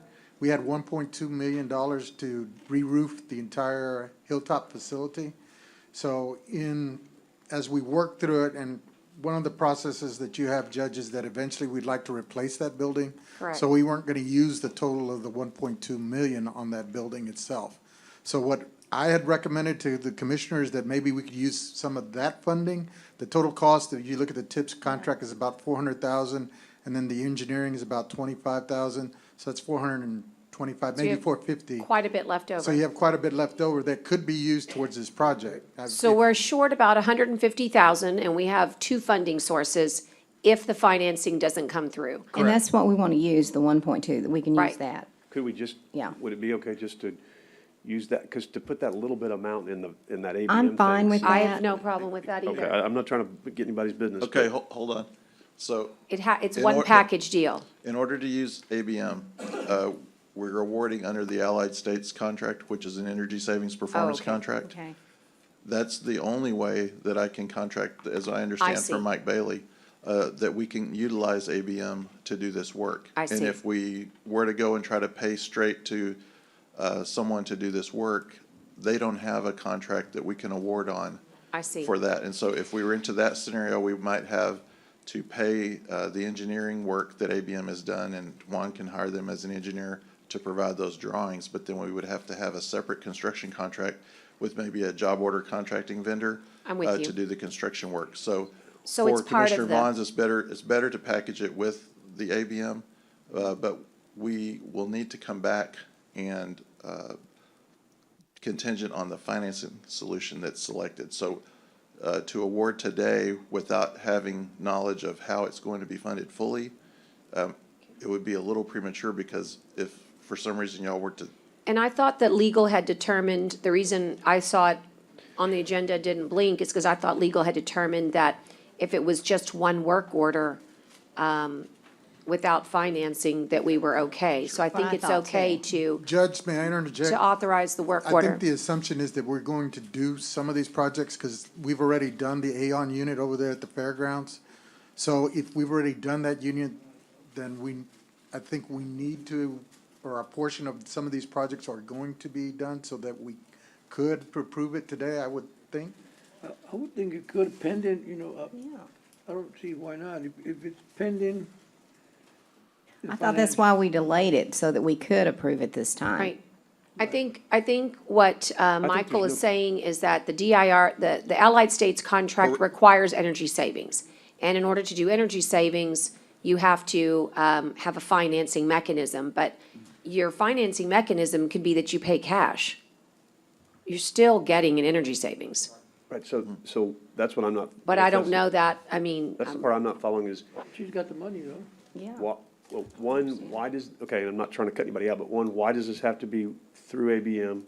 And two, thank you, and two, what the judge just said on the cash portion, what would be so the my reason? understanding, You have to and finance? the finance folks can correct me because I'm not a financial expert on this, but my understanding is that the funding coming from this energy savings performance contract is the umbrella that we need to have to be able to do all of these side projects. And there's a You're saying paragraph. we have to finance some portion of it to get the contract? I'm saying y'all need to That's the simple agree version. to how you want to finance the whole project in order to do this one, unless you're going to call it something different separately and apart from the ABM. if he's right and we have to finance part of this, which I'm with the judge, I don't know why we would have, I don't know if that's what you're saying, but I don't know why we would have to finance something if we have cash, but if he's saying we have to. Well, I'm not saying you have to finance it. I'll be clear. What I'm saying is whatever this arrangement's gonna be as to how the ABM energy savings contract is gonna be structured, and it will include some portions that are cash paid. What you're saying, And this portion might be 100% cash paid under that umbrella.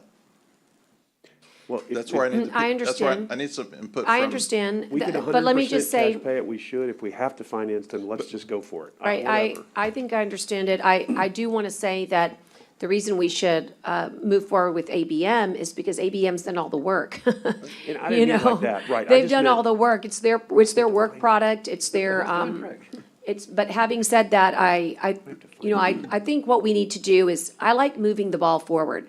If there's something that legal says, hey, you need to come back and redo, but I think what I want to provide direction to the legal is that it's the will of the court. If a motion and a second is made, and there's enough ayes, that you know that for Hazel Baysmore Park, that we wish to procure with ABM to do this work, and to make certain that whether we pay 90%, 95%, or 100%, that we can be under the umbrella of ABM. Correct.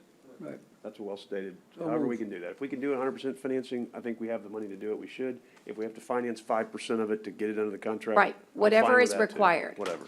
I'll make a Okay, motion it'll to be that. under the umbrella, Mike. Just as long as what y'all are all agreeing to today is that the park work that we just presented here has to be part of the package. If I y'all agree. try to pull that Got it. out later, that's not gonna work. I agree. That's my You motion. can't pull it out. It has to stay in. I, won't pull it out. we agree, it just might be a very small percentage. So that's, yeah. Because that's it's the motion. already in a package, which is the Aon, oh, hello. Thank you. It's already inside a package, it's already under an umbrella called Fairgrounds Chiller. Okay, we got a motion and Okay, I've got a motion and a second, and good luck on the clerk on that one, but I'll help you later if you need it. All those in favor signify by saying aye. Aye. Thank you. Good And project. It's gonna be a great Good project, and, project. and the only thing I'm gonna say is, this is a little bit of experience, is from Mike. When we do start these projects, I really believe the signs that we've put out that say coming soon with the rendering and the information is so great when you can have it on premise with your name and the whole thing. It makes people go, wow, that's coming. And then as we get things completed, like I'd like to see our banners downstairs. We've done the chiller replacement project. Someone get me a little red Sharpie or get a, and say, check. Jail elevators, check. So that people know you've made progress with your commitment that you've made, the promise you made them. Can we Okay. get a sign one, please? Thank you. Yeah. Just to be clear, all that was approved is that you're instructing us to try to move forward and try to get this under the ABM project. But right now, there's nothing before y'all for approval as far as contracts or anything of that nature. Right, there hasn't been a contract signed, but we wish that work to be contracted with ABM, and we wish it to be under the umbrella. What is question marked is how much will be financed. The contract financing, that element is a question mark. But the paperwork still needs to be. Absolutely, the paperwork get needs to moving, be though. done. And I think that we're so far along that this is a very short timetable for the Hazel Baysmore. At least it should be, and I would encourage you to make it short. Okay, let's go back into the realm of the regular agenda, please. And I bet I don't know if he's like been hanging on or we're gonna call him, but if you want to give him heads up, Creston Cook. And if not, we'll do number 2, which is Dale's I believe quarterly. he's on. Is he really? He was earlier. What a trooper. Well, if he is, we'll take him. If not, we'll do the investment report and get right back. I didn't see his name. He was earlier. He No may. worries. Give him a text. Oh, here he is. He's on my corner. Hey, Creston. Oh, there we go. Judge. Bless you for hanging on. I hope that you had great work to do while you were on mute. Got a lot done. Thank you. Creston, good to have you. Creston Cook is the Executive Director of the South Texas Military Task Force, and the former, basically, head civilian at CCAD, and he is going to visit with us about the economic impact of our military bases, because there's been a very important report, and Creston, tell us about it. Happy to. Tyner, you want to do the slides? I'm opening it right now. Okay, good. Well, good morning. Creston Cook, again, Executive Director of South Texas Military Task Force, on behalf of our Chairman, Alan Wilson, and I. Thanks for inviting me to present the economic impact of our area military installations. And thank you, Nueces County, for your continued support to the South Texas Military Task Force. Some of you may not be aware of what the task force is, so I'll start with a short introduction on our mission and our members, and I think my presentation will last less than 10 minutes, so I hope that'll be helpful. It might make you a hero. Okay, good deal. Actually, this is important, though. Don't rush. Okay. The purpose of the second slide, Tyner, the purpose of the military task force is to communicate the value of the military facilities in our area and ensure that they continue to perform their critical missions in our community for years to come. I will also note, as you probably know, all of our area military installations are fully operational in these challenging times. One visible example are the Navy training plans that we continue to see flying over our city every day. Next slide, please. Got it. Here is a list of the members of the South Texas Military Task Force. We formed in the 1990s as a nonpartisan group when the possibility of base closures became a real threat to our area. Today, as our task force is one of the most influential groups of military, business, and government leaders in South Texas. I'm sure you'll recognize many names of our members, including Judge Canellis. Thank you. We continue to exist today because military installations still need our support as they continue to be challenged by workload, budget, and mission decreases. One example, Corpus Christi Army Depot workforce, when I was there at one time, had a workforce of over 6,000 people. Today, because of workload cuts, they employ about 3,600 people. Still a large organization. But you can see how things other than base closures can affect our economy and area employment. Next slide, please. Putting some faces to the names of our members. Here's a group photo that we took at our quarterly meeting held last February, pre-COVID times, of course. The economic impact of our area military installations is one of the driving forces of our task force, and I'm going to continue the presentation on the data we received from Governor Abbott's office. Next slide. And this is the bulk of the presentation. Last month, Governor Abbott released the latest economic impact figures for the military installations in Texas. The full report is available, I believe, as an attachment on today's agenda.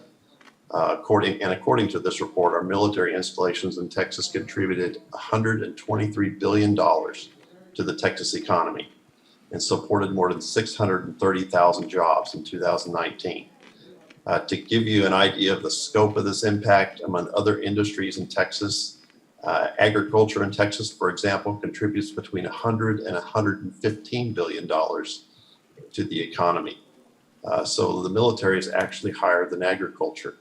And according to the figures in this report, our military installations ranked second only to energy in Texas in overall economic impact. You might not have known that. Next slide. So what are the military components in our area? You probably know them. There are 4 of them.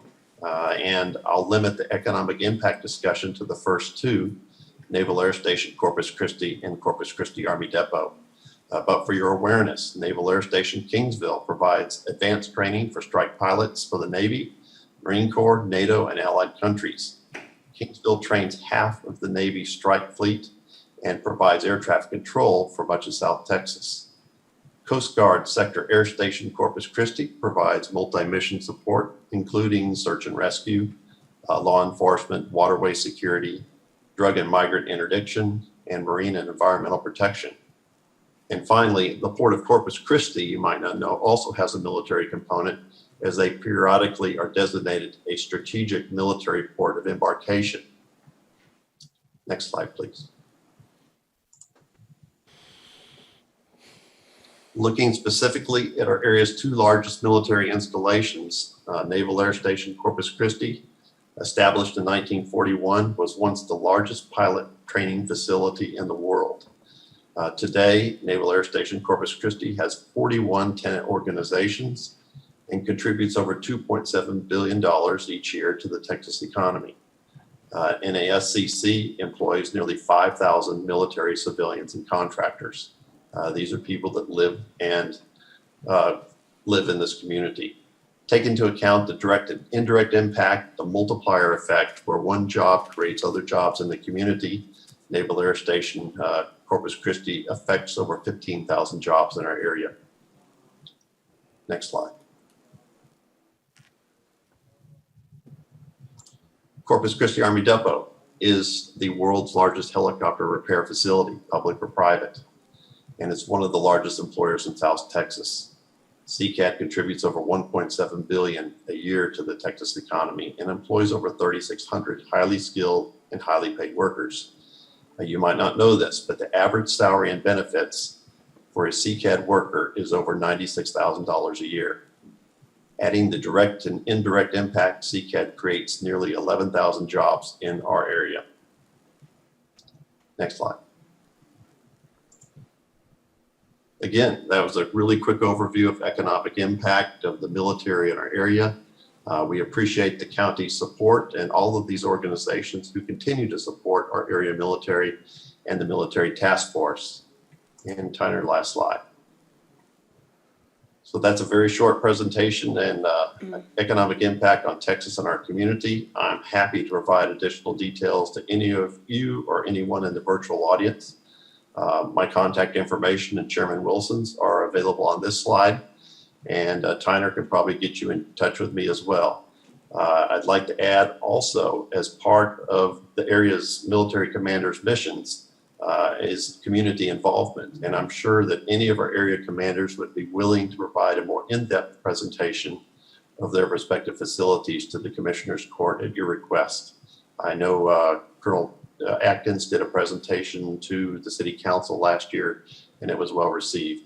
It's good to know more about the military in our area. Again, thank you for your interest and your support and your time today. If there's any questions, I'm happy to try to answer.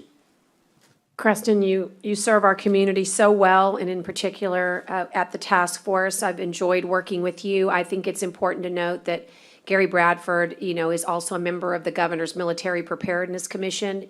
It puts us in the driver's seat, if you will, for our region to be able to have that kind of input.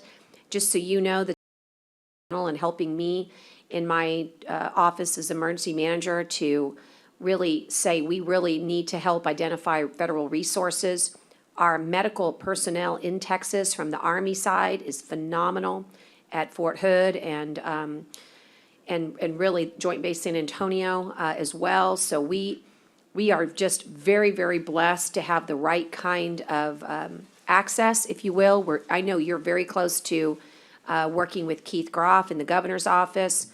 We're a pretty mighty force down here. You have been on the forefront of making sure that radar, well, I will say this way, that we don't have wind turbines too close to military bases because of their impact to mission. So we've been on that front, and you've been helping me with intergovernmental support agreements since day one. So I want the court to understand that when we're in budget season and the value that we give to you is so small compared to the value the military installations give back to our community. And so I wish we could do more, but I'm proud of what we have done to support South Texas Military Task Force. And are there any questions of Creston? Just keep up the great work, and like I said, thanks for always being helpful and supportive when we need to reach out. And it's too bad we haven't been able to take our annual trips this year, but I hope that they return early next year. Thank you, Judge. I Thank really you. appreciate the support. Thank you. Bye-bye. Okay, Tyner, we'll let Preston go on, and then we'll go to Dale's quarterly investment report. Yes, good afternoon. This is the quarterly investment report for the period ending June 30th this last month. If you turn to page 1, you'll see a summary report of all of our investments. The very top of it, you'll see a summary of our cash and cash equivalents and investments. For the period of June 30th, 2020, we had a current value of $143,422,302. Now, it may seem surprising that it is a decrease of $31 million from the prior period, prior quarter, I should say. Now, that is a large number, but if you remember, most of our revenue comes in at the very beginning of the year, and normally our expenses and our transactions monthly is around $15 to $17 million, so a drop of $31 million is not surprised. So the amount of money that we have available is correct.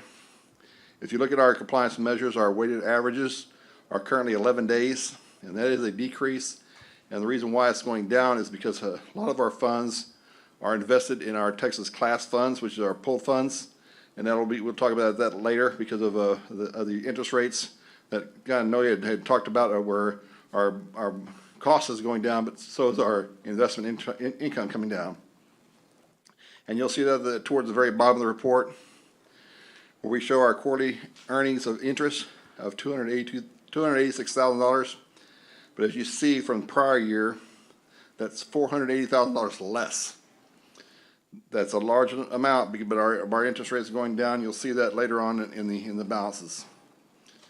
If you turn to page 3 again, you see our total balances is $143,422,302, and you'll see it's broken down between our operating funds, our capital project funds, debt service, and other funds. For the total amount, and you'll see our cash bank is 21%. Our Texas class, which is our pool fund that I mentioned before, is 75%. Those total is over 90% of our total investments. And you'll see our broker dealers amounts as well. Page 4 and 5 just shows you each of our particular funds for the period and from 1 year ago, and then any increase and decrease in some of the funds. And we did see a good increase in our general fund of $8 million, which is good. Some of them went down, but not a large amount, and we are spending some of our funds out of the special revenue, but it's not as large amount as could be. On page 6 and page 7 is where we talked about our portfolio diversification, our liquidity, as well as our interest. As you see, our balances for cash equivalents, which includes our Texas class, is 36% of our total investments. That's above our maximum, but we'll talk about that later because we kind of need to be there because it's hard time to finding any investments that pay more than Texas class at the moment. Again, our liquidity is 11 days. As we showed on page 7, at the very bottom of that, you'll see our interest calculations. You'll see that for the comparison of the quarterly investments, we're down $480,000. For the year to date, we're down $595,000 from last year to this year. Now, our interest rates are going down for several reasons, COVID being one of them, and that's where we'll have to continue to review our investments. Several of the next pages just deal our ladders and our listing of all of our investments. And if you need to, I can go through those if we need to, but I'll go to page 14. 14 shows our portfolio holding by fund. As you see, our operating fund, which includes the general fund, is 26.56% of our total investments, with the general fund being 21.46% of that percentage. Our debt service is 5.17%. Our capital projects, because of several of our bond issuance that we've talked about, is 43%. And our other special revenue funds, including our self-insurance, is 24.92%. If you look at page 15, you'll see a distribution by our broker dealers. We do have 4. At the moment, the ones we're missing is Wells Fargo, and that's because the ones we had with them have recently matured, and we just have not been able to find investments so we can work with them. And I know Lorenzo from the Treasurer's office and my staff is constantly working with them to try to get some more investments. Now, the key issue I want you to look at is page 17. 17 shows you our comparison to a U.S. 1-year Treasury note. And you see the 1-year Treasury is at 0.16. And you see our projected is 0.79, so we're above the one-year treasury. And we've been that way since going back to the December of 19, which is very, very promising. We are making a little bit more money in the treasury. Now, the key point is on page 18, where we compare it to a two-year treasury. And for many, many, many years, we were constantly below a two-year treasury. However, now we are above it because of most of our funds are invested in our pool funds, because the U.S. Treasury is down to 1.79, and we're projecting 1.94. Why is that? If you look on page 19, 19 shows you our interest rates we earn. If you look at the third column, that's our Texas class, which is our pooled funds we mentioned before, and we go down to June. Right now, June for 2020 is paying 0.57% interest. That's very, very low if you compare. That's if you look back in 1819, we were 2.63%, and now we're paying 0.57. That's why we're seeing $500,000 less in interest revenue.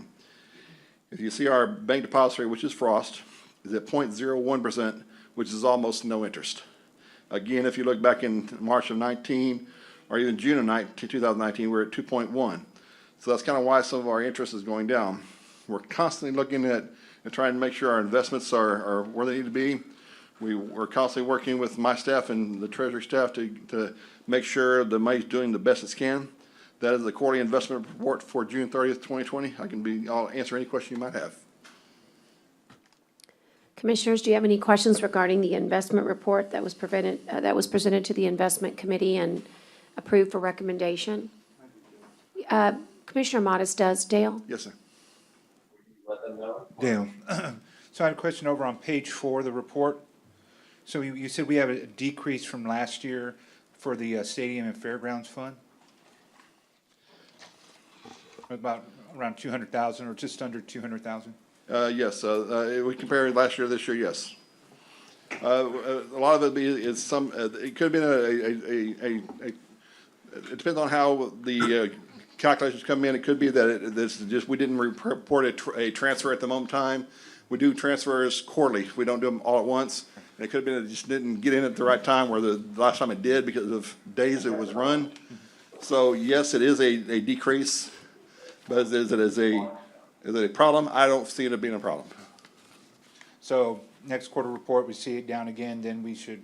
Well, we constantly review this and we constantly look at it. And my staff, when I get this report, I grill them to like, why is this? Why is this? Why is this happening? And we try to review it and see how it works.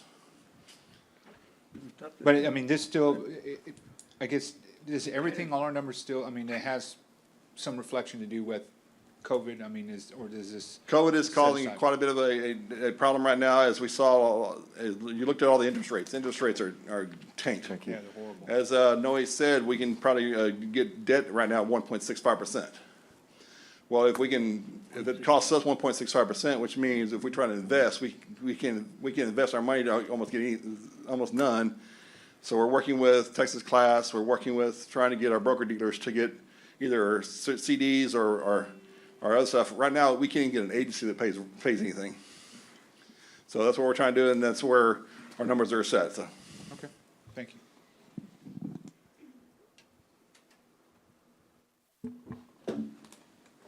I need just a moment.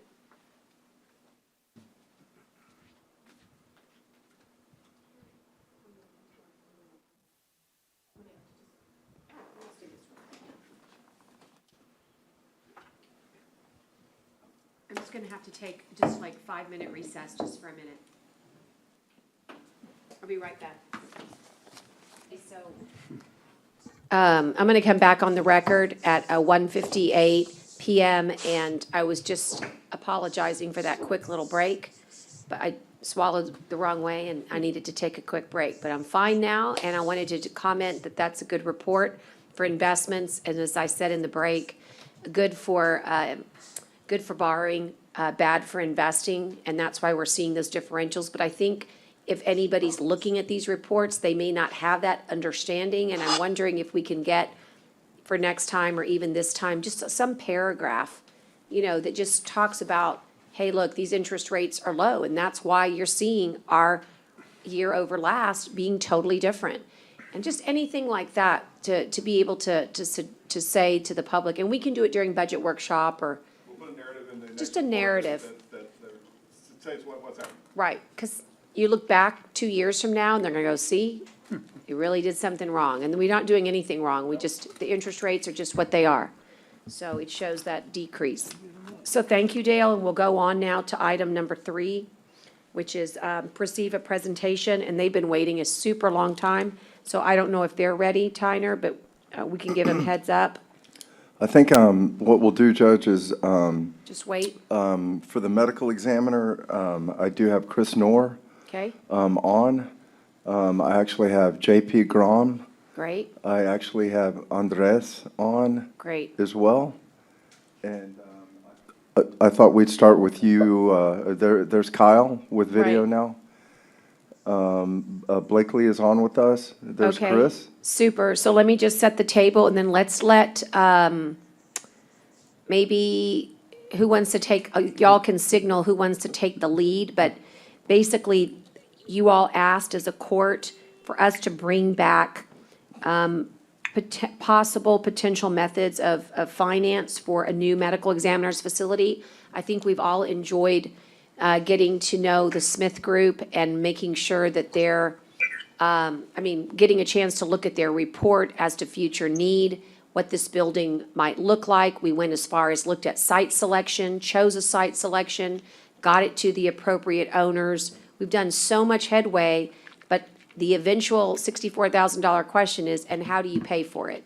Knowing what we want and what it should look like and where it should be, that question needed to be answered. And we know that this building, based on square footage and based on what we think the market bears for a building like this, we were looking at anywhere between, call it, it's a $20 million building, but it could be upwards to 25 million, depending on what technology and extra, like if you had a toxicology lab, let's say, for instance. So what we did was we put a team together. We said, Smith Group and public finance lawyer, can you also work with our program managers, Lan, to come up with some opportunities for the court to consider? And knowing what we know, we want to make certain that we can, I guess, afford, right, to do a building like this, and what method would get us the best price tag. So maybe I'll turn it to Blakely, and she can start, and maybe, I know Kyle's here. Talk to us about the meeting you all had internally about how we could get, I'm gonna use the word turnkey, because turnkey implies that we understand how much money we would be spending, and that we could maybe stick to that profile of that particular amount, so that we could get a building that we need, but not throw it out to the marketplace to get a building that might overextend our financial capability. Blakely? Sure. Thank you, Yeah, Blakely. this is Blakely Fernandez with Bracewell. Can you hear me okay? Yes, ma'am. Sure can. Okay, great. Tyner, we've got 4 quick slides on this. Are you able to pull those up?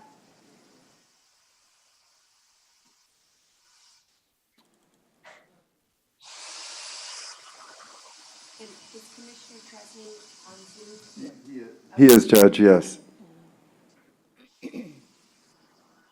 So Judge, as you mentioned, LAN and Bracewell, Estrada, Hinojosa, and the Smith Group have met several times to talk about this project and the best way, the most efficient way for the county to proceed forward. So just a quick overview, the second slide there, Tyner, kind of catches us up as to where the county is right now. The feasibility study by the Smith Group has been complete. Site selection occurred recently at selecting the hospital district site.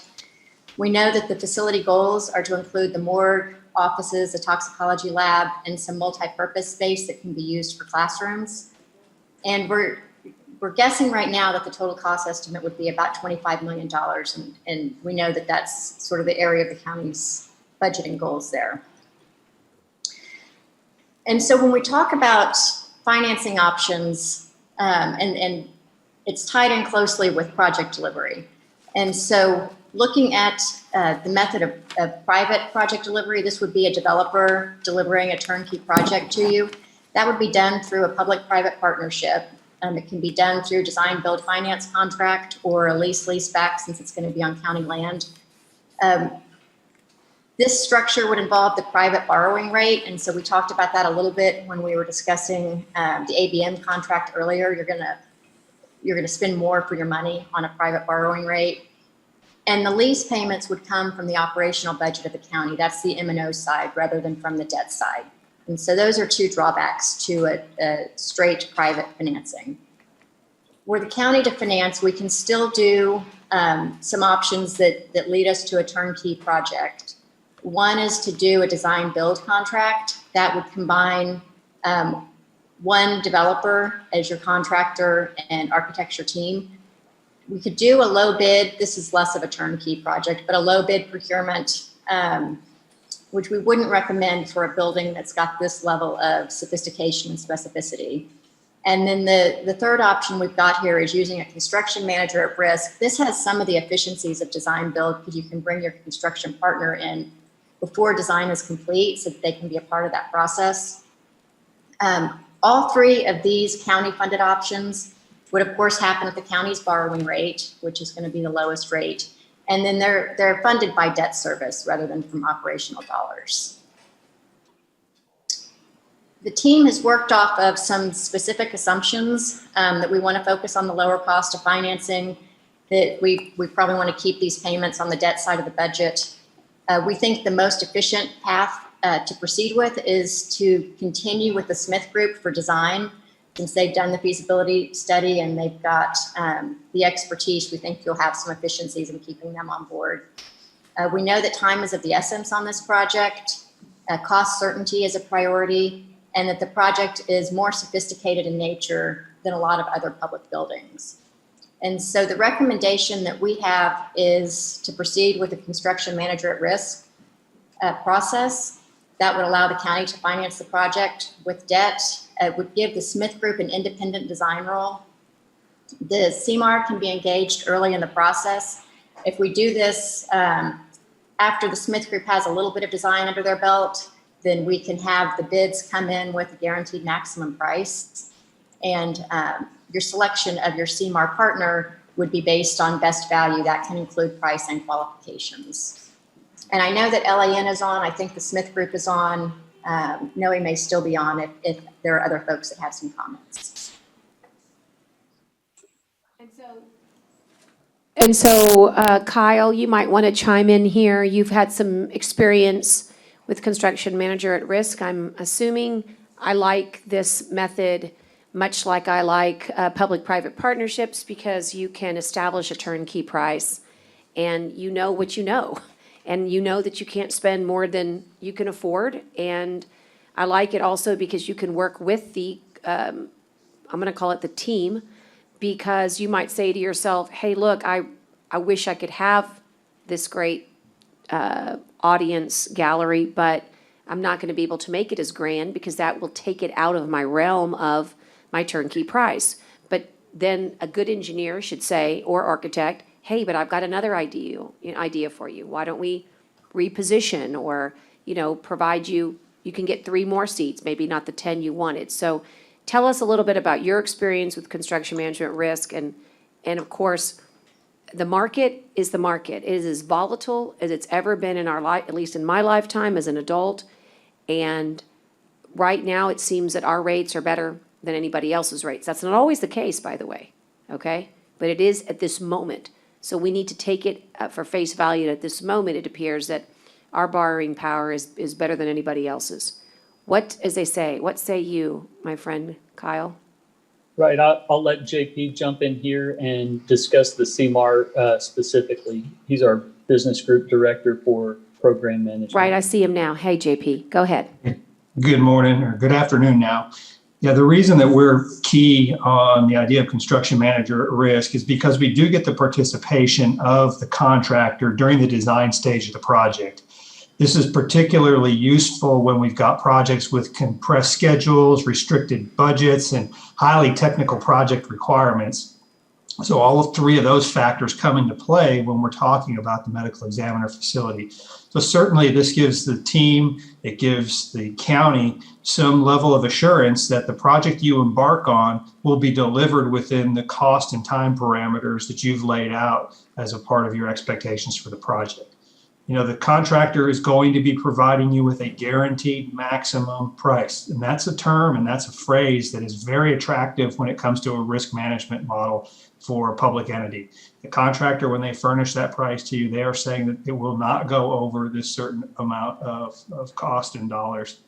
As we work with the design team in developing that guaranteed maximum price, we're making great decisions based on contractors' review of constructability, review of alternative materials, project schedule, all of these factors that in another method wouldn't be known until after the project was bid. So this is a really great method for the reasons that I've cited, and it's why as a team we're endorsing this as the method for this ME facility. Sorry, I was on mute. I also, I mean, obviously concur. One of the things that, that I'm wanting very much for the court to be able to consider is advantages of when you have an architect and a construction company working hand in hand from day one. One of the things that kills governmental entities are change orders and not being on the same page early on and having to extend that kind of, I feel like this is a true way to get a project in a timely way delivered for your community. One of the things that you guys are doing for us, Lan, so we can remind the audience, is that because you're our program manager for buildings, you're trying to watch out for us and help us write the best RFP, try to find the best method of procurement.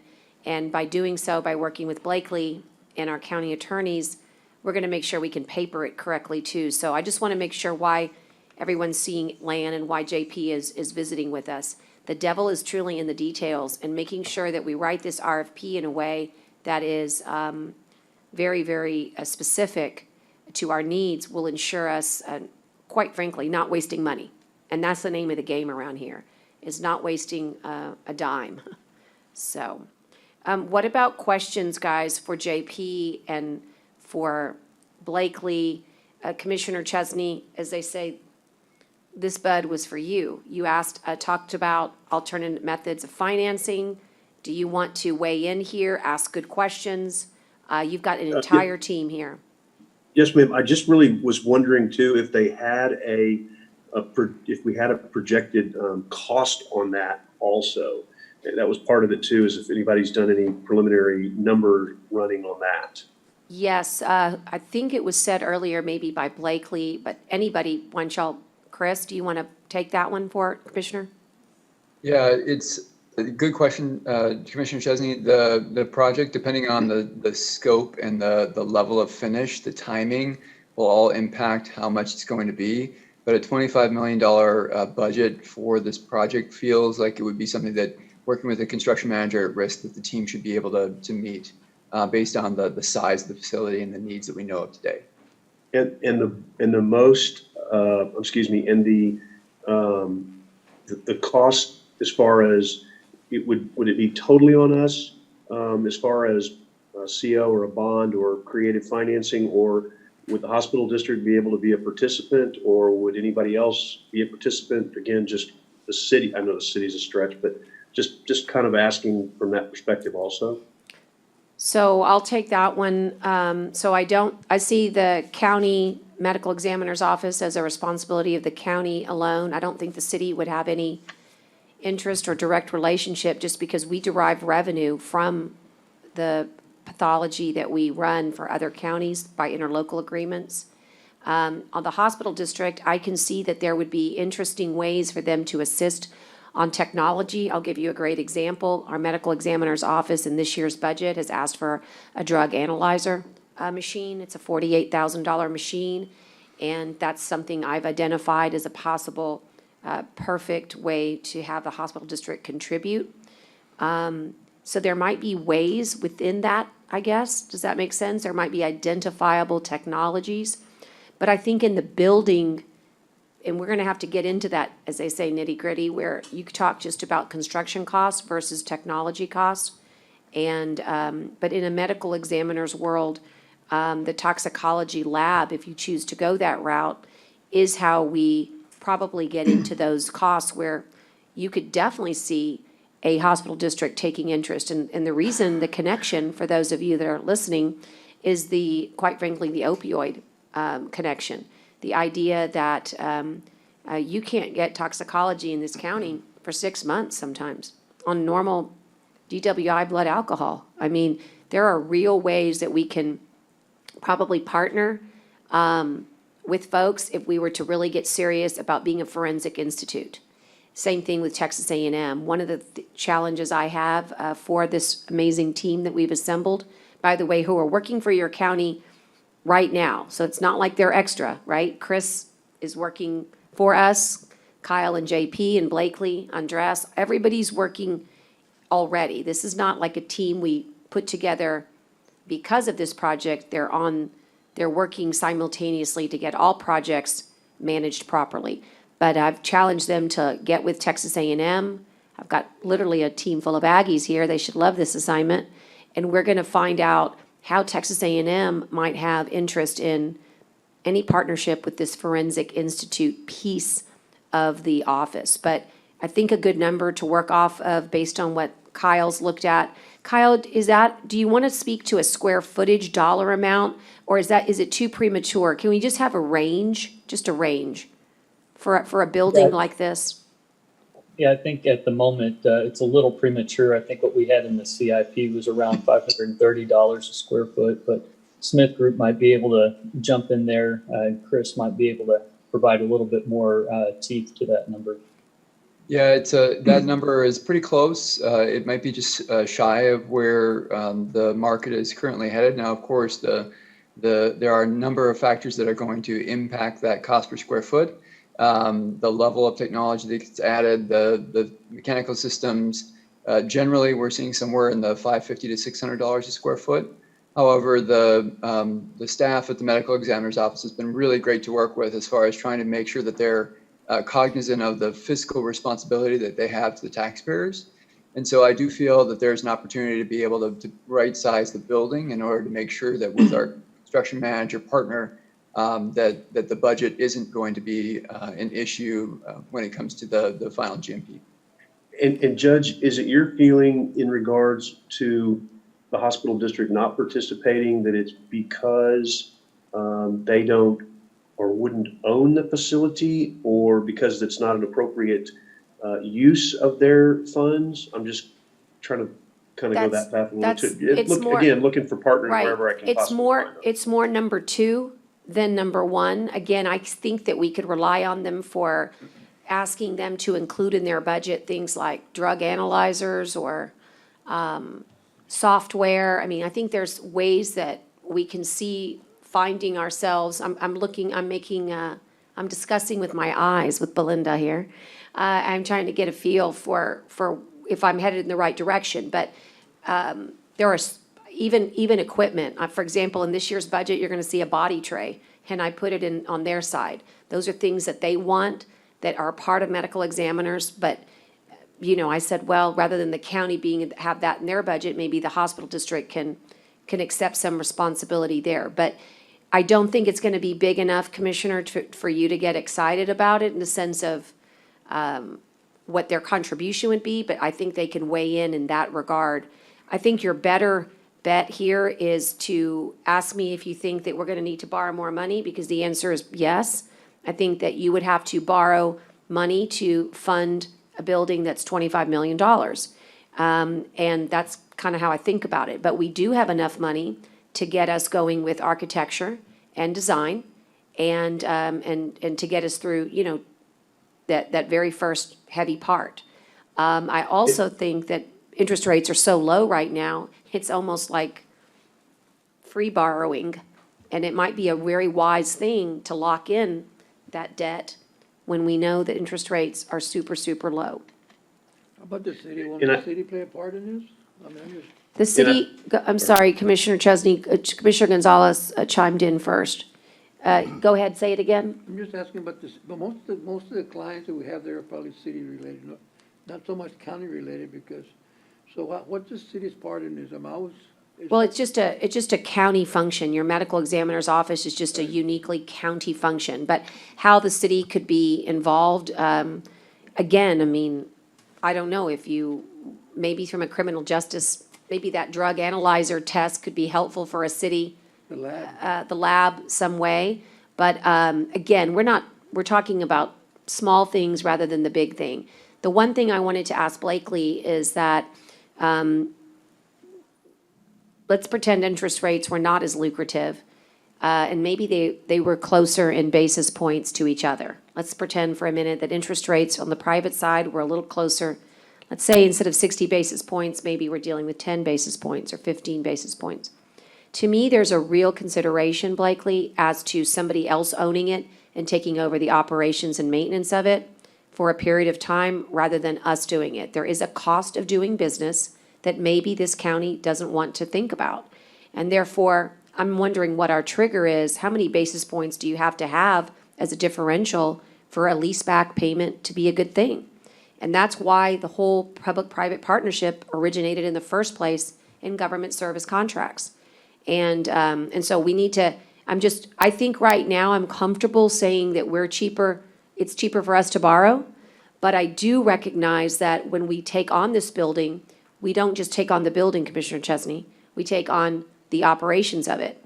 And that's where the leaseback may be a better deal for us. It's not just one thing, it's like energy performance savings. If you just look at it as to who has the better rate, well, that's not hard.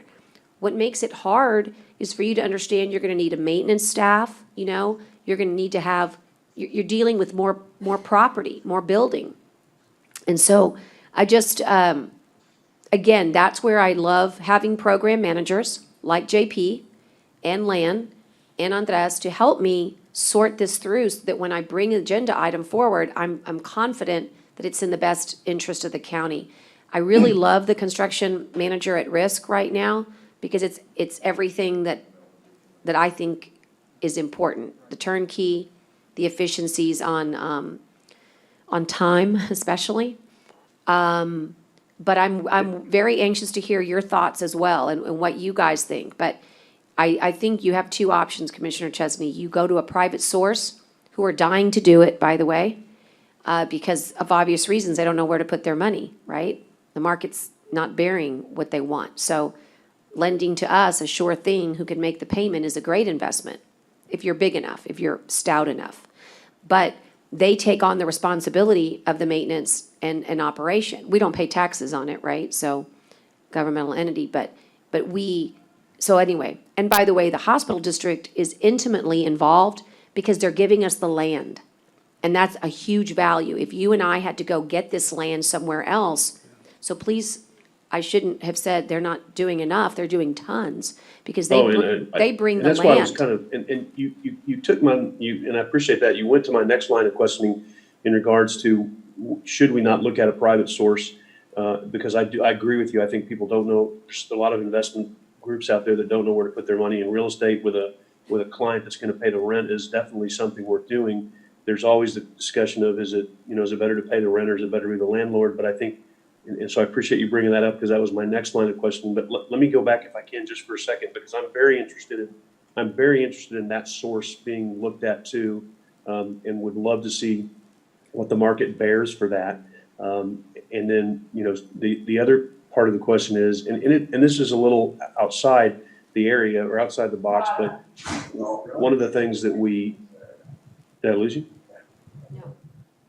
We good? Okay. One of the things that we discussed was, when I was walking around that building yesterday with Commissioner Gonzalez, was would part of the old memorial building potentially play into this somewhere? I don't need to really go there right now because I don't want to get into a lengthy discussion on that, but it's just something to consider, whether or not we could, because we've talked about the beds and all that. And again, I'm not trying to go down that path right now because that could take us forever, but just kind of as a throw out kind of thing, I wanted to mention that may be a reason that maybe the hospital district might be a little more interested in being involved if it's a facility that fills some needs that they have also.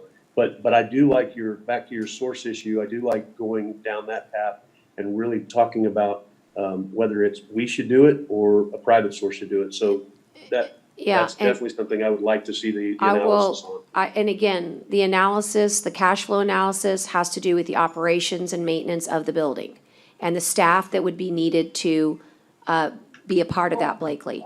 And so the question is, do your 60 basis points save you? Or is it net neutral? Or, because that's what's happening over time, right? Over time, we've already shown that our borrowing power is better than a private source's borrowing power. The difference is if we borrow the money and it's us, then we are the ones taking over the maintenance and operation of that building. If Right, you're, but as you if you're- indicated, there could be a cash on cash deal. These investors may not have to go borrow. They may put their 25 million up and and they want a 10% cap rate or an 8% cap rate or whatever their cap rate is that they're looking for as an investment. They may not have to borrow the money. Right. So again, it's just an analysis yeah, based most- on, is there a private investment group that's willing to look at it? If it is, I think we should look at it, and I appreciate you recognizing Yeah. that. And that's really all I have on this today, so I Okay. appreciate that. well, and we will make sure all that, that's really what Lan is bringing forth for us, is making sure that we have the right options, and Blakely needs to make sure with our county attorney that these methods of procurement are, obviously available to us. So, guys, what else would you all like to say about this? We want to continue moving forward with this. I personally would like to see this, developed so that we know, particularly Estrada Hinojosa knows what we're thinking, so that they can make plans. As you remember, there's some refinancing opportunities, and we don't want to lose out on that timing, Blakely. And so I think you guys are going to want to know what the court's thinking. I've always been in favor of private investment, but for different reasons, right? But the interest rates did some funky things, and so now it's just different. And we have to go wherever the money is the best, but Blakely. I think there was some interest in private investment in the real estate. It works if the private sector can provide the operations in a way that's much more efficient than the public is doing it, because then those efficiencies create the revenue for the private sector and the incentive for them. If the operation costs are the same, then one of our concerns is you're really putting the debt, which could be called rent or could be structured another way, on the maintenance and operating side of the county's budget, and that could really be a big drain on the M&O side when it's the kind of thing you expect to see on the INS side. Right. In other words, Commissioner Chesney, the drawback on the private side is that, your debt payment, your leaseback payment is on the M&O side. But if you go borrow the money under a CO, it's going to be on the debt service on the INS side, Right. which is regulated, and you're always going to be a balanced budget. You're never going to spend more because you're not allowed to. So I think. And I think until you do that analysis, it's hard to say, because I hear what you're saying, but at the same time, putting another $25 million on our debt service is still another $25 million that we can't borrow somewhere else. So it's just a look. I mean, I don't know that at the end of the day, we still may want to do it ourselves, but I think it's worth a look, because there are investors out there that, again, it's all going to be on their return on investment. If they can build a building and we pay an amount for a monthly rent and they can get a return on their investment, that's how they're going to calculate it, clean and simple. And I get it. Blakely's right. It does add to it's versus the INS or the M&O. I get it, but I just think it's worth the evaluation, and I think we ought to at least look at the evaluation. And believe it or not, that's kind of where we started, right, Blakely? And then we've kind of It is. drifted. We started there, and then we've kind of drifted. So I don't think that's an unreasonable request. I bet she kind of already has some of that working. I think what I'd like to be able to hear from the court is that, and maybe this goes back to JP and maybe a little bit to Blakely, is with the construction manager at risk method of procurement, does financing need to be understood at that point? Does it, I guess someone's not on mute. Why don't you mute them for us, Tyner? I just did. Thank you. I think he doesn't realize he's still on. JP, does it need to be decided at that time? In other words, can you guys start formulating the construction manager at risk so we can take a look at what that might mean? Because that's an RFP. Yeah, best practice would be, before we enter into a guaranteed maximum price contract, we would have the funding secured. Okay. That does not prevent us, however, from working through all of the design stages with the architect and the construction manager at risk. They will provide pre-construction phase services generally for a specified amount, a fixed fee amount. Up until that point, if the county has not secured the funding or has not identified a hard and fast funding source, we can pull the plugs, put the brakes on the project at that time until that funding is secured. That's a good idea. I think Once that sounds funding is secured, we can advance the project into a guaranteed maximum price condition. Yeah, I think that sounds like a good idea, because that keeps the ball rolling, and it also keeps me on my toes to go have these conversations with potential partners, and again, and I appreciate all of the, I'm gonna call it creative, out-of-the-box thinking from Commissioner Chesney on what else can be used, but I see this as a new building. I see it as a revitalization, believe it or not, for the west side, because anytime you bring this type of edifice with this kind of footprint to an area that has had nothing for decades new, it's a good thing, because different things pop up as a result of it. And then also, if we can actually learn how to become who we're supposed to be, as opposed to who they tell us to be, like if they just tell you, this is all you get, then that's all you'll ever think that you're worth. But if you become a forensic institute along with the medical examiner's office, then all of a sudden your emerging research institution wants to be a part of your construction project. And it becomes a regional tool. So an asset. So I really want us to think about that. Everybody's looking towards consolidation, and we might just have, for the first time in our lives, good timing. This is good timing to be able to talk about this when your research institution is trying to emerge at the same time. And so I'd like to see if we can bring back Tyner, but obviously work with JP and Kyle on timing and with Blakely, but how could we advance that, JP? Can we make a motion So- to separate that? Yeah, There's a couple actions that we would recommend the court take in an upcoming meeting. First would be to get an agreement in place with the Smith Group to complete the design and construction phase services, form that agreement, have that available for the court to approve. And then in parallel, be pursuing the request for proposals for construction manager at risk. The court will need by law to adopt the construction manager at risk method as the preferred method for construction procurement. So that would be the next action item as we talk about advancing construction manager at risk, would be for the court to adopt that method as the preferred option. okay. And Judge, that's Go where I wanna ahead, go Commissioner Modis is gonna visit with us. With that point, my experience has been all with, CMAR. When I was with CCISD, that's what we utilized. It worked because it gives you those defining numbers that I think we are responsible for, right? We don't want a project to balloon to some amount that we weren't paying or expecting to pay.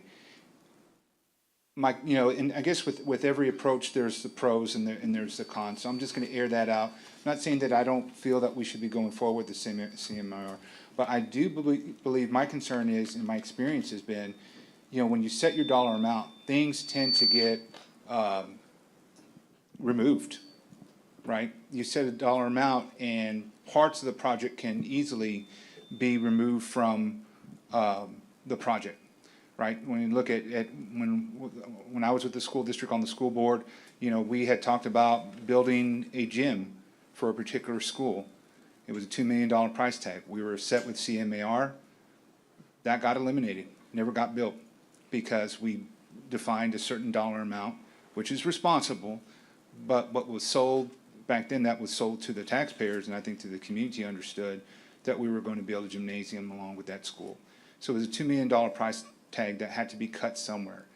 As we know, most of the time with construction, the costs will always increase, right? I have talked previously in previous court meetings, not only earlier this year, but throughout the years here on this court, of my experience when I saw the city of Corpus Christi have a bond proposal that actually, because of the economy, not similar situation, but the economy was not doing as well, similar to kind of what we're doing now. And we had a $13 million surplus in the original bond proposal that we put, which ended up putting $13 million into fixing a wastewater treatment plant over on the north side of Corpus Christi.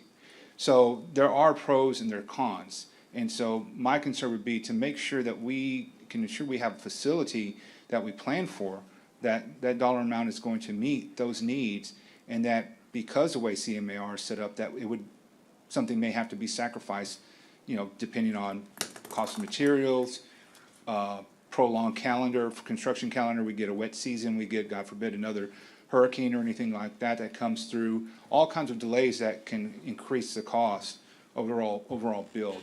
That would be my concern going into CMR. I still think it's better than going through a bid, but, I think, what we need to also just consider is, when you go for a bid, then you have the chance to have some really hungry companies that can do the work at, than if we say this is our magic number and we must go, forward with that. So I just wanted to share that. I'm not saying that that's where, that I'm gonna, go against this. I do feel strongly that this is what we deserve as a county, to have stability, to have predictability. We can give that to the community and say, this is the amount. I just worry because once you set that dollar amount, you can start picking and choosing little bits of part of the overall concept that was built and designed that ultimately won't be there in the finished product. That would be my only thing. So I don't know if you all want to kind of address that, or just take my comments as, yes, that's a standard con, I guess, to going through this route. But I just felt I wanted to share that. I think it's good input. Chris, or? Yeah, and that's a great, very valid point. You're correct that in many instances, design, bid, build, the traditional process allows you to have a very open market. The two concerns that I have there is that, one, you have then a little bit more of a contentious relationship with potentially the level of complexity that this project is. So if you have a contractor who isn't as sophisticated as others may be, it might get the county into a point where you have a contractor who doesn't necessarily have everything covered and then tries to find reasons to ask for more dollars in the end. Now, we're absolutely going to be on your side to try and protect the county along the way. The one benefit of CM at risk over design, bid, build is that working with a partner, a true partner on the construction side early on, we can potentially find cost efficiencies that would negate that benefit of cost between design, bid, build and what you would have seen previously. So if we really have a true partnership, and that's one thing that we are looking for on the design side, is that then we get the best benefit for you, the county, and protect you the best way. And Chris, let me ask a follow-up on that, what you just said. But that's assuming that your designer, your architect, and the construction manager agree, right? I mean, they have to agree on the planning, they have to agree, they have to have a really good, I guess, relationship, and I guess that's what's built in based on how the CMR is created.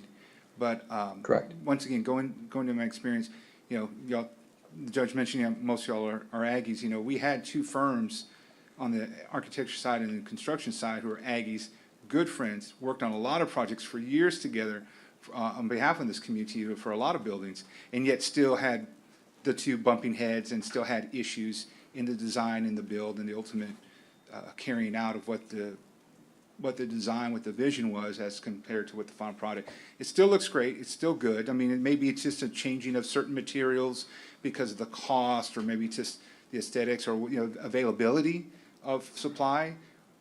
But I guess that's just the nature of it once again. And I am sold. I do believe that we've gone about this the right way. I think the judge has helped us set up a team that's going to.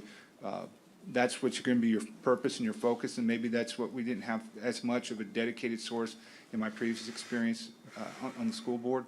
But I just want to make sure we're airing that all out so that we're all talking about it, so we all are making sure that we're going to keep that in the forefront every time we talk to you, or anytime that you're giving us private or public presentations like this, any kind of updates, that's always there in the forefront, making sure that we kind of we'll try to prevent that, because I'd hate to see anything built in concept and then eliminated because we don't get it because of that set price. And I just want to chime in, if you want to see the example of how it can be done, just look at the Port of Corpus Christi, because we were sticklers for a dollar amount, and we made it through because you actually have to challenge the design team to make it work. I mean, you've got to say, well, think about another way. I mean, we can all design when carte blanche is the name of the game. I mean, anyone can do that, but the real value here is to be able to say, like you said, going in, hey, this is our limit,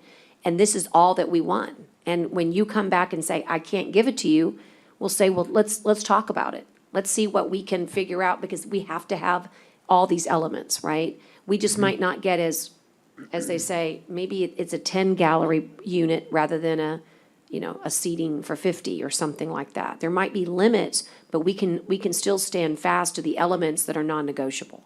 So I think that's really a very good valued input, and I'd like to see us go forward. So I think Michael was in the back of the room taking notes, because there's all kinds of things that Michael would bring forward, like the method of procurement, and then I saw Tyner making some notes about some of the things, JP, but I might have you consolidate those recommendations into an email and send to the court administration's office, care of Tyner Little, and really try to get us keeping on track. And then Blakely and I and Noe can work with, these financing opportunities that might present itself. But, if there's no further questions, I'm going to go ahead and go on. The one thing I think the court is always interested in, Chris, and the very first time I met you, I said, let me give you some advice from an old lady here, but we like a lot of local input. It matters to the court, matters to our local engineers and architects. If you were to be the successful person or entity to help take on this project, do you see yourself maybe partnering in some sense with a local architectural firm, so that, Yes. as we say, that gives some added value, I think? Absolutely, it does. And that goes back to the idea about collaboration. Just like with the contractor, we want to have a partner that's local, that understands the process and understands the needs. And we regularly have a partner on the project in many different roles. So whether it be architecture and engineering, only architecture, partial engineering, I think that the benefit is that working with you, we can understand what the critical aspects are and make sure that you're getting the right service as necessary. Great, super. Okay, if there are no further questions for this really all-star group here, we're going to let you go. But this is the type of analysis that we are going to be utilizing on all projects. Sometimes there'll be brand-new buildings, and sometimes there'll be discussions about boilers in jails, okay, or rooftops at fairgrounds. But I really particularly find this to be incredibly valuable. But if you do have questions, I'm going to pitch them I'm going to put a point person on, and really, JP and Andres, if you Andres kind of keeps tabs with the commissioners. If you guys have any questions for JP, work through Andres, and if it's legal, Blakely, and then everything else will shift to Tyner. And I think our next court would be you should see some action items on the next court to get us going. Okay. This is when we make our exit, when it's quiet. Thank you, everyone. Thank you very much. Okay. Tyner, I'm going to go towards item number 5, because we hit 4 earlier. And Blakely is on for us? Right. For Blakely's item on 5. duty today, isn't she? And so Blakely, this is a resolution regarding finance expenditures to be incurred. Tell us about this. This is a reimbursement resolution that's important for the court. Yes, so the reimbursement resolution allows the county to reimburse itself from a future issuance for costs spent today. And so we were specifically thinking of the ABM contract, and if there were pieces that the county wants to move forward with in advance of having the exact CO issue set or the next issuance set, this would allow the county to use its current funds but reimburse itself at the time of the issuance. So do you think that this is just sort of an optionality? We may never use it, but if we need it, it's available to us? And yes, and so specifically, we talked about the Hazel Bazemore Park being a priority project. So if that were to move ahead and the county wanted to reimburse itself from a future issuance, that would give you that flexibility. We've put the full amount of the ABM proposal in there, that in no way commits you to spending that money. It just makes the option available.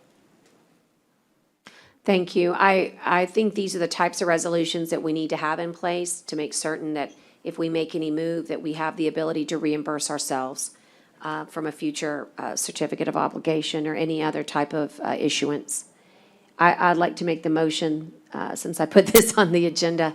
Okay, this gives us the ability to be flexible. And all those in favor signify by saying aye. Aye. Aye. Okay. And then the next one is to make sure that we have an agreement in place with Estrada Hinojosa for financial services. They've been helping us all year long, and as you know, we're on the phone earlier. And maybe if we do this, I don't know that he's on right now, Judge, but he did ask me why I put this after items 1, 2, 3, 4, and 5. And it was purposeful. it was? Because he really, I think we really needed his help on those items. And I've conference called with him 3 or 4 times since last week on all of these items. He was on, but his phone was going dead. But basically what this is, it's another 5-year renewal, just like we did last time. Same terms. I've got a motion and a second. All those in favor?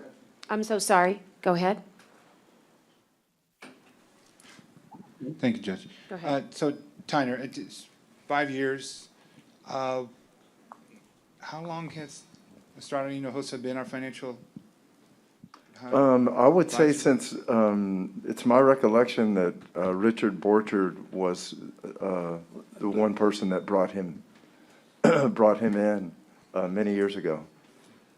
So, And I have no issue with Noe. I think he's 2006. been very proactive. And with my experience with financial advisors, aside from those that have been part of the city of Corpus Christi or Nueces County, we see him a lot. And coming from all the way from Dallas, he's here, or he sends Robert from the Valley to come up here, Bobby. So they always have a footprint here, and I appreciate that. And Bobby has been on Yeah. all the calls that we've done this past week. Sure. Yes. Just this with everything else, I think that, there's always a time that we should look at mixing it up, see who's out there, for, services. You get conservative advice. You're always going to get conservative advice, which we should. But I think also it does us good to mix it up. I think the judge has gotten us into that mindset these last 2 years. We have not been doing business with a lot of firms that we have done work with for years in engineering or other kind of contract services. So I think that this should be the same, that we should provide the same kind of scrutiny. Once again, not saying that we need to replace, but I think that, this has been done in practice in a lot of other entities. And, there's a lot of other groups that are able to do the same work. Well, financial advising is all about advising. It's all about reading the tea leaves that they do every day and all the reports that they provide to us or they read themselves. And it's about, the established footprint that they have in the community. With all that said, I think it's always an opportunity for us to look at someone different. I say that with any kind of contract that we have here, that, you have something or someone that's been here that long, that you open it up and hope for the best and assume that you're going to get the same group to come back again, but by testing the tea leaves, testing the water. So I'm saying that once again, not against Estrada Hinojosa, but I think that, the community should know that we're not just providing, the same company opportunity to service every year without some competition. And so, I'm just putting that out there. I'm not going to make a motion, but I think it's something that, we have 5 years to look at it or think about it, but it's something that we should consider for not only for this, but for future contracts, that we, give others opportunity to come and apply. We did that with Carlisle Group, right? The Carlisle Group would have never had that opportunity before had we not been, I think, innovative in bringing in a group that hadn't really had a chance to participate and be the lead on those issues for us. So I just wanted to share that for the court and for the community that I think we need to look at this contract and any contract that's been in existence for a long time that's continued just renewal without a competitive process being put out there. Judge, if you don't mind, I'd like to echo what Commissioner Mata has said. I love Noe, they're great. A 5-year deal is a long deal, considering everything that Commissioner Mata just said. If the possibility exists to shorten the term and then do what Commissioner Mata said, maybe that would be something that would accommodate. I think it keeps people on their toes, and no one works harder than Noe and his group. But like John said, I mean, we have opened it up. It was a difficult decision going through that insurance process with people that had been on our insurance and done a great job for the county for many years. But it was the same thing. We did it. So maybe we do a 1 or 2 year extension and then do what Commissioner Mata said, because this isn't a slap at Noe at all. But he's right. You come in, Jeff, kind of changed things up and looked at things differently. And so I don't know exactly what the right thing to do, but I feel similar to Commissioner Mata's sentiments as far as making sure that we're providing people an opportunity to do work for the county and not in any way, shape, or form to criticize anyone that's done it. And we didn't criticize the insurance people that I did. opened it up either. We just decided to do it a different way, or I didn't. I don't think anybody else did. So Yeah, I think with the insurance people, it was a completely different scenario. They had not performed in a way that was in keeping with the best interest of the county, but I hear you, and I would be happy to entertain a 2-year extension. I would go 3 years, Judge. Or whatever the court is willing to make a motion for. I don't have a problem, I don't think Noe would see it the way you saw it, but I'm happy to have that opportunity for vetting. I know that his crew would rise to the top in any way, but it is the prerogative of the court to, I wish that you guys had mentioned this before. I would give him an opportunity to have presented. This is the first time I'm hearing that there is an interest or a will. But I respect it and wish that we go through any process that you think is transparent and fair. I think in all for me, it's fairness- just the length is all. The length is just what's Yeah. a little Well, I difficult for understand me. that. I don't Fair know enough. too many 5-year deals that we do in there. And that was just the length. That was I'd my. like to make a motion, we go 3 years, with Noe. It gives him a chance to kind of, I don't know, we might not get rid of him after 3 years, who knows? Because, I tell you what, during the hard times that we've had in the last 5 years, I mean, they've really come through for us. I mean, they really. Another option y'all might consider is a 5-year, but it's a 3-year with 2 1-year renewals. If you're trying to maintain the 5 years, and still have the ability to come in and renew and look at it again. What did you say, Michael? I was just couldn't hear. offering a suggestion of, to kind of accommodate both views, would be a 3-year contract with 2 1-year renewals. But not mandated Well, no, renewals or just right, options? those are option renewals. Like we've done in other contracts You go before. 3 and then you have. You go options to 3, one you have more. the option if you want to renew, if everything's fine, y'all want to renew, you renew. If everything's fine and you want to test the market, you have that opportunity. And you have a clause to get out of it within providing certain days' notice. My preference would be a 2-year with 3 1-year options, but I'll go with the will of the court. Mine would be to do 2 years with 3 1-year options, but whatever the majority wants to do. I make a motion for 3 years, 1-year options, I think he's done an excellent job, and I think it's hard to find a really good financial advisor that you're comfortable with and you trust. But I'm willing to do whatever too, but I'm. Well, I'll second that motion that Jag has. 3 years with 1-year options. 3 years with 2 1-year options. And that way, there's an expectation in the future that You got time to. that there is, room for a complete, as he said, new vetting. It's a lot to learn on this one. Well, and I'll say this, Call the question. I agree. I think you're fine, Judge. That's fine with me. okay? I'll call the question as, I think we've got a motion and a second. All those in favor signify by saying aye. Aye. Aye. Okey-doke. Going on to the CARES Act, this is discuss and consider submission of the remainder. I asked Dale to help me put this on, of the allocated reimbursement for the CARES Act funding to the state of Texas. Dale, we have 863,000? 867 or 863? I'm having a moment here. Anyway. 830,000, Judge. Oh, 830. That's Maria, I'm It's sorry. like God talking to Sorry. me. Okay. It's 830,665. Okay, there we go. Thanks, Maria. And let's just lower Maria's volume. She really did sound like, From God. yeah. Hi, Maria. What we wanted to bring before the court today was that we're ready to get paid the rest of our dollars. We have 20% that's been given to us by direct deposit from the state of Texas, and we'd like the rest of it in hand.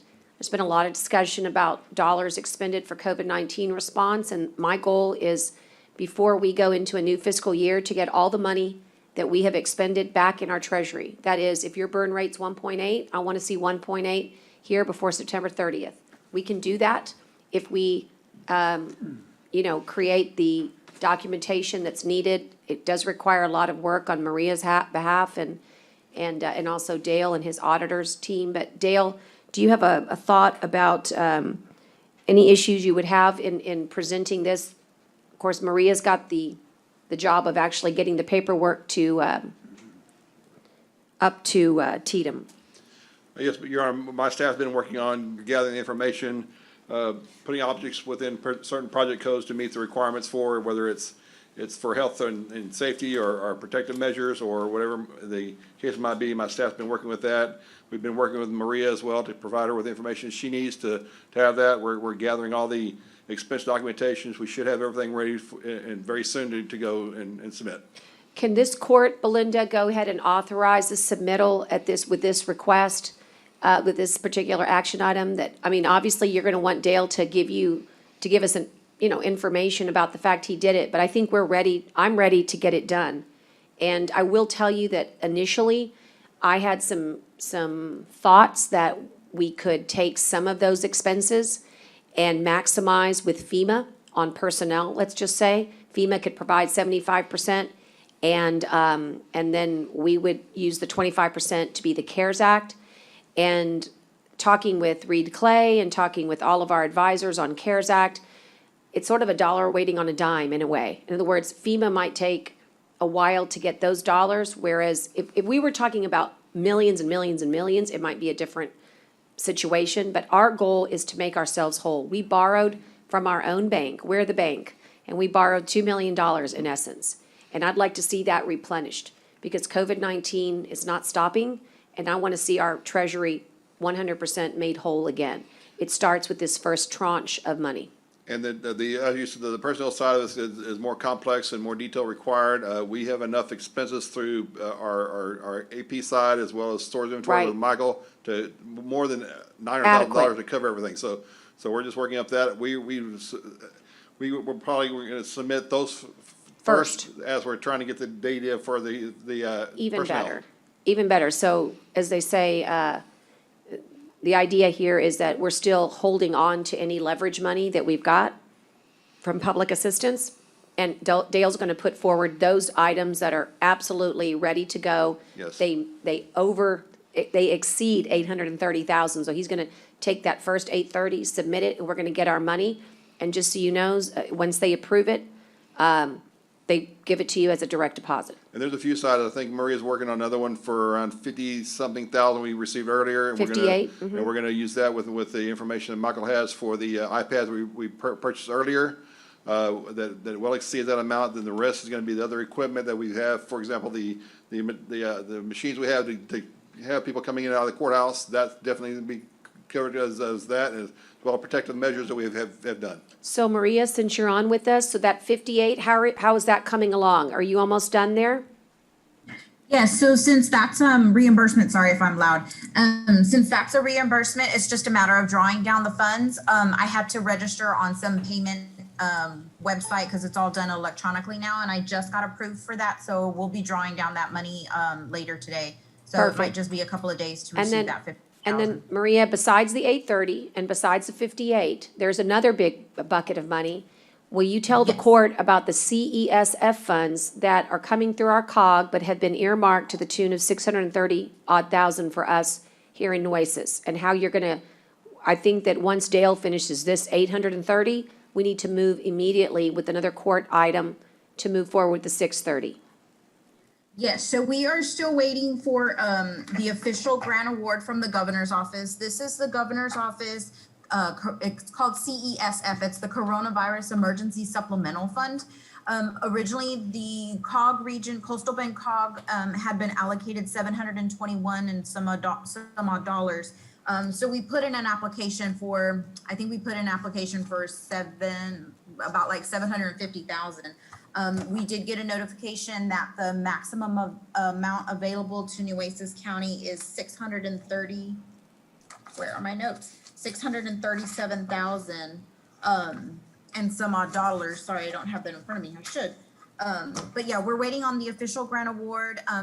Those funds are geared more toward expenses related to first responders. So they really want to focus on correctional officer overtime, sheriff's office, law enforcement overtime, as well as like our EOC team Right. related to COVID.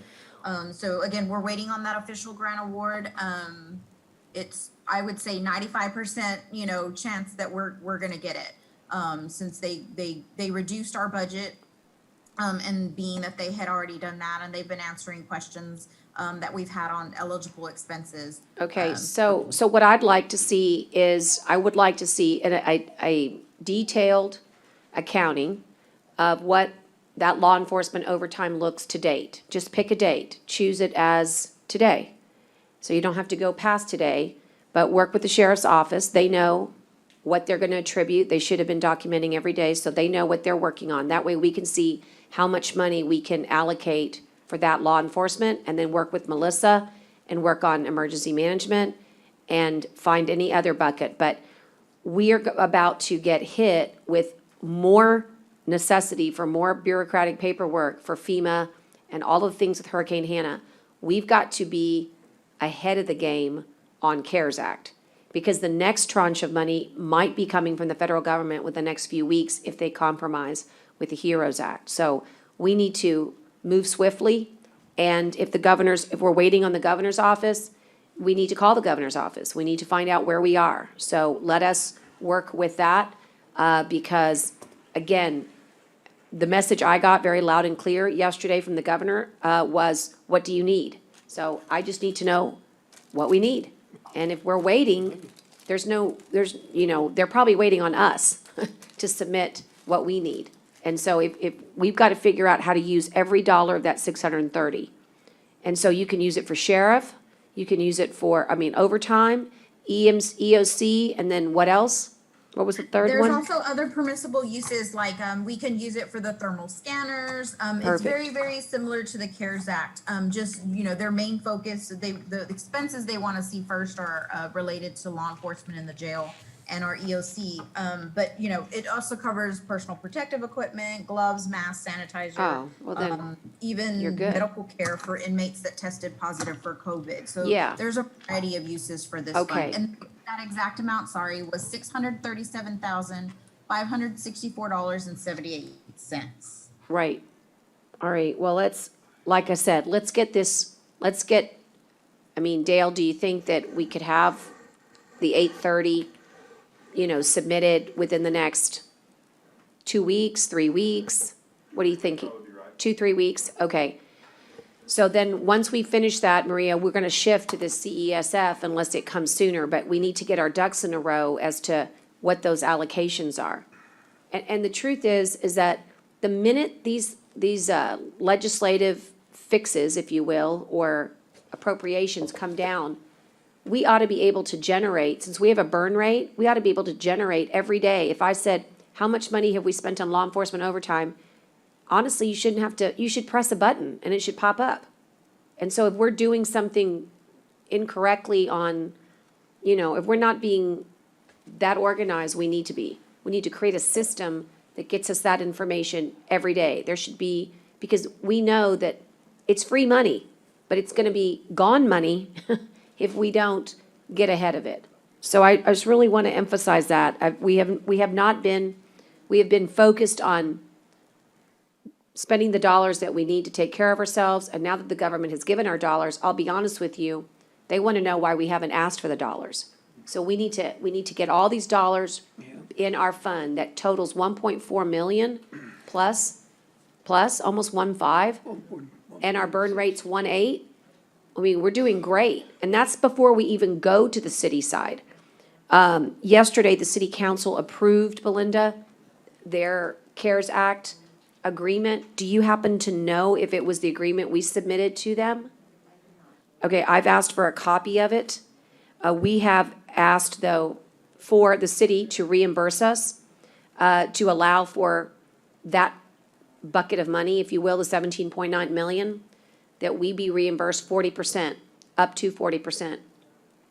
Once we sign that agreement and the city council approves that, then we will be able to go to TDM and submit the rest of our reimbursements, including the ones that we will be incurring in the future through December 31st, and TDM will pay us directly. It will not go to the city, it will come straight to us.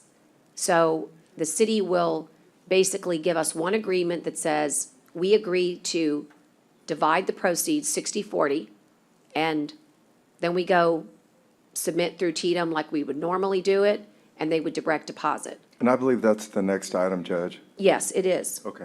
So let's go ahead there. And so, but that's what I was asking. I texted the city manager and he said they took it up yesterday. I just didn't hear if it was the one that we submitted. I don't know either. Okay. I'm gonna try to get some clarification here. Tyner, what number is it? It's number 3? No. I think you do need to vote on number 7. Oh, yes, okay. I'm sorry, I'm on the wrong one here. I was on Public Works. And then you'll do number 8. And then we'll go to number 8. Okay, so number 7 is the reimbursement submission, allowing Dale to get that submitted in the next few weeks. I mean, we know what the amount is. It's the entire 830,000. What is it, Maria? 830? So moved. Thank you, and I'll second. All those in favor signify by saying aye. Aye? Aye. Okay, This submission will go through grants, we're working with grants, so the grants will be the one that actually does the submission. okay. But you're gonna get them all the backup documentation. So really, we're authorizing you, Maria, to get it in. And when it comes in, please get another agenda item just for information only that you have submitted it. Okay, will do. And then the second one is discuss and consider execution of the transfer of allocation from, as the receiving, I don't know if that's written right, transfercation of allocation form as the receiving jurisdiction for a portion of the CARES Act coronavirus fund from the city of Corpus Christi. So in other words, they got allocated the whole amount for all of the population, the main population, and our 830 represents our unincorporated population only. And so we have asked them to execute this. Is that how it's going to be titled? Transfer of allocation? Transfer of allocation, and does it read up to 40% or to 40%? It is 40%. Just 40%. Okay. And so 40% is the amount. Does anybody have a calculator? They can, I think it's 7 points. So that 40%, sorry, Judge. Go ahead. 7 point. In doing some research, when Belinda was working regarding a possible interlocal agreement between the city and the county, we found this form that actually was created because of the situation in Hidalgo County. So this form was created, so I don't think, from what we understand and what we've been told, an interlocal is actually not needed. It's just the submission of this form. And once the form is turned in, then the county takes over responsibility for that portion of the grant. Perfect. And that is $7,184,188. Okay, guys, so that's an additional $7.1 million. Yes, ma'am. In addition to the 830, in addition to this potential 630, in addition to the 58. Okay, so How much is it? it's an additional 7, Maria, forgive me, repeat it once more. We're gonna write it down. $7,184,188. And the way she arrived at that is she took the city's complete allocation of 17.9 whatever and took 40%. So roughly 7.16 million. Okay, and with those funds, we have till December 31st to utilize those funds, okay? For the benefit of COVID-19 response.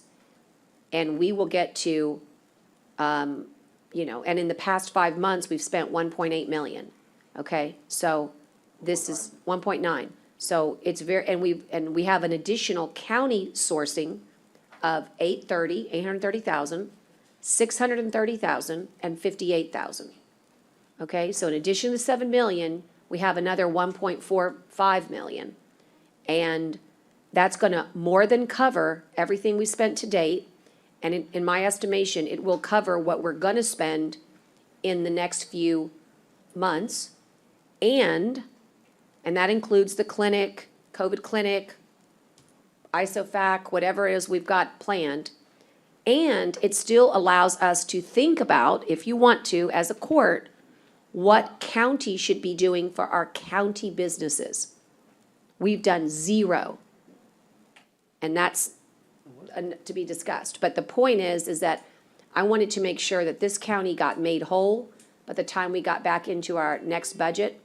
And that way you go in making decisions the way you should, not worried that we have this money that's out there that hasn't been reimbursed. So, Belinda, this transfer allocation form that Maria's speaking of is the one that you've gotten to Miles. And so Miles, the city, has this form, and what we're waiting on is for them to sign it. And I think they addressed it at city council yesterday. And so it may just be a matter of ministerial work now. And if you wouldn't mind, just follow up on it. And that we can report that in our next meeting. I'll report it through Tyner, to be honest with you, because it's so important. Does anyone have any questions on that? Tyner, what do you need from us? You need an action item. I'll make a motion to execute that transfer allocation form. Right, and the clerk has it ready to go, filled Good. out. And again, the total amount is what Maria said it was, 7.16 million coming to the county. Anybody got a second for me? 7.1. Second, thank you, Commissioner. And all those in favor signify by saying aye. Aye. Commissioner Chesney? Aye. There you go. I've got your back on that one. I don't want you to vote. We're bringing money to the county.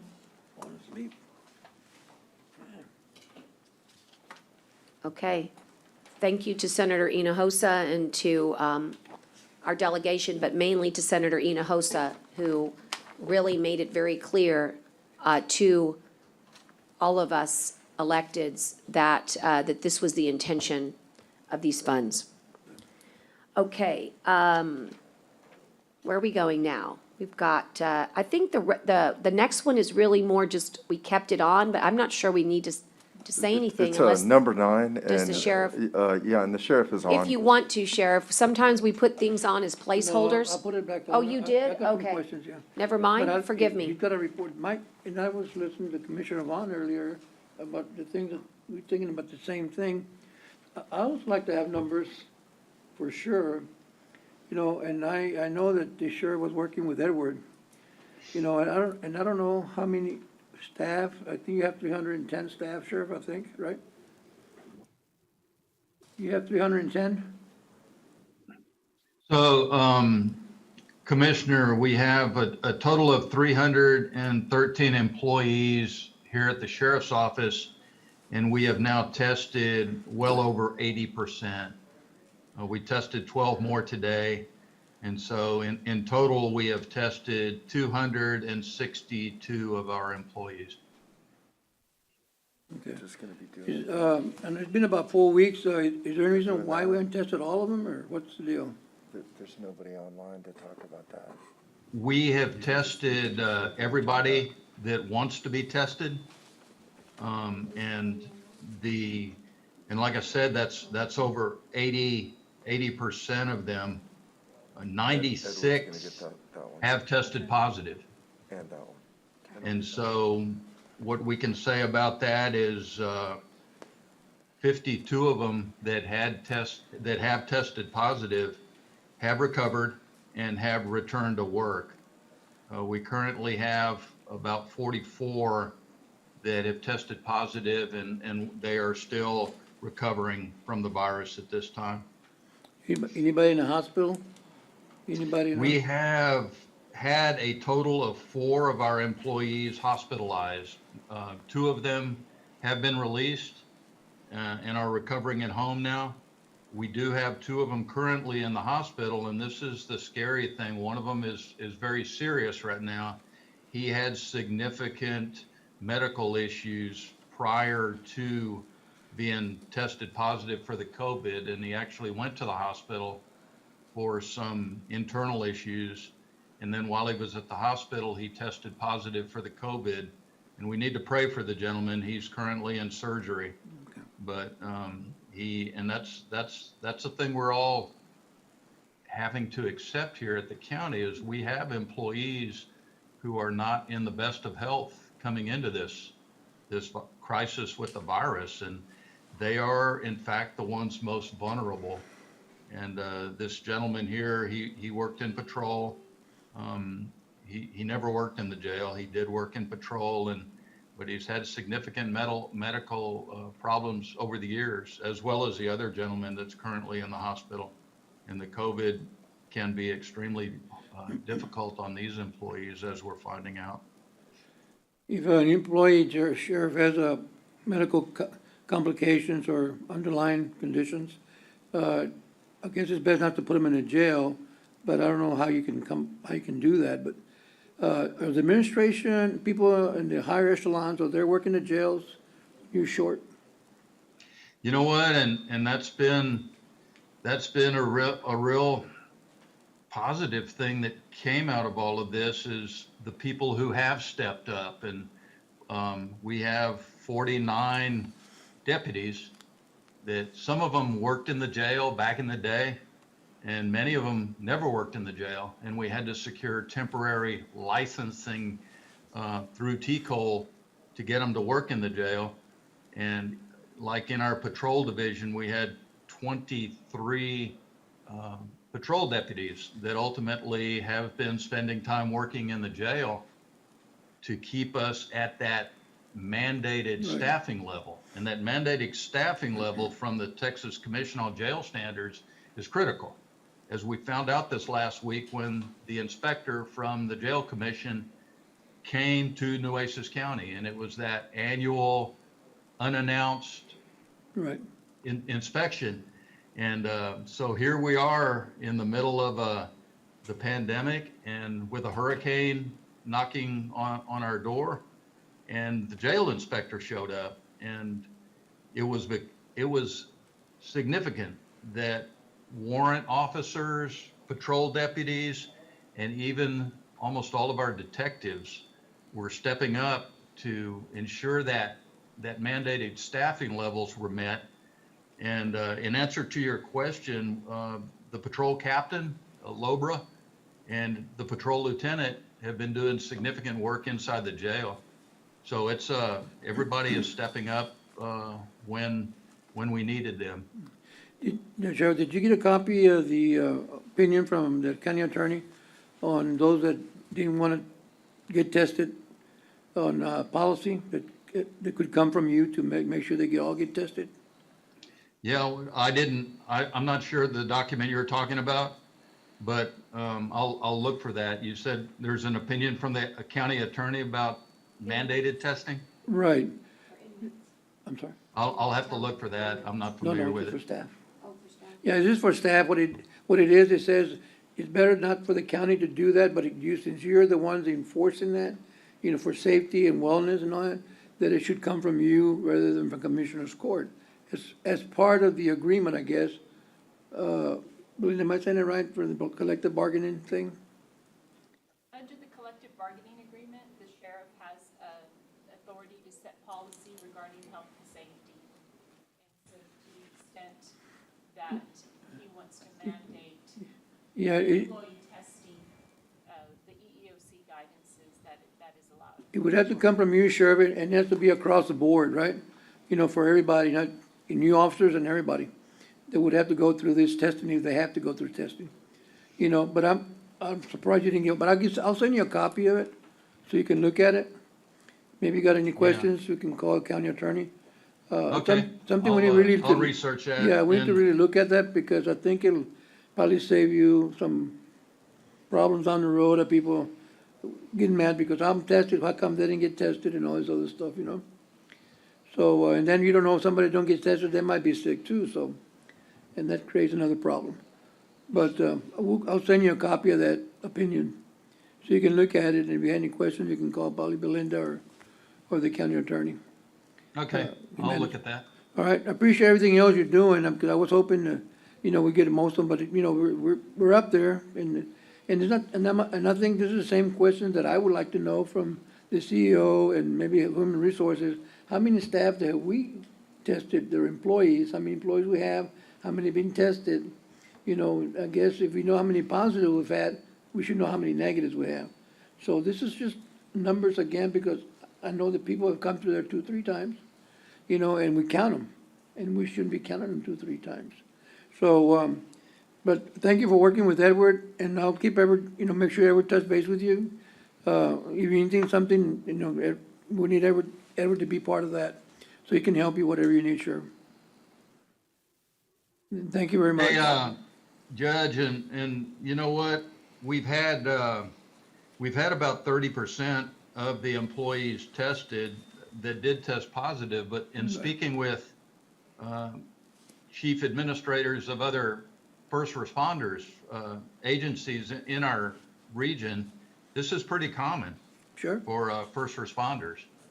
And there was a point in time when our biggest concern, I won't say fear, but our biggest stressor was running into an active shooter scenario where we knew our response ever since Columbine in 1981, we knew that if there was an active shooter event somewhere at a school or at a business, we would be the ones running in there. It came with the badge. Right. But now here we are, where we are having our first responders, the women and the men who work in that jail, the correctional officers, and our patrol deputies and our warrant deputies, they are being sent into a jail that we know is problematic with this virus, just like every other jail and every other prison in this country. And we need to have a discussion about compensating these employees. It has created an additional burden on them and their families, not to mention the apprehension and the fear and the daily risk. And, you know, having to wear the personal protective equipment every day and having to strip off in the garage when they get home. There's a lot that goes into this commitment that we're seeing from the men and the women here at the Nueces County Sheriff's Office. And we need, in the near future, to have a conversation about a per diem additional benefit, more than just putting a pin on their shirt when this is all over, that they stepped up, because we have had employees that didn't step up, they stepped out. But the employees who have stepped up during this period of time, we need to recognize them. And I think part of that discussion needs to be financial compensation for their commitment during this period of time. Well, I commend all you employees, Sheriff, that you have, that were committed to that. You know, my prayers goes out to Yeah. them and their families. We're And keeping a log. Yeah, and we got some over there, every drive-through we have, you know, we have employees like your jailers. They're out there in the front lines, you know, testing and, you know, pushing the cars through. So, you know, there's a lot of people like that really, they're on the front lines all the time, you know, so. But, you know, I commend you, I commend your workers, your jailers for being committed and dedicated to doing their job like they're supposed to, and our heads off to them. I appreciate that.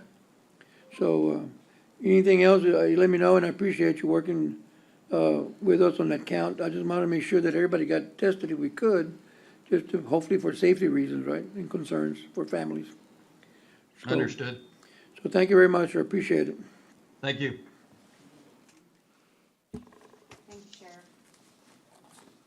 Thank you, Sheriff. Thank you. The next item that we have on our agenda is the discuss and consider, based on the state disaster declaration, directing calculation of ad valorem tax that exceeds 3.5% and not to exceed 8% pursuant to the Texas Tax Code, Chapter 26. Dale and I had the opportunity to have a budget workshop and work on all of the different rules that have been levied on as a result of SB 2. One of the things that we said before Hurricane Hannah was even a tropical disturbance is that, I mean, again, yeah, before we even knew about Hannah, we said, look, we're not out of hurricane season yet. This doesn't do anything except for protect the court and the county and give us options. I can tell you that I've stated on the record, I don't know how many times, that I was committed to going into budget season, working with the revenue cap that the legislature had set for us. But the legislature also contemplated disasters. And so therefore, all this would do is give us an option. Therefore, if a hurricane came next week and devastated us, or any time before we set our tax rate, this court would have the option to not be constrained to the 3.5%. The rule requires that you actually make this a designation in order to have an option. And I thought, since we were in the middle of hurricane season and just got levied a big dose of reality here, that you can have a disaster within a disaster, that it was important to make sure that all options were on the table. If you don't do it today, it will not be available to the court at all. But it does not mean in any way, shape, or form that we're going to go back to the 8% or anywhere between 3.5 and 8. It means nothing except for options are available. Dale? Yes, Your Honor. Under Tax Code Section 26, that gives the right for a calculation of our rates. 26 gives us what they now call the voter-approved rate, which used to be the rollback rate. Counties are subject to a 3.5% rollback rate above the no new revenue tax rate. Now, Section 26.04C1 is an exemption. This gives the court the right to tell our tax assessors who y'all decided to have calculate the effective rate, that they can calculate the rate as if they were a special taxing unit, which means they can calculate it up to 8% if needed. That's not saying we need to go that high, but if you did not give the authority, the county would be frozen at 3.5%. So you have to give them the authority to calculate a rate higher than the 3.5%, but no higher than 8%, to be able to calculate that under Section 2604C1, which requires that we be in a disaster area declared by the governor and president, which we are. Right. And here's the weird part. We're under 2 of them. We're not just under 1, we're under 2. So I thought it was very important that Dale understands these rules so well, and he brought this to my attention, and we put it on the court's agenda. So again, this is part of the new rules. It's really no different than following any of the other rules that we've ever had, but this one's new, and it does require our consideration to make sure the tax assessor could have this. Yes, you have to give the office that you all designated as the one to calculate the rate, which we work with the tax assessor, so both I and the tax assessor do the calculations. But y'all have to give us permission to go above 3.5%. If not, we can go no higher than 3.5. Right. So, so at any rate, like I said, please don't misinterpret that it means anything. It just means Gives us the opportunity. gives us the opportunity, and you don't know what the future holds. And given that we have 2 disaster declarations, quite frankly, I don't often say things like this, but I almost think it's a dereliction of duty to not get this approved, because then you would literally be giving the court 0 options if we had a catastrophic event tomorrow, the next day, or any day before we set that tax rate. And we do know we have a significant loss of revenue at the coastal parks. Yeah, so I think it's really important that you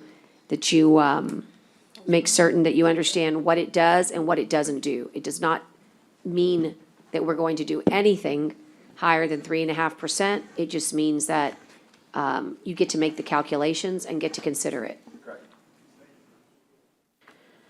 So hearing all that information, do you have any questions for Dale about this? Again, this is all a result of SB2. I almost feel for counties that don't have a Dale because it's, it's very obvious to me that anytime you change the rules, people get caught up in, how can they effectively follow them? And if you don't have somebody who's kind of an expert, you miss things. And so I just want to say thank you to the auditor for making sure that it was brought to my attention. We got it on the court. We talked to tax appraiser about this, tax assessor collector Kevin Kieschnick. He totally concurred that it needed to be on the agenda. And so here we are. So does anyone have any thoughts, questions?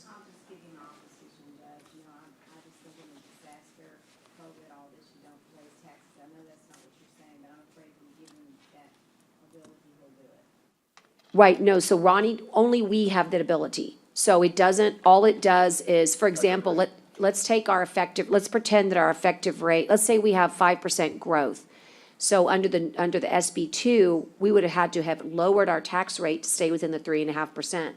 But let's pretend that you wanted to be 3.6% or 3.7%. We don't even have that ability unless we do this provision. And so I don't mind your position at all. I just want to make sure that you understand that you could have the same exact tax rate right now, but not be able to leave your tax rate in place. Unless you approve it today. Unless you approve this, remember, we've always had the ability to go to 8%, right? This is the first year they say, nope, your revenue cap's 3.5, except if you're in a disaster. And I just want to say, I'm with you. I'm not interested. I wasn't even interested before we had COVID in going higher than 3.5%. But having said that, if we were to have a catastrophic loss tomorrow, you may not be able to pay your sheriff if you have $10 million of lost revenues. I'm just saying, what if you needed to be at 3.6 or 3.7?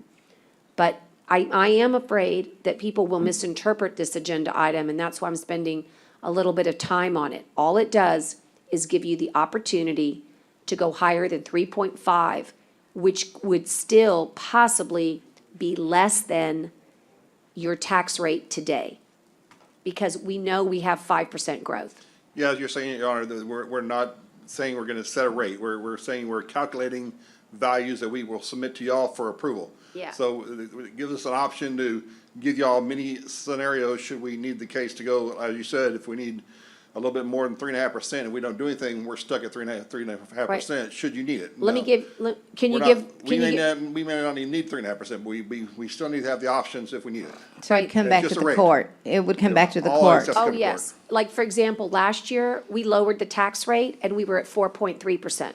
That just gives you an example of, we lowered our tax rate, but we were 4.3% above the effective. And we're, right now, with the calculation we have, we're around 5% increase in value. Right, so you But that see, is that increase, that's not new growth, that's the increase in valuations. correct. Right, Dale? Well, that's the entire increase in valuation from last year, this year, which does include new growth. You're at 5% with new growth. Correct. And the new But growth was 5% around $900 million. is not new, the new growth doesn't get calculated into the tax cap. So what we're talking about Yes, here it is does. not new growth. We're talking about, if we pass this, if I'm understanding this right, Dale, if we pass this, then this would for sure give the court the opportunity to raise taxes. We might not, but it would, because new growth does not, real new growth, meaning new new rooftops, stuff like that, that doesn't get counted in the valuation increases. Correct. So The new would growth be- is not part of the no new revenue tax rate, which is your effective rate previously. And then we raise we calculate a rate which we consider the voter approved rate. And we still have to bring those for court for approval. So until y'all approve it, this is not a set rate. And we just want to make sure that if we have to have a rate higher than 3.5% above the no new revenue tax rate, we have to have that opportunity to present that to y'all for approval. And But I'm that's, not But saying we're saying the anything. 3.5% would be a tax increase, because that does not include the new real, and when I say real, I'm not trying to be mean, just the actual growth, which is New not improvements. valuation increases. So if my position is that I don't think during a pandemic we should even consider raising taxes, I don't see how I can vote for this, and I don't want to be accused of dereliction of duty or anything like that. I'm not trying to grandstand. I'm just making sure I'm clear here, because if my position is during a pandemic, we shouldn't, then I don't see how I can vote for this, because it's allowing the court the opportunity to do something I don't want to do. Right. Unless I'm misunderstanding, Dale, and if I'm misunderstanding, please correct me. Well, this is not really the setting of the rate. This is the calculation of options for rates. So It's a calculation, not a vote. We'll bring you a rate saying, here's your no new revenue tax rate based on the new valuation of the old property and the same property on both years. And here's your no new revenue tax rate, and here's your calculations of options above that, should you need it, if we need it. And you've always done And- this. And right now, there's a cap of 3.5%, so we cannot go over that unless you need to calculate a rate higher. Last year, when we were in budget workshop, you saw multiple options, all of which were over 3.5%. And Right, but last year I also voted for that tax increase for the first time because of reasons that I felt were important to this county, and we all agreed on the budget. My belief this year, because of the situation that we're in, is different than it was last year. And so, okay, you're so right, Judge, and I did probably do this last year. I'm just very uncomfortable with it this year because of my very strong feeling that we shouldn't raise taxes in any way this year because of the pandemic. So Right. that's where I'm No, the only thing, just Commissioner, being honest. the only difference with this is that you'll still have to vote on the rate you want to have. All this is giving us calculation authority. Right Okay. now. All right, thank you. So Okay. all we're doing is saying, okay, Right. here's possible rates for y'all to consider. Right. It's not It's setting. a rate allowing at him all. to do a math problem. That's Yes. what it's allowing him to do. You're letting him do a math problem.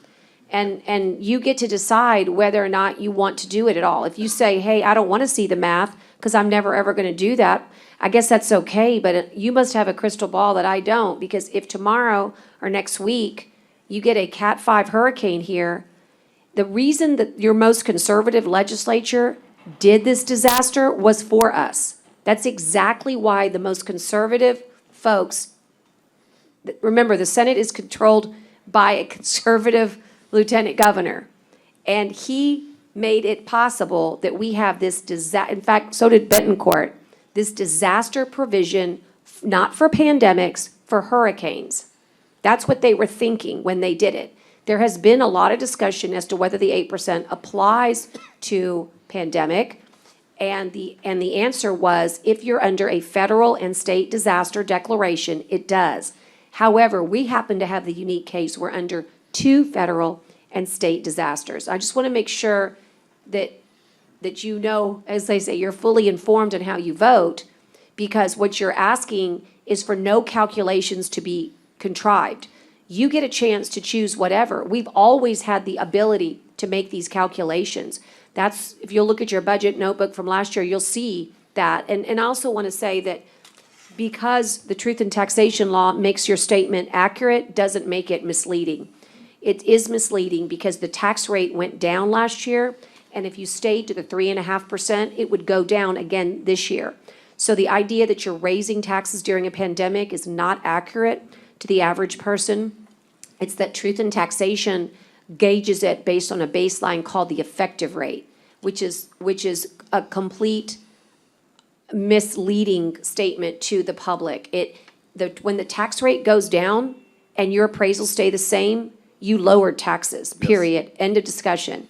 And so for us to say that we are already at 3.5% and you know growth is higher than that, it means that your tax rate will go down again, thereby for the second year in a row, giving people who have the same appraisal rate, once again, a lower tax rate.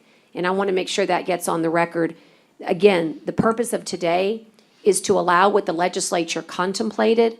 And again, it wasn't a liberal legislature, it was the most conservative legislature that I can remember in history.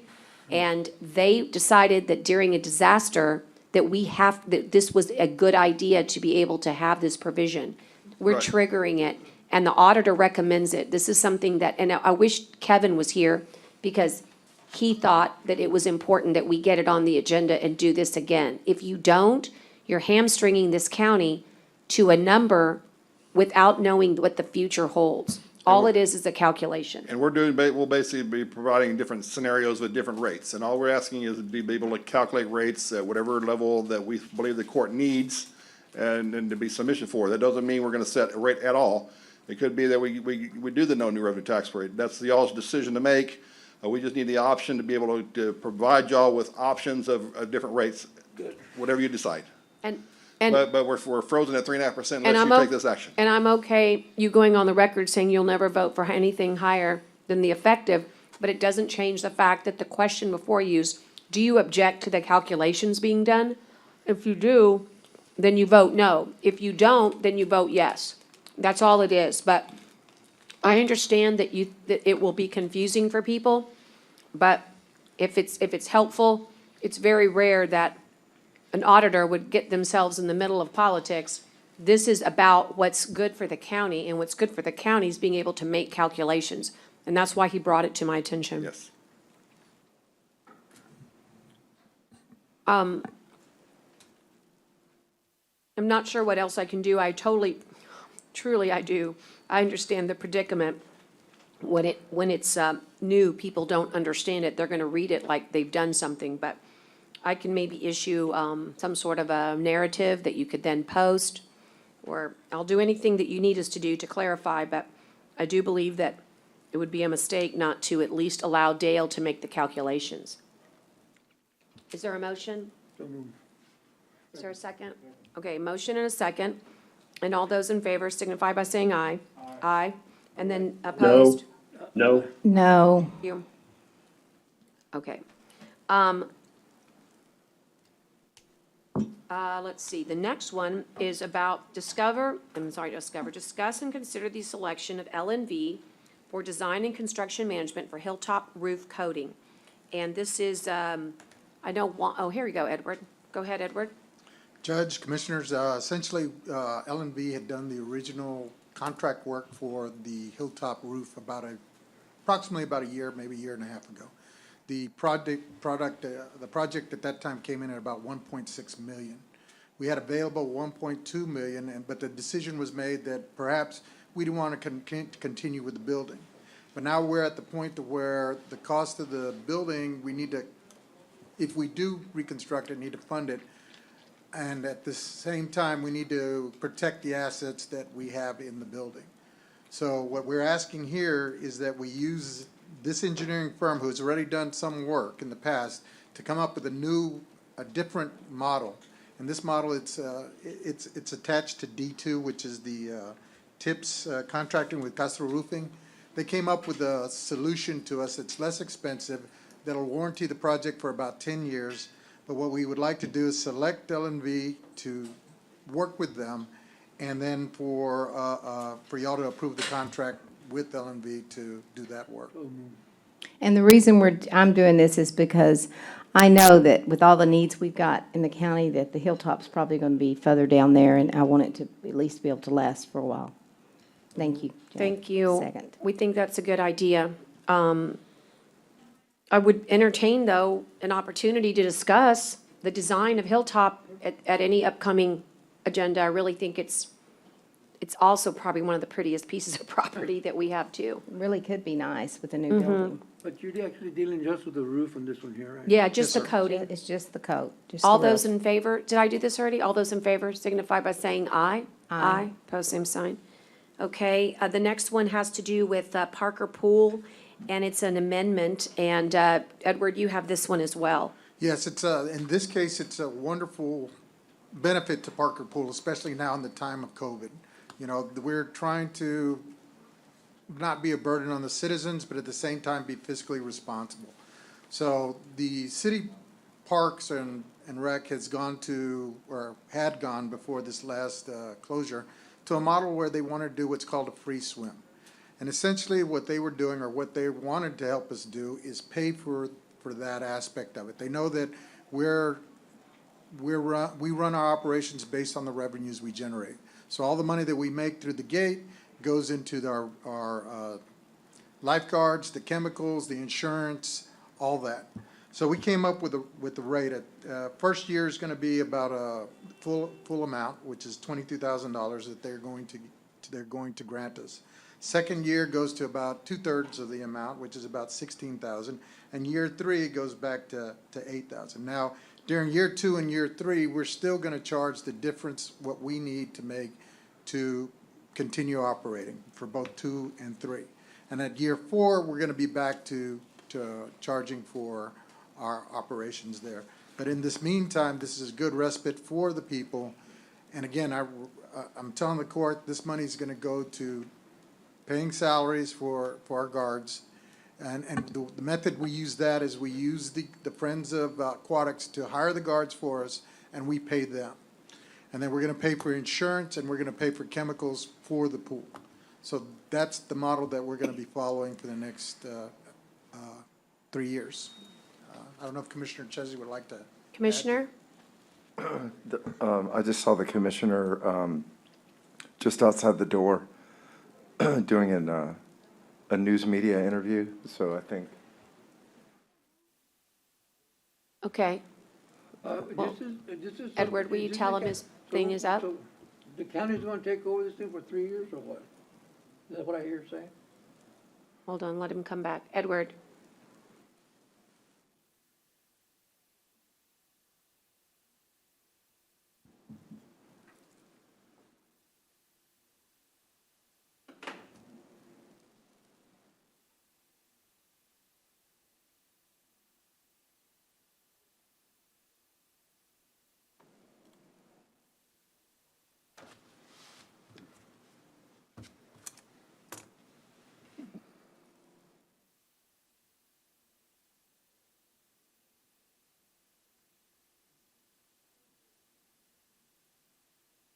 Commissioner, you had a question? Yeah, is this something that we're taking over this thing for 3 years, or what, the county's taking over the whole process? In this scenario, we are not, all we're doing is being the paymaster. So we don't determine, what their hours are, we don't determine, what they do. We're just helping them pay for the stuff. Because the city's giving us the money, and we want to use that for the pool. The city's not gonna give them the money, they're giving us the money. We're the intergovernmental transfer. Correct. So who's in charge of those people? That group, that organization's in charge of the pool. We're in charge of, doing some of the construction and all that kind of stuff because we have the knowledge and the expertise to do those things that we've done in the past.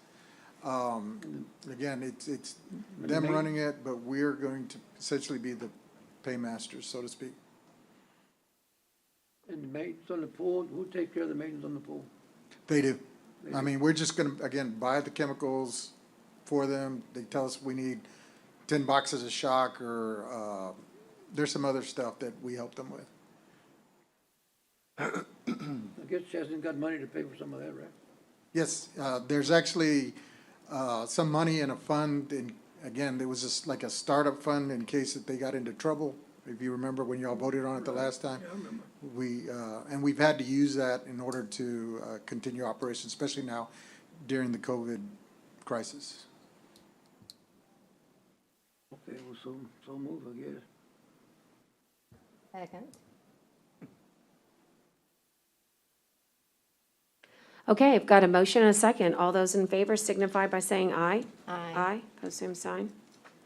Okay, and the next one is an item that, what was the final consensus? I know the county clerk was in an important conference. She couldn't be here. I'm happy to entertain what was her wish? We just want to table it Just for now. table it, okay, And then Belinda and I talked about what she may want to bring back. right. But this and what she wants to bring back could have been one and the same. Right. It's a preservation record fee that we want to explore with the county clerk. She has been interested in doing this for over a year now. She just cannot be here today to talk about it, to explain it, but it would bring in tremendous revenue to the county clerk's office. She has this dollars to give, and so we're going to give her a chance to bring it back next court, but definitely before budget, because it needs to be contemplated in the budget. And so we'll table it to the next court. Judge, I don't mind tabling, but I got one question, but I thought we had already done this one time, that we For the district clerk? Oh, this is district clerk. Yeah, this is county clerk, but we did it for the district I clerk. thought the county clerk too, remember we said that they weren't charging for records, fees, and then, and I thought Belinda, do you remember that? Very similar fees. There's the preservation fee and the archives fee. And so I'm not sure which one we might have already advised her on with I regards. thought we believe. advised her to raise the $5 fee to a $10 fee on the records, on the archives. And- Right. And I don't know if it was, That's correct, and that has not been done yet. you see, that's just why, I mean, why hasn't? That's what this particular fee would be, would go from $5 to $10. So, I mean, he's not doing the first one, why should he go do the second one? I mean, I think, and we lost a lot of money since that time, because that was back in when? January, or maybe, or December somewhere? Yes. So, I mean, we lost a lot of money there too, so I mean, what, I don't understand that, I mean, we voted on it to, Well, that's why I asked her if she would please come in and talk to us about it, and she couldn't be here today. okay, And I don't know what to say, except for that I've told her how important it is to the court, to the budget, and quite frankly, it goes back to helping her office. So I think that she should, she's indicated to me and to Dale in the past that she wanted to do it, but it needs to get done, and, you know, so that's why I have it on here, is to kind of give everybody heads up that it needs to come to court. And, but I understand that she's at an election, she's at something that could not be held today. okay, I'll second the motion to table. But next time, like, I guess, which is meeting. August the August the 5th. 5th, okay? August the 5th. And, if she has any please reach out to her, Tyner, that way she can be ready to, you know, make sure that she has the help of the county attorney, whatever she needs Yeah. to get it She and I ready. spoke Friday after the agenda had been posted. Good. Ask about both fees though. Right. Ask about, yeah. In other words, we want to know what there is, you know, what the delta is. And then I think Dale's already calculated the money that it can bring in, so we're ready. I'll got a motion and I'll second it to table to next court, August the 5th. It'll be on the agenda on August the 5th. Okay. Okay. And all those in favor signify by saying aye. Aye. Hey, Aye. There you go. Okay, and then the next one is, this one kind of has a standing, but I did want to ask Dale. It's called the discuss and consider the overtime pursuant to the county policy for exempt employees. But Dale, for hurricane, we are good, correct? Yes, Your Honor. For Hurricane Hannah, this is a new emergency declaration. The all exempt employees will be considered to be paid, and we'll bring that to you for your next court. We should have some information for you at that time. Perfect. For everyone that should be. For COVID right now, there's only a small amount of overtime, so it'd be best if we postpone that till next week as well. That's fine, that's fine. I just wanted to get the situational awareness to everybody that it's very minimal, but it is hurricane-related, second disaster, so it needs to be brought to the court next time for August 5th. I'll Yes. table till August 5th. You have a second? Okay, and all those in favor signify by saying aye. Aye. Okay, and then, okay, thank you. And then the next one is Maria. We've got a CTIF fund, I think a couple $100,000, is it 311,000? Something like that? 311. Yes, ma'am. So we had submitted an application back, I think it was the end of May, maybe beginning of June, to the Texas Department of Transportation for their County Transportation Infrastructure Fund. We call it CTIF. We originally were expecting 285,000, so this is great news. We are allocated $311,183. There is a required 20% match that we will, I know, Juan and I talked about, we'll meet that with some in-house engineering and grant admin services.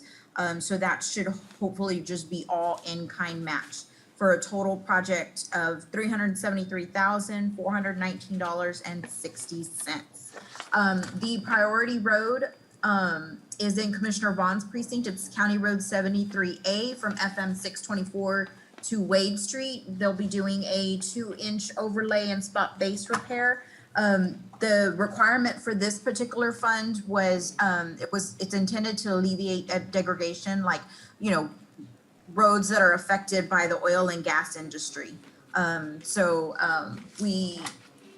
and I talked the other day to make sure that County Road 73A was still the priority, and we're in agreement that it is. So with that, I'll take any questions, and this would Okay, be so- executing the program agreement. So does there a motion to execute, please? And a motion and a second, and all those in favor signify by saying aye. Aye. Hey, Maria, and sorry for being the Debbie Downer here, but I don't think Aye. it's great news because we were at, I don't know, like 800,000 the year before. And so I'm very displeased with 311, even though it's better than what we expected.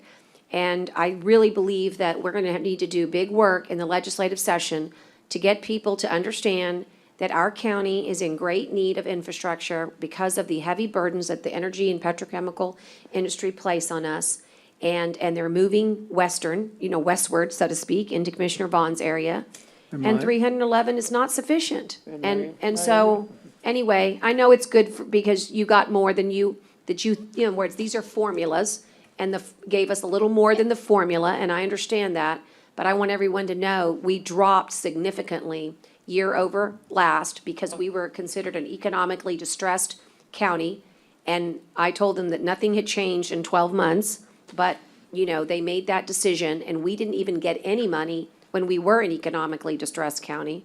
So again, I plan to bring this up in hearing and testify before Senator Nichols' committee, because this is not in keeping with other CTIF grants.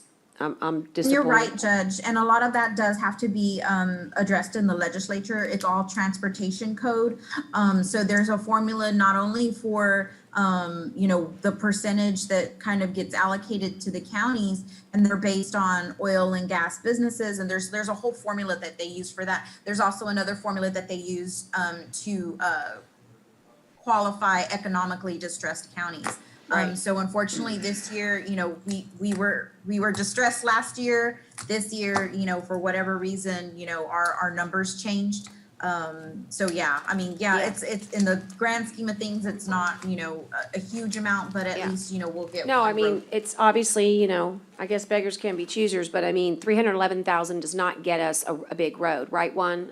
It's a very small amount, given how much roads cost, and I wish we were at a better spot. That's correct, Judge, and probably in this project, if we can, we'll probably do the majority of the engineering in-house, so if we can do that. And that helps. And that'll help. No, that's fantastic. I'm glad we can do that. But anyway, Maria, you've got your execution, and like I said, I'm gonna see how we can get to work on, you'll remember last year, we worked hard, year before last, came up short, and my hope is in 2021, will get us some more transportation dollars.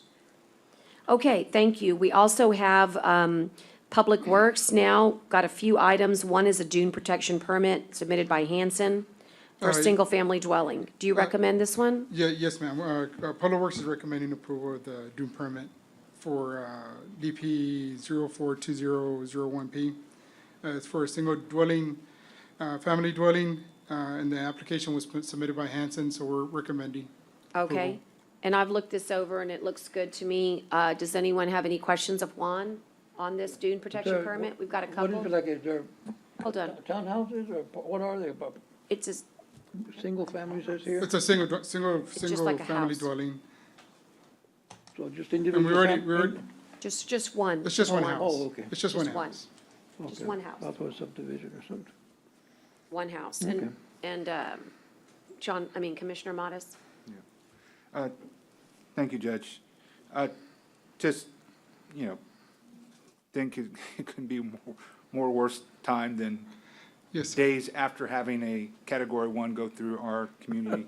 Not saying that we shouldn't build, but, it always brings back the debate that's been there for decades before and will be there for decades after. You take into consideration, are the seawaters raising, as what's been claimed and made by many scientists throughout the world. We have dunes, land, property in Nueces County that was moved by these tremendous storm surge.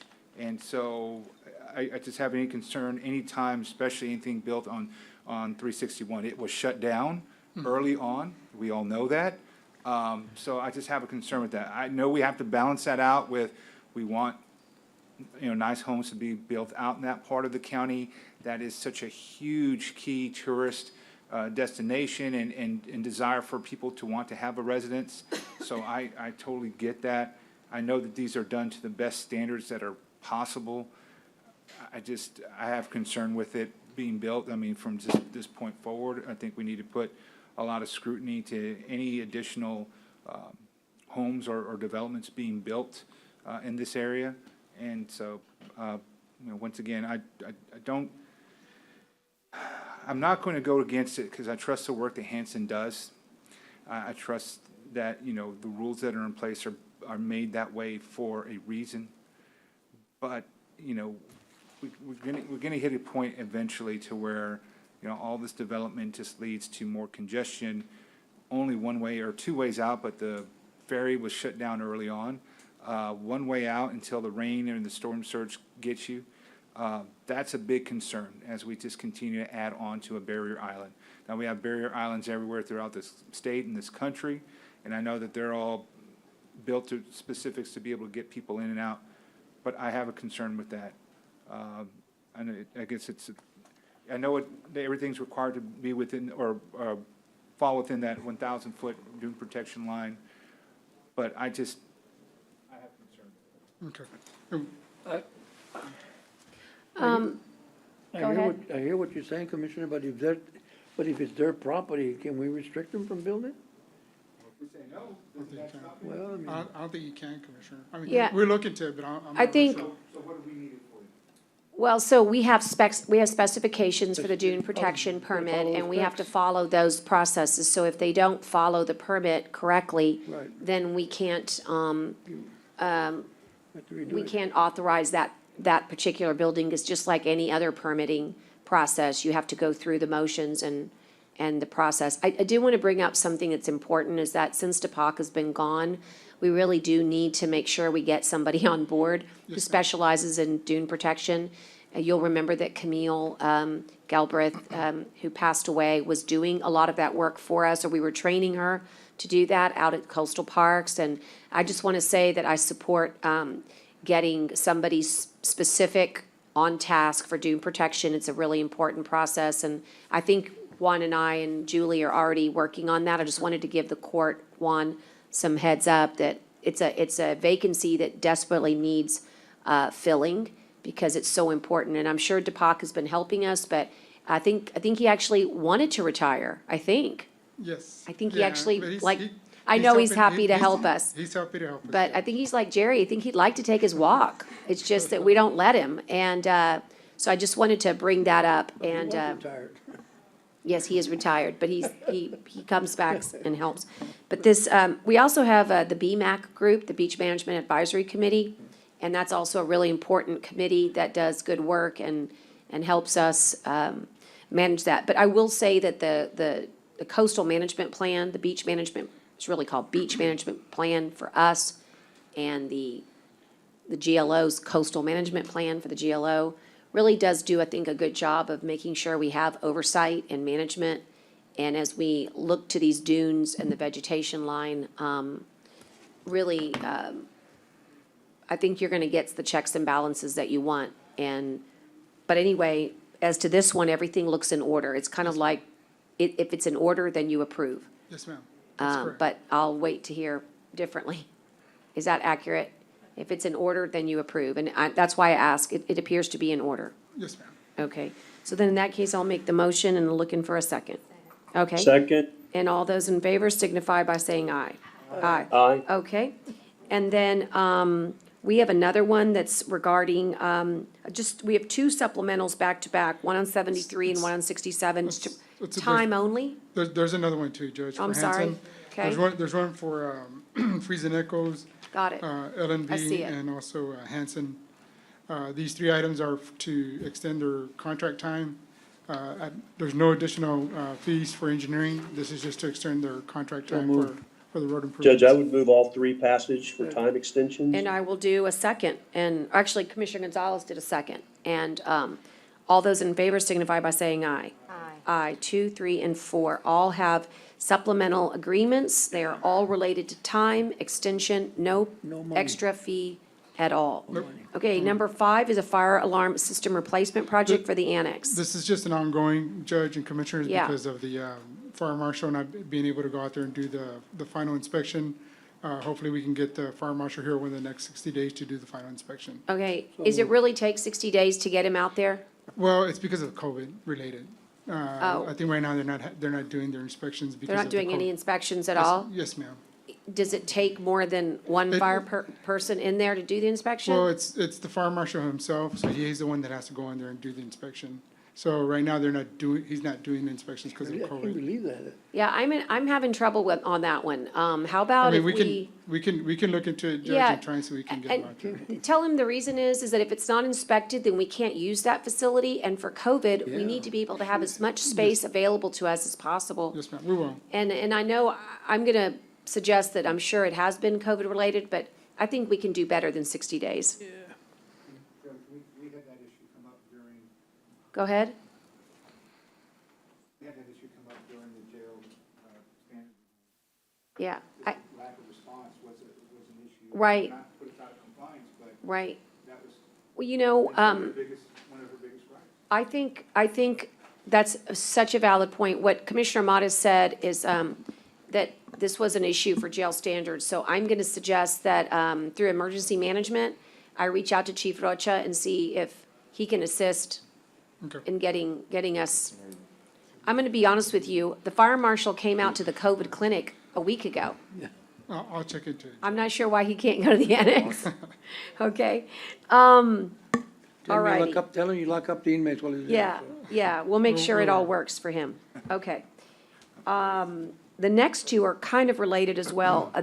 They're certificate of substantial completions. Yes, ma'am, they're the, one's for Mako, one's for the ADA. The first one's for the ADA side improvements, which is the parking lot here at the courthouse. And we're just recommending approval on the certificate of substantial completion for Mako contracting. So move.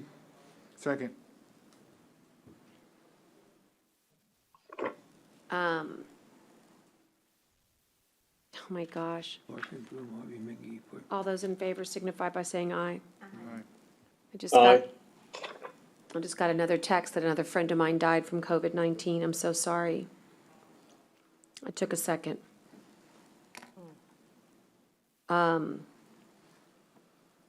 Number 8, we've already discussed, so we're gonna move to Michael at purchasing. And this has to do with CDBG DR program, the marquee sign. Judge, I think we still need number 7. Wasn't that for both? Well, I meant it for both, but Oh, you for can both? go Okay. ahead. No, that's fine. Okay. The next one's just for the IB McGee RV Park. and- Right. And it's just a stamp completion for that one too, Judge. Right, Commissioners. I'm sorry, I meant it for No, both. No problem. Okay.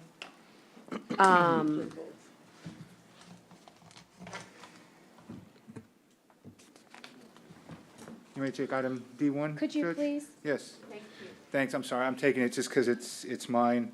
I guess the last time we had it delayed because of just the wording wasn't proper, and now it's been worked out. Yes, the vendor fixed. name has been corrected to show Daktronics Incorporated, and they are the one that is the awarded contractor for the buy board contract 592-19 for the sign. And so- Maria's on here, right? Maria, are you there? She is. She needs to unmute. Yes, I am. There, okay, Sorry. I'm sorry. Yeah, so this is a CDBG disaster recovery money, Correct. right? Department Yes. 2480. Okay. And this is really just, it's gonna be helping with, I guess, we have it fixed, God forbid, our next storm, or any kind of emergency or public information that's needed will be able to be displayed right there on the crossroads of I-69 and Highway 44. Correct. Great. This is It- right it there by works the good for- library, right? Yeah, right by the library, right. It's the sign Yeah, that was and there now, and it was But it's not gonna be a working. larger, bigger sign Okay. than what we had Yeah. before. That's And good. better resolution as well, so easier to read.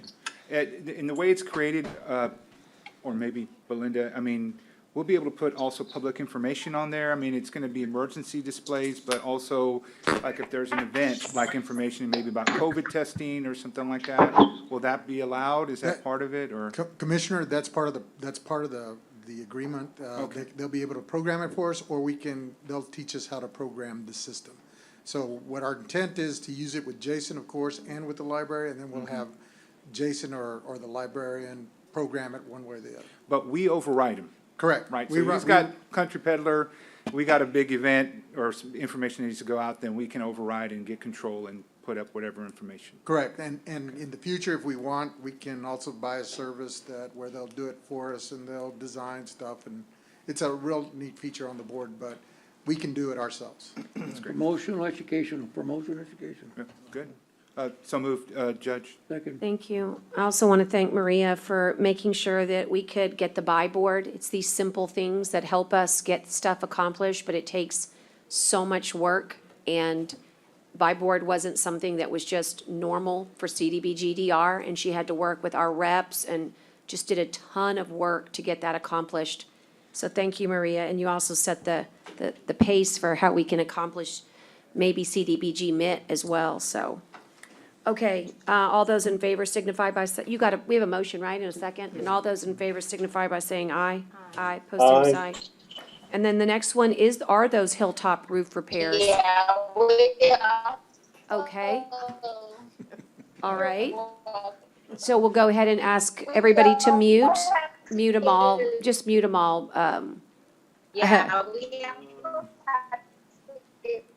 It shows mute, but, Yeah, we also had to do an environmental. okay, that's, Maria. it's Maria. She's muted, but she's not quite muted. Hey, Maria, just go ahead and sign off.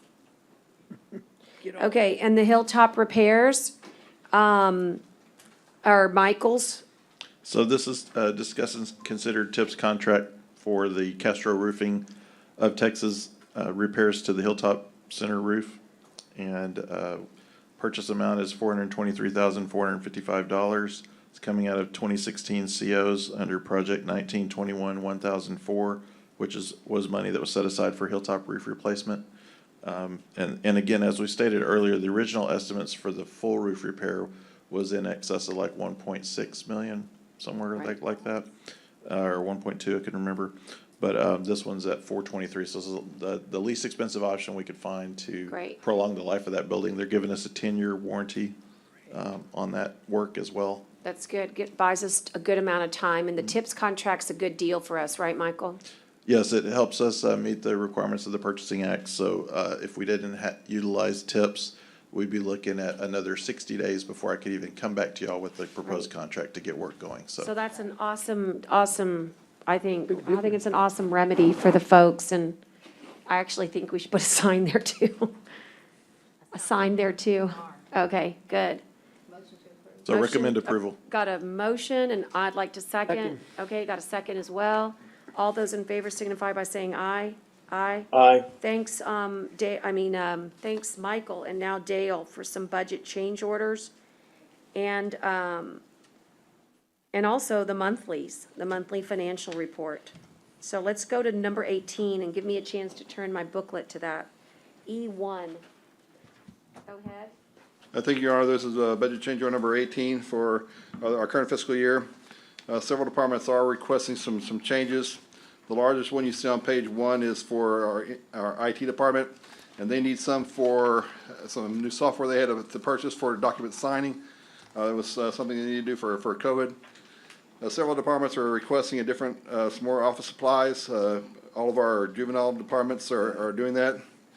I'm making sure I'm working with Michael to make sure if this is COVID related and some of the expenses they might have, they're going to make sure we track those expenses and move them if we need to. But some of them do require this. On page 3, you'll see our city county health. That's that intergovernmental revenue is what intergovernmental personnel costs is what we pay their directors over there, and they had a lot of overtime for COVID related expenses. We know these are kind of large requests. The funds are available for doing all these adjustments, and I submit budget change order number 18 for your approval. Okay, anyone have any questions for that, for the maintenance? It's really just maintenance, basically. Yes. I mean, I'll pass. I'll move. Okay, got a motion and a second. All those in favor signify by saying aye. Aye. Aye. Aye, okay. And then the next one is a capital order, a budget change order, and it's titled 86. And it's definitely a bunch of trading. I like calling it trading. Go No, ahead. these are not trading. These are These are not? actually increases because of interest. Oh, okay. As you see, for 1901, we did receive the money we received normal for our rent for Road District 4 of $111,000. We increased that money for that. The rest ones are increases in revenue because of interest. However, you'll see under 1919, we did receive the $250,000 from the port for the observation deck at the Horace Caldwell Pier. And something we can possibly do for the Hazel Bazemore Park, if you see 1921, we have $796,000 of unallocated funds we can use for whatever you need it for. Okay, so basically, you've changed the budget, but Plus, right, in other words, There's all you're the not interest- moving money as in the old way, it's all interest driven. all interest earned. Okay, that's even better. And then unfortunately, this is interest earned for several years, so we've been so busy trying to do this, so that does seem like a lot, but this is money we can use for that 1921, that $796,000 could be all used for your Hazel Bazemore Park if you need to.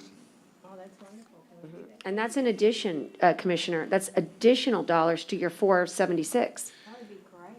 And if you look at the 1919 COs, we added $421,000 worth of interest. For 1901, which our general funds is $300,000 worth of interest, so we added this interest to all these accounts that this is unallocated funds to be used as you see fit, as long as it fits. Or she could use it she could also use it for design if she Yes. wanted to, for Hilltop. Yes. You could choose. But with that, could we use that for the splash part Yeah. I'm talking about? Yes. It's not, it won't take all that, but. Probably not. Well, Can she I'll- use I'll- it to augment her Hazel Bazemore Park? We just need to make sure that it qualifies under the CO they earned interest for. I believe it can. Okay. We just want to make sure we work with Like- our bond counsel and all those, make sure it qualifies. I believe it does. Okay, and you'll check on that? Oh, yes. Thank you. Thank you. But that's all this is, just an addition to all the funds for interest earned. That's great. Yes, so, that's great. Does anyone have any further questions? If not, I'll have a motion to accept this budget change order. Motion to approve. In a second? Okay, motion. Second. Motion in a second. All those in favor signify by saying aye. Aye. Aye. Okay, now we have an important financial report. It's for our month of May. Yes, for a month of May, this is, for a month of May, we have 33.3% of the fiscal year remaining, just so, when we get to the revenue expense, you'll know that for account. So if we go to page 4 and 5, you'll see our balance sheets for all of our funds. We usually identify that for the general fund. General fund has assets of $87 million, liabilities of $31.7 million, and a current fund balance of $55.2. Now, you do know this is in May, we still have several months to go before the end of the year. So by the time we get to the end of the year, we'll probably close to be $24 to $25 million when we get to the end. For the total county, on page 5, you'll see we have $183 million worth of assets, $38 million worth of liabilities, and $145 million worth of fund balance. On page 6 and 7 just shows you your revenue collections for all of our funds. We've collected $90.8 million worth of revenue for the general fund. We've expended $54.7 million. So that gives us a excess of 30 the time we have, so, 32.5. yes. Oh, pardon me, page 10 and page 11 is our funds that we show for our internal service funds, which is our workers' comp, our general liability, and our group health. As we see, our group health has been going down some. We've had some large expenses for some large claims, and we know we have some COVID-related expenses. We just have to keep an eye on that. But we are working with our consultants as well as Boone and Chapman and Edna, of course. If anything's COVID-related, we'll try to get reimbursed for that as we can. And this may definitely, hopefully, will increase before the end of the year. And that way we won't have to worry about any increases in premium. But that's a budget discussion we'll have very soon. Now if you can go to page 16. 16 shows our revenue for our general fund. And as you see, for our total revenue, we've collected 90.4% of our total revenue collections. The important point I need you to look at is the very top line, which is our current ad valorem taxes. We've already collected 98% of our taxes, which is very, very, very good, because we're in COVID right now, and it's very challenging right now, as our tax assessor collector will tell you on collections. but we've already collected 98% of our taxes, so that's very promising. Now we're going to go to our budget expenditures starting on page 21. We'll go just through a few small that have over budget. Now, some of these are over budget requirements because we've had to add a lot of stuff because of COVID related. Several of y'all had to add additional cell phones or iPads or additional telephone equipment that we've had to have. So some of your departments will be a little bit over. Commissioner Gonzalez, on Department 1020, you're a little bit over, but it's right at the level. But you had to add cell phone stuff, so that's understandable. Same thing with the judge. You're a little bit over, but you had to add 3 or 4 iPads for your office, so that's definitely understandable. You can have mine back. On page 31, this is always the case, and we're going to make sure we adjust this, and the budget is for Broadway Warehouse. They're a little bit over on their utility costs. Page 31. But they're always over, and we will make sure we take that into account when we do our budgets. On page 38 and 39, you'll see legal aid, because of how we pay the rent, is over, but that's understandable because how we pay the rent all at once. The magistrate court is over budget significantly, and a lot of it has to do with salaries, and that's because just recently they were budgeted for 25 hours per judge, and we've increased it from the which y'all allowed the district courts to increase it from 25 to 29 hours per week per judge. So that's increased the cost. That's why they're over budget on salaries. On page 43, you'll see the 214th District Court is just a little bit over budget, and that has to do with some of their specialty courts. And her court is that one that is a special court for domestic violence, so that's one of the reasons why she's a little over. Now on page 47. Yes? We have the Department 3600 JP11, slightly over again. We've had to add cell phones to their services. Same thing on page 48. You'll see JP21, and on page 49, JP22, because we've had to add cell phones and iPads to their services for them to be able to do remotely. And excuse me, Dale, but you've made all these adjustments in the new budget. Yes. Okay, so I just want to tell the commissioners that you won't see this resolved. You'll just need to make provisions for it in the budget. Yes, we should have your budget packet to you by Friday, and you'll see that we've had to add cell phones or iPads for each of the courts and each of the departments we have, working with Michael and his staff on who we've assigned to, as well as IT. So you'll see slight increases on several departments. Correct. But we're only talking several hundred, there's only a few $100s per department. The one last page I want you to look at is page 61. At the very bottom, you'll see that, as I said, we have 33.3% of the year remaining. However, we have 44.5% of the budget remaining. So even though So that's 11%. that's 11%. And we're tracking 11% now for at least 45 days, 60 days, so that's good. We haven't been, I think you reported 11% last month too. Yes. But we know several departments do a lot of the expenses at the end of the year. I know Michael's always the hawk to make sure that they don't overspend on any of the funds. And so we make sure that they're there. Well, I think it's real important to stay on track for the 11%. And it seems like we're tracking very well, and I don't have really any expectation of it being any lower. But keep us posted, please. Yes, now page 81 shows where we're going back to our capital projects funds, and you'll see page 81 gives us our funding sources, our different COs, and how much is remaining for that. And we are working on trying to get the 2004, 2007 expended. Y'all doing very good. However, there's still 134,000 left there and 485 of that. So I'll be working with Commissioner Vaughn, and we'll find funds to where we need to have to make sure we can do the project she needs for Hazel Bays Moore, as well as whatever other project we might need going forward. And what page was that on? The 81. 81, got it. Okay, I see it now. At the very bottom. On page 84, you'll see our P-card transactions. Now, this month has been significantly higher because we're doing a lot of purchasing for our COVID expenses with working through Michael as well as the other departments. We spent $407,924 in P-card expense. Our normal transactions are anywhere between 308, 309, so we spent a lot more in that, but you'll see that when we do our burn rates, you'll see we spent over $200,000 in P-card transactions for the transactions. That's all the information I have for you available to now. I'll be glad to answer any questions you might have for the monthly financial report for May 30th, 2020.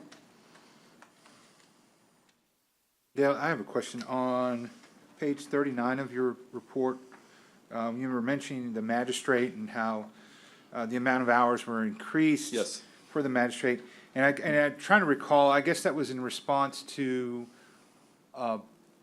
drawing down the number of inmates. Is that correct? Yes, if you recall, when the court was first initiated, the commissioners gave the board the right for the salary of 20 hours per week. Right.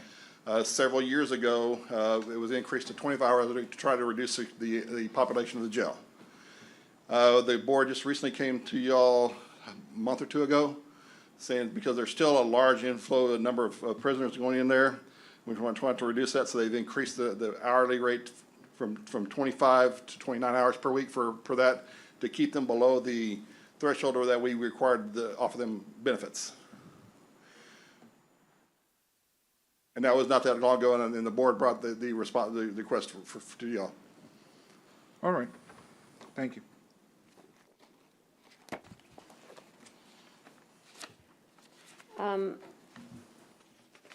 I think this is a very good report overall fiscally, Dale. And I'm going to ask commissioners if they have any questions over the items that you go over. For me, the highlights are the 98% collection.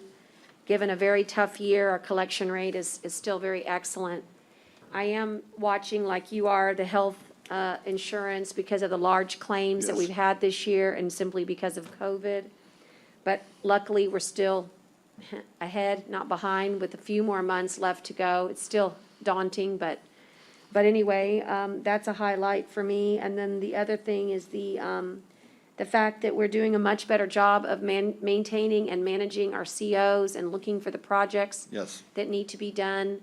And there's actually some projects I'm thinking about, like Ortiz Park and Amistad for Judge Jack, Commissioner Jack, and just trying to figure out and as you saw, we've added over $1 million worth of interest revenue that is in different projects, of course, that can be allocated to whatever y'all decide. And the other thing I want to point out is that as we go into budget, it might be good to continue to forecast. Right now you're still in May, but we're physically in August. It's kind of hard to catch up, I know, but maybe you could help us out and try to look at some forecasts to see if everybody kind of stays steady, what we might look like. You'll have the budget book in your hands by Friday.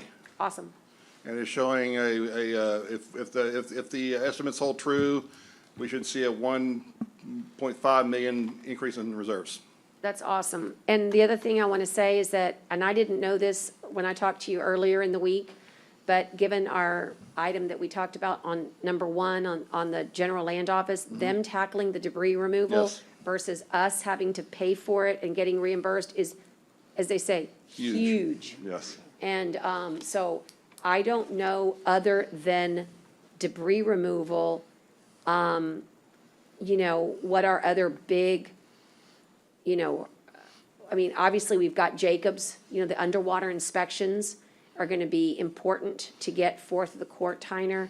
And we need to get Horace Caldwell inspected. So I'm expecting a few things, but those are things that can fit inside COs rather than our general fund. And so I'm really, and we might want to work together, but the pier itself, what I'm anticipating is engineering.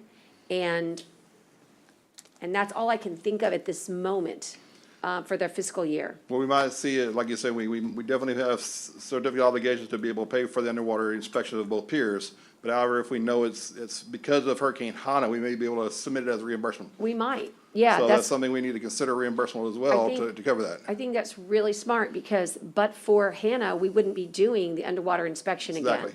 Okay, that's a good thought. So So anyway, the last thing is that the FEMA Regional Director, Tony Robinson's gonna be around, so we might wanna visit with him about that. But I think we're in good shape coming into the end of July. That leaves 60 more days. And, if there's if there's no questions for Dale, we'll move on, but, I think we've got a good report. It's so funny, Dale, how our investment report is a tale of two cities, right? Yes, I mean, yes. you've got low interest on one side, and then our ability to have hoarded, if you will, interest over time. Well, all the gave us interest a we little earned in the bit- prior years is able to put Right, in there be able to now, put but in. it's very small now. Right, so we just kind of got a little bit of a balancing. Yes, yes. Working there, so all that's good. People asked me yesterday about our cash reserves, and they're about as healthy as they could be, and that's a great thing, and that $1.5 million will go towards cash reserves, and that's just a great feeling it should feel great for you. If we can get all our CARES Act money, put away, then you know what? We're back to lost revenue only. And think about this, had we not had lost revenue, we'd be reporting a $3.5 million rather than a $1.5 million. But it's very unfortunate, but let's see what the new act brings us. You don't know if we get dollars, the next tranche of dollars would be for lost revenue for counties and cities. We can't guess, but that would be a good thing to have, and then we would put that towards our reserves. Right, $3 or $4 million. Right. So anyway, get ready because it's about to be a roller coaster.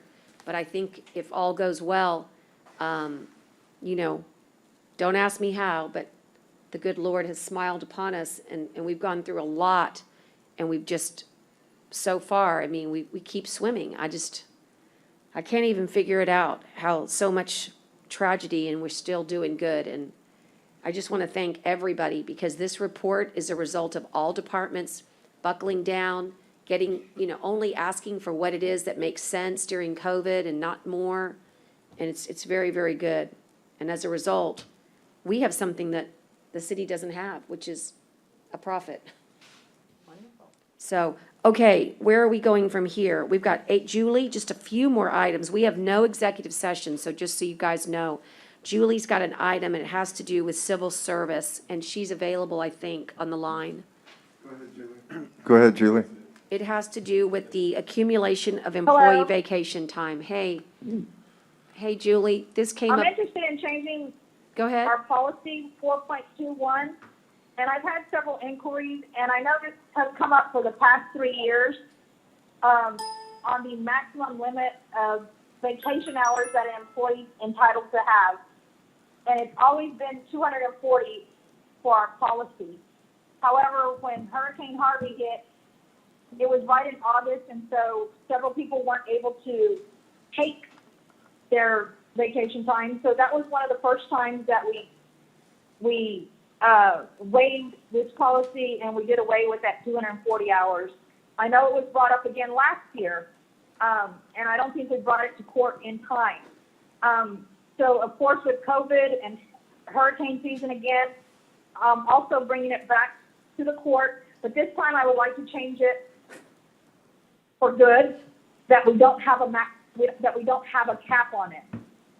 And there would be no fiscal impact to the county because our payouts upon separation would still remain the same. And those are in a different policy. So it's just specifically this one policy that on September 30th, employees lose anything over the 240. And so by changing this, it just allows them to continue to have more than the 240.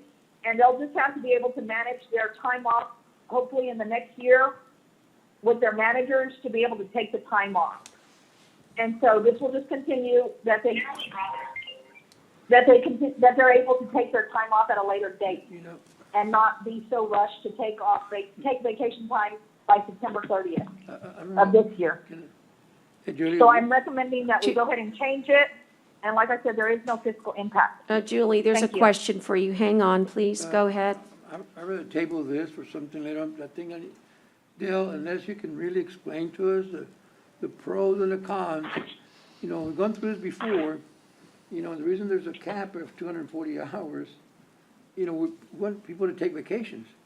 you know, and if you don't take vacations, that means that, again, it's management again, we're not, So I think the issue that came before Julie, without her revealing the exact, names or whatever, was that all of these people that had made these inquiries were people who have been working in the COVID-19 response, and they have not been able to take vacation. And these are people that are either a member of the ride-out team or people who have been in a position, like in, for example, health department, anybody who's been on duty this entire last 5 months, now working towards the end of 5 months, have not been able to do this. That was my understanding. And Julie, just want to double check that that was the issue, is that it wasn't that it's not a good policy, it's that the circumstances are really affecting employees because they can't take off. There's just, the work needs to be done. and the more you give them, the more they're gonna have, and you still can't take off. So at one point. That's they correct, gotta take Judge. off. Well, but at one point, they have to take Also, off, hold people on, aren't. Hold on one That's second. another It's just, thing to add.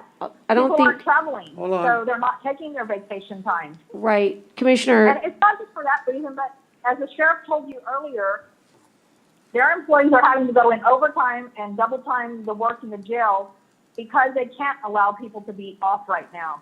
So for all of these reasons, I'm asking that we just go ahead and change this policy for good. you know, And in the long run. Here on out, employees you will hear have me to or not? manage it with their supervisors. okay, hang on one second, Julie. Hold for a question, please. Julie, Please, can you hear me? Can you hear me? is your mic? Yeah, my mic's on. Okay, Julie, go ahead. We want to make sure you can hear Commissioner Gonzalez. Can you hear him? Julie, I can hear him. Okay, go ahead then. Yes, I can hear you. Can you hear me now, Julie? I think she can. I think she can. Julie, can you hear me? Can you answer I'm this? having from two different devices, so there's a little bit of time delay. There's a little bit of time delay between my two devices because I can't hear Commissioner Gonzalez very clearly. Okay. We'll repeat the question to you. Go ahead. Julia, you know, we've gone through this before, you know, and we didn't do it before because it wasn't a very good idea to continue adding hours to the hours. At what point do we say you gotta take vacation? I mean, if you're working these people 365 days a year, sorry, you know, and then the following year you do the same how do we, and then somebody leaves, so when they leave, they get only 240 hours, right? They don't get the rest of their hours, right? Is that what you're saying? No, when they leave, they only get 102 hours for law enforcement, 96 hours for regular employees. Okay, that's all they get. That's all they get. But the other, you say for instance, somebody leaves and they have accumulated, say, 380 hours. So all they're gonna get is 96 hours. Correct. So that means that most of the time that people are gonna take off at least 2 months so they can use their time. And that's had to happen. Several departments, they allow their employees to take 3 or 4 weeks off or 4 weeks off on vacation before they actually retire to be able to use up some of the vacation. And then when they complain to you, they're short in their department because that person's not there. And that has happened in the past, yes. So, you know, again, it goes back to management, you know, that if somebody's required to have vacation, they should give them vacation and, you know, all they're gonna get paid for is do they understand that? All they're gonna get paid for 96 hours? And I don't know if it's a big group that wants this, a small group that wants this. Could this be the law enforcement because they've been unable to take off because Yes. of what's happened? Yes. The last 3 years has been law enforcement that brought this to And your. this- It is, and the Sheriff's Association, I mean, they're very, Yes.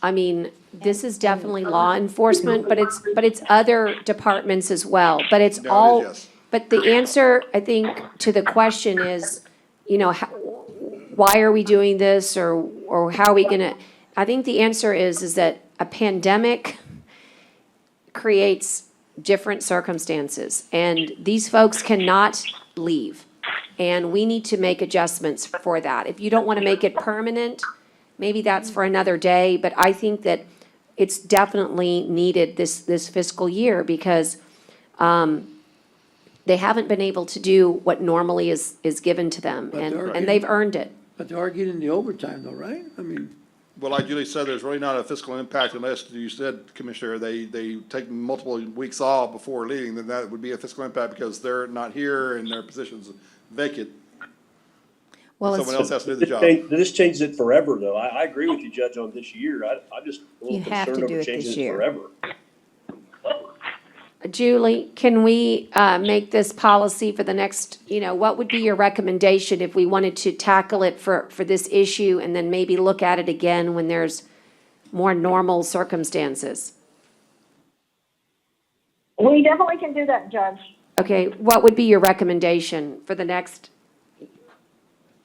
My recommendation is to approve this for this fiscal year, and then we'll revisit it again next year. So actually, we're just gonna ask that it be waived and not completely change the policy.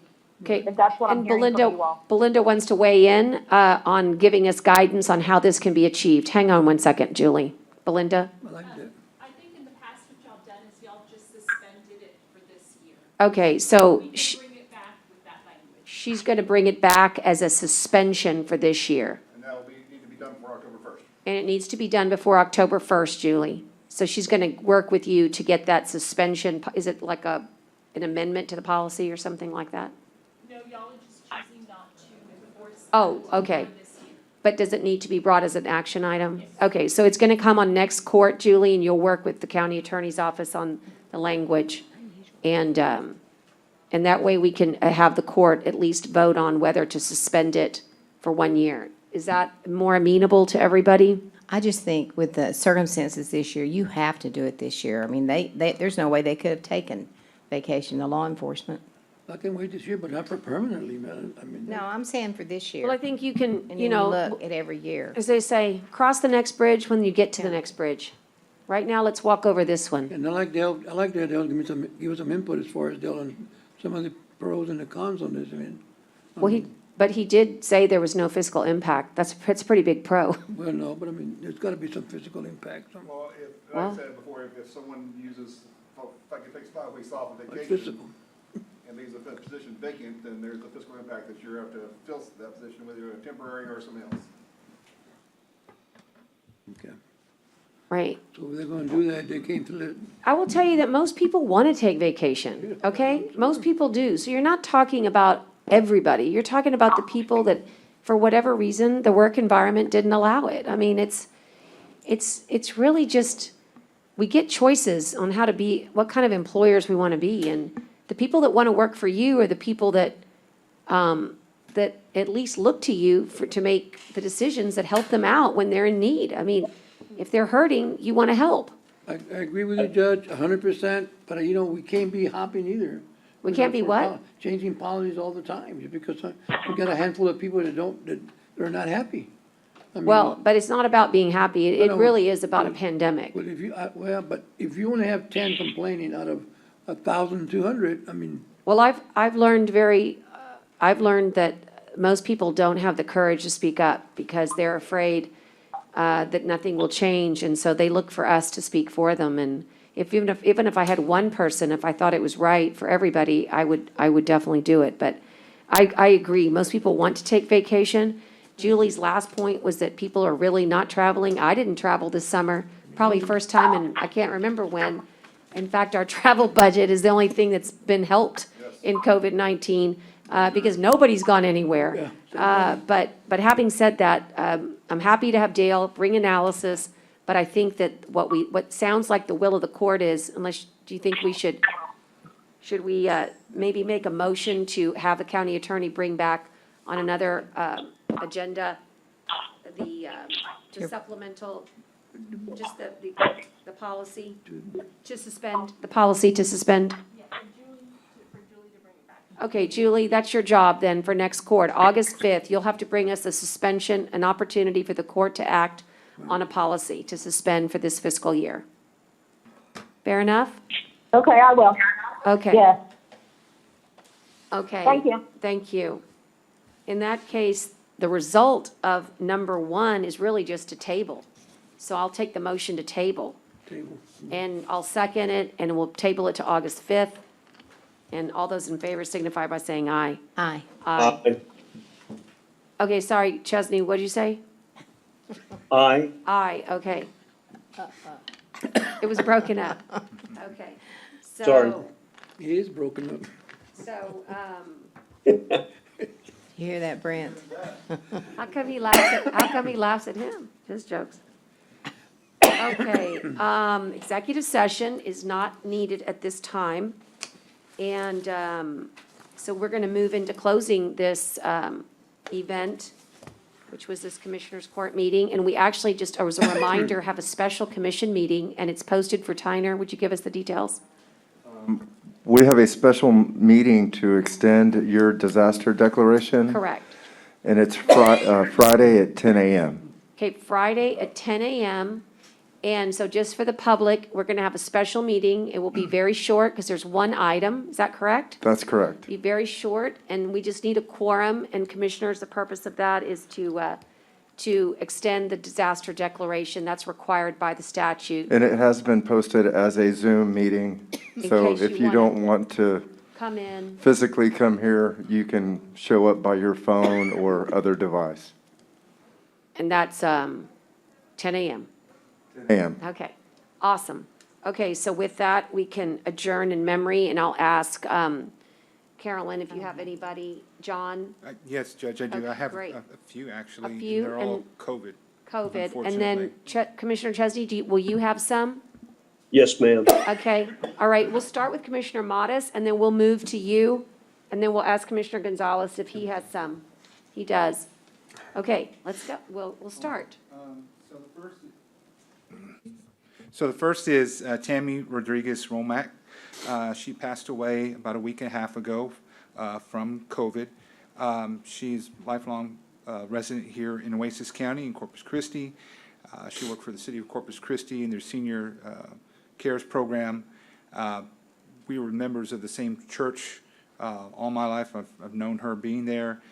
She worked in the nursery ministry there, and it really caught her bad and quickly, unfortunately. And so she was lost, like I said, about a week and a half ago. They were going to have the funeral last Saturday, and because of Hannah, they had to delay that. But so services are pending for her. But it was a deep loss for our family because we've known her. She took care of our kids in the nursery at church, and she just had a real strong connection and affection for our kids.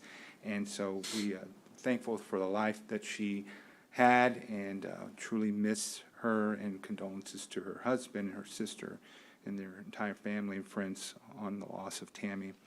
Also want to mention Carlos and Rachel Pacheco. They don't live here. They actually live in the Dallas area, but they're close family friends to my wife Gina and her parents. They're best friends to my in-laws, and they both passed from within hours of each other from COVID. They both got sick within a day or two of each other, got placed in separate hospitals, and never got to see or talk to each other again, unfortunately. But when Carlos passed, I think that he called for Rachel, and she went too. And so we're very, very sad on the loss of both of them.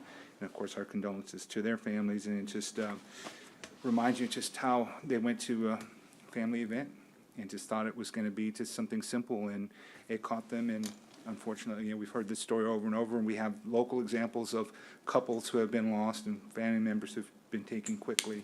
And so this is just a reminder of that we need to be careful in how we handle ourselves in social distancing and just all the practices that we can. I hope that the medications that are being presented out to the public can help, because we desperately need them, or we'll continue to have more losses like this. So those are the three names I wanted to submit, Judge.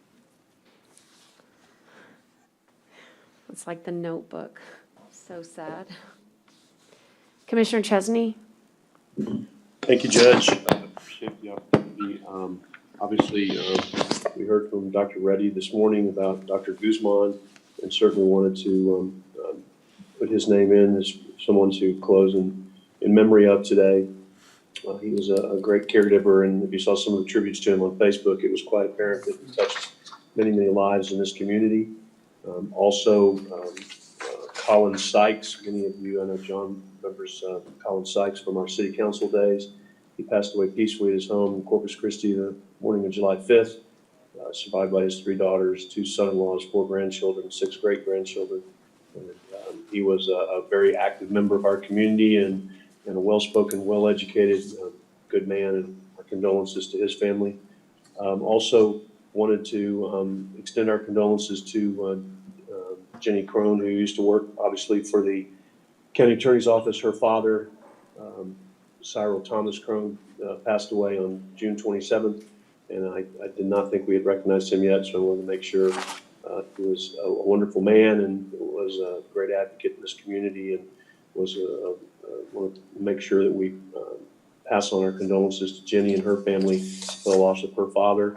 Lastly, Leonor Hernandez Villarreal, 78, passed away on July 24th, 2020. She was the mother of a friend of mine who I went to high school with, Tracy Villarreal, and she lived here in the area for many, many years. So our condolences to the Villarreal family on the loss of their mother. Thank you, Judge. Thank you, Commissioner Gonzalez.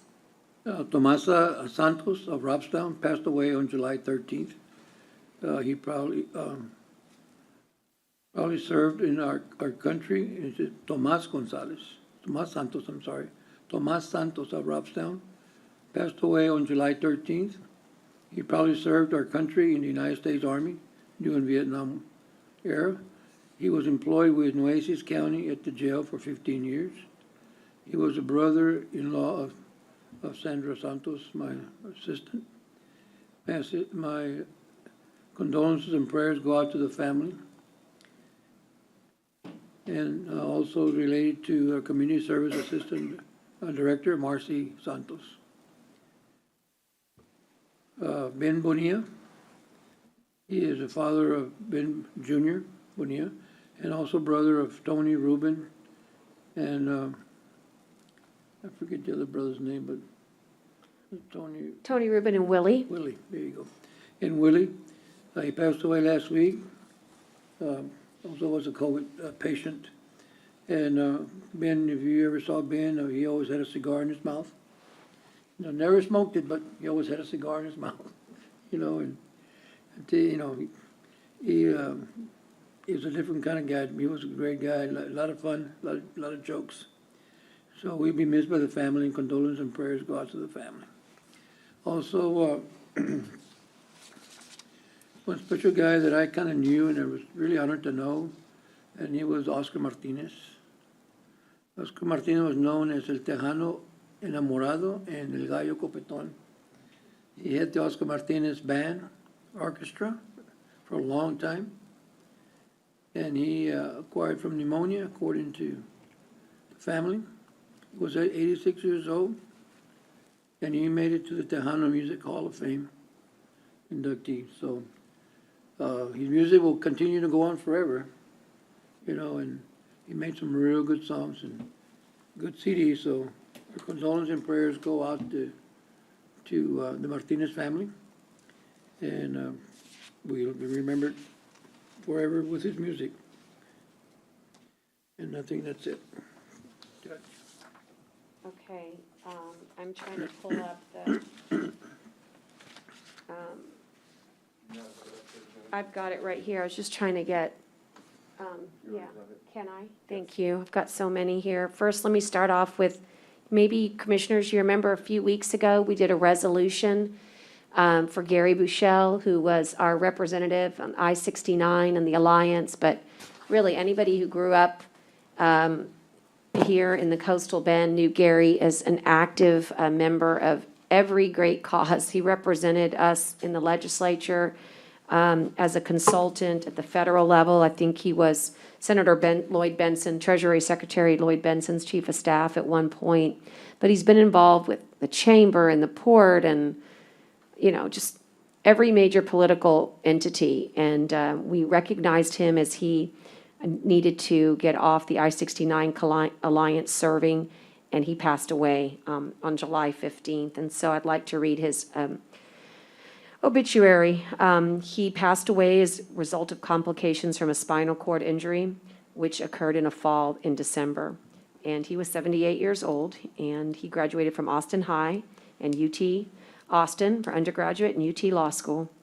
He was active at the Texas Cowboys. If anybody knows anything about the Cowboys, it's a very, very special honorary men's group.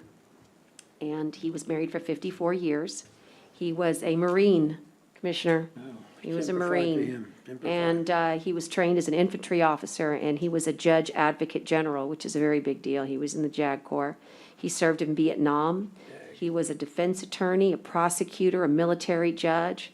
And once he got out of Vietnam, he went to D.C. and he worked on the Hill. He loved the East Coast. He worked as a legislative assistant, as I said, to U.S. Senator Lloyd Benson, and then became his chief of staff. That's when I first met him, when I was a young teenager. My father was an appointee of Senator Benson's, and I got to know Gary Bushell back then. After 8 years in Washington, he came back to Texas. He practiced law for 30 years. By the way, he was a big sailor here. He was an oil and gas lawyer involved in all the community's economic development. He really was responsible for bringing USS Lexington here to Corpus Christi. He spearheaded the funding, and he was also the guy that really helped us get the dollars we needed for the aquarium. Back then, it was a little aquarium. Now it's a world-class facility.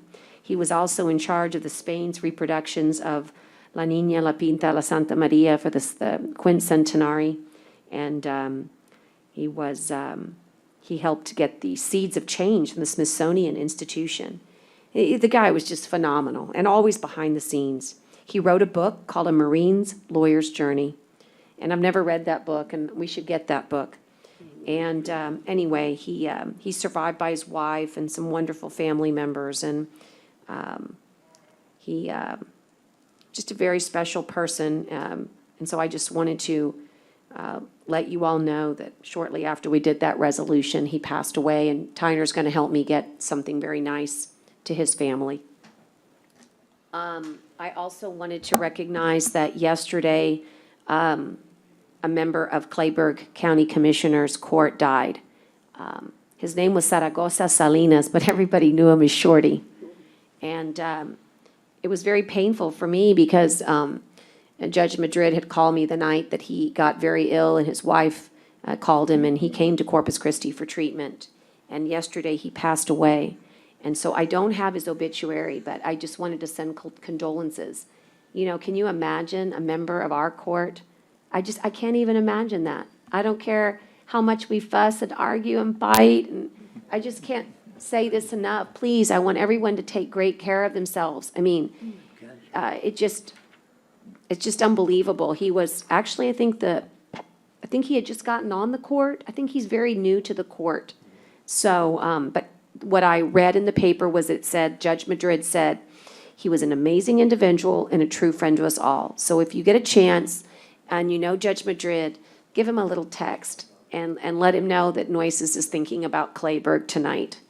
And then if you can believe this, I have so many COVID people, 19 deaths that I know, it would take us too long. What I want to do is express my condolences to all of the family members of all the deaths that we've had this week. We are up to 162 as of today. We had 8 more deaths today while we've been in court.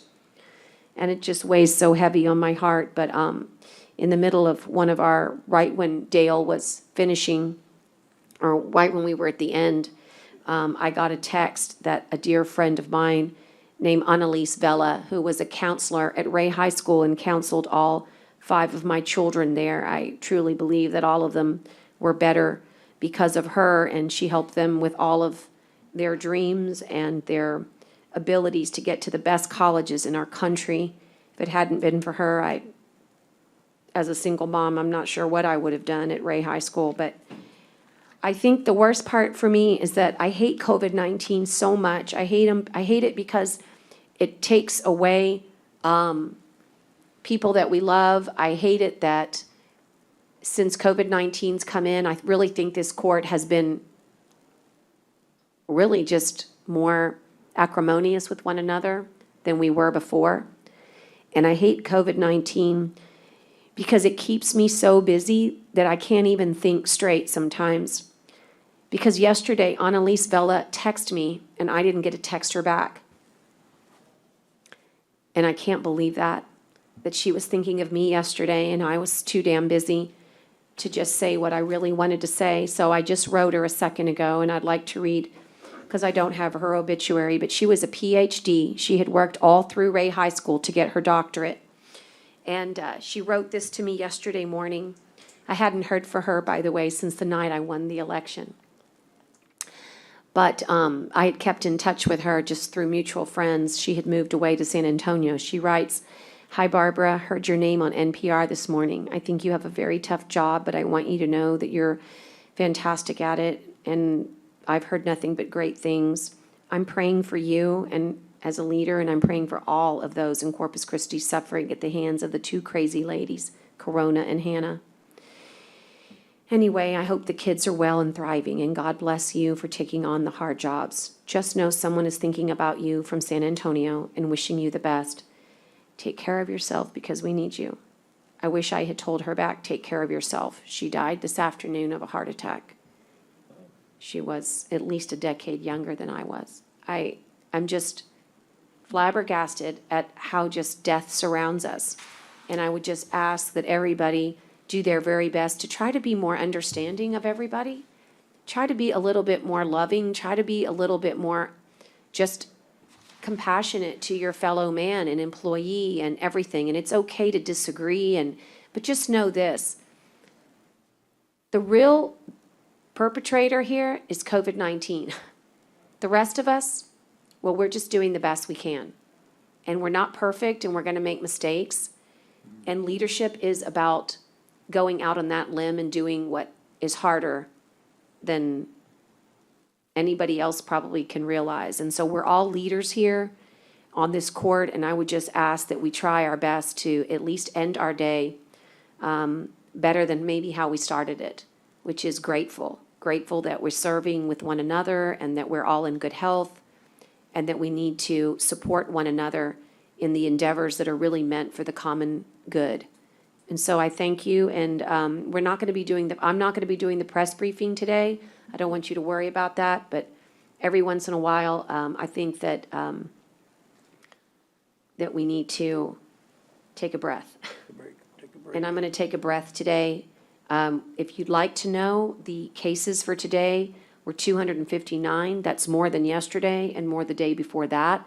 So there is really no decline to COVID-19 that I've seen since Hurricane Hannah. But I will say, on a positive note, it appears that our ICUs have dropped a little bit and our hospitalizations a little bit. So I will say that we look for rays of sunshine anywhere where we can get it. But make no mistake, when doctors are dying in our community that are healthy, there is a major problem. So on these family events and things like that, really, please refrain from doing things that are unnecessary risks, because we just cannot predict how the virus will invade. So I hope maybe we guys use Zoom. You don't really need to come in on Friday if you don't want to. Try to use Zoom. Let's limit our time that we have to be all together in one room. It's just smart business. And Tyner, thanks for getting that done. So if you need somebody, Tyner, do we need one person in here, or is it theoretical that we could all be on Zoom? I've asked that of the county attorney. Technically, does Okay. anybody really have to be here? Well, if, There may be a day, there may be yeah, a kiosk with somebody in PPE. right. Well, I was just It has wondering. to be open. Yeah, But I was just. don't know that anybody has to be Right. here. Well, I was just wondering if not, maybe what we can do is be in touch with Tyner. If one person would consent to being up here on Friday, the rest of us can do it by Zoom. Well, I'll be here, Judge, because, Okay. I'll be here. Everybody else can be Zoom. Okay, I'll probably be here anyway, too, so. okay. When anybody in the vulnerable category should be on Zoom. I dog it. I have a meeting in the morning already, so I might as well. So, okay, all right, well, we're done. So let's adjourn here. at 4:58 PM. And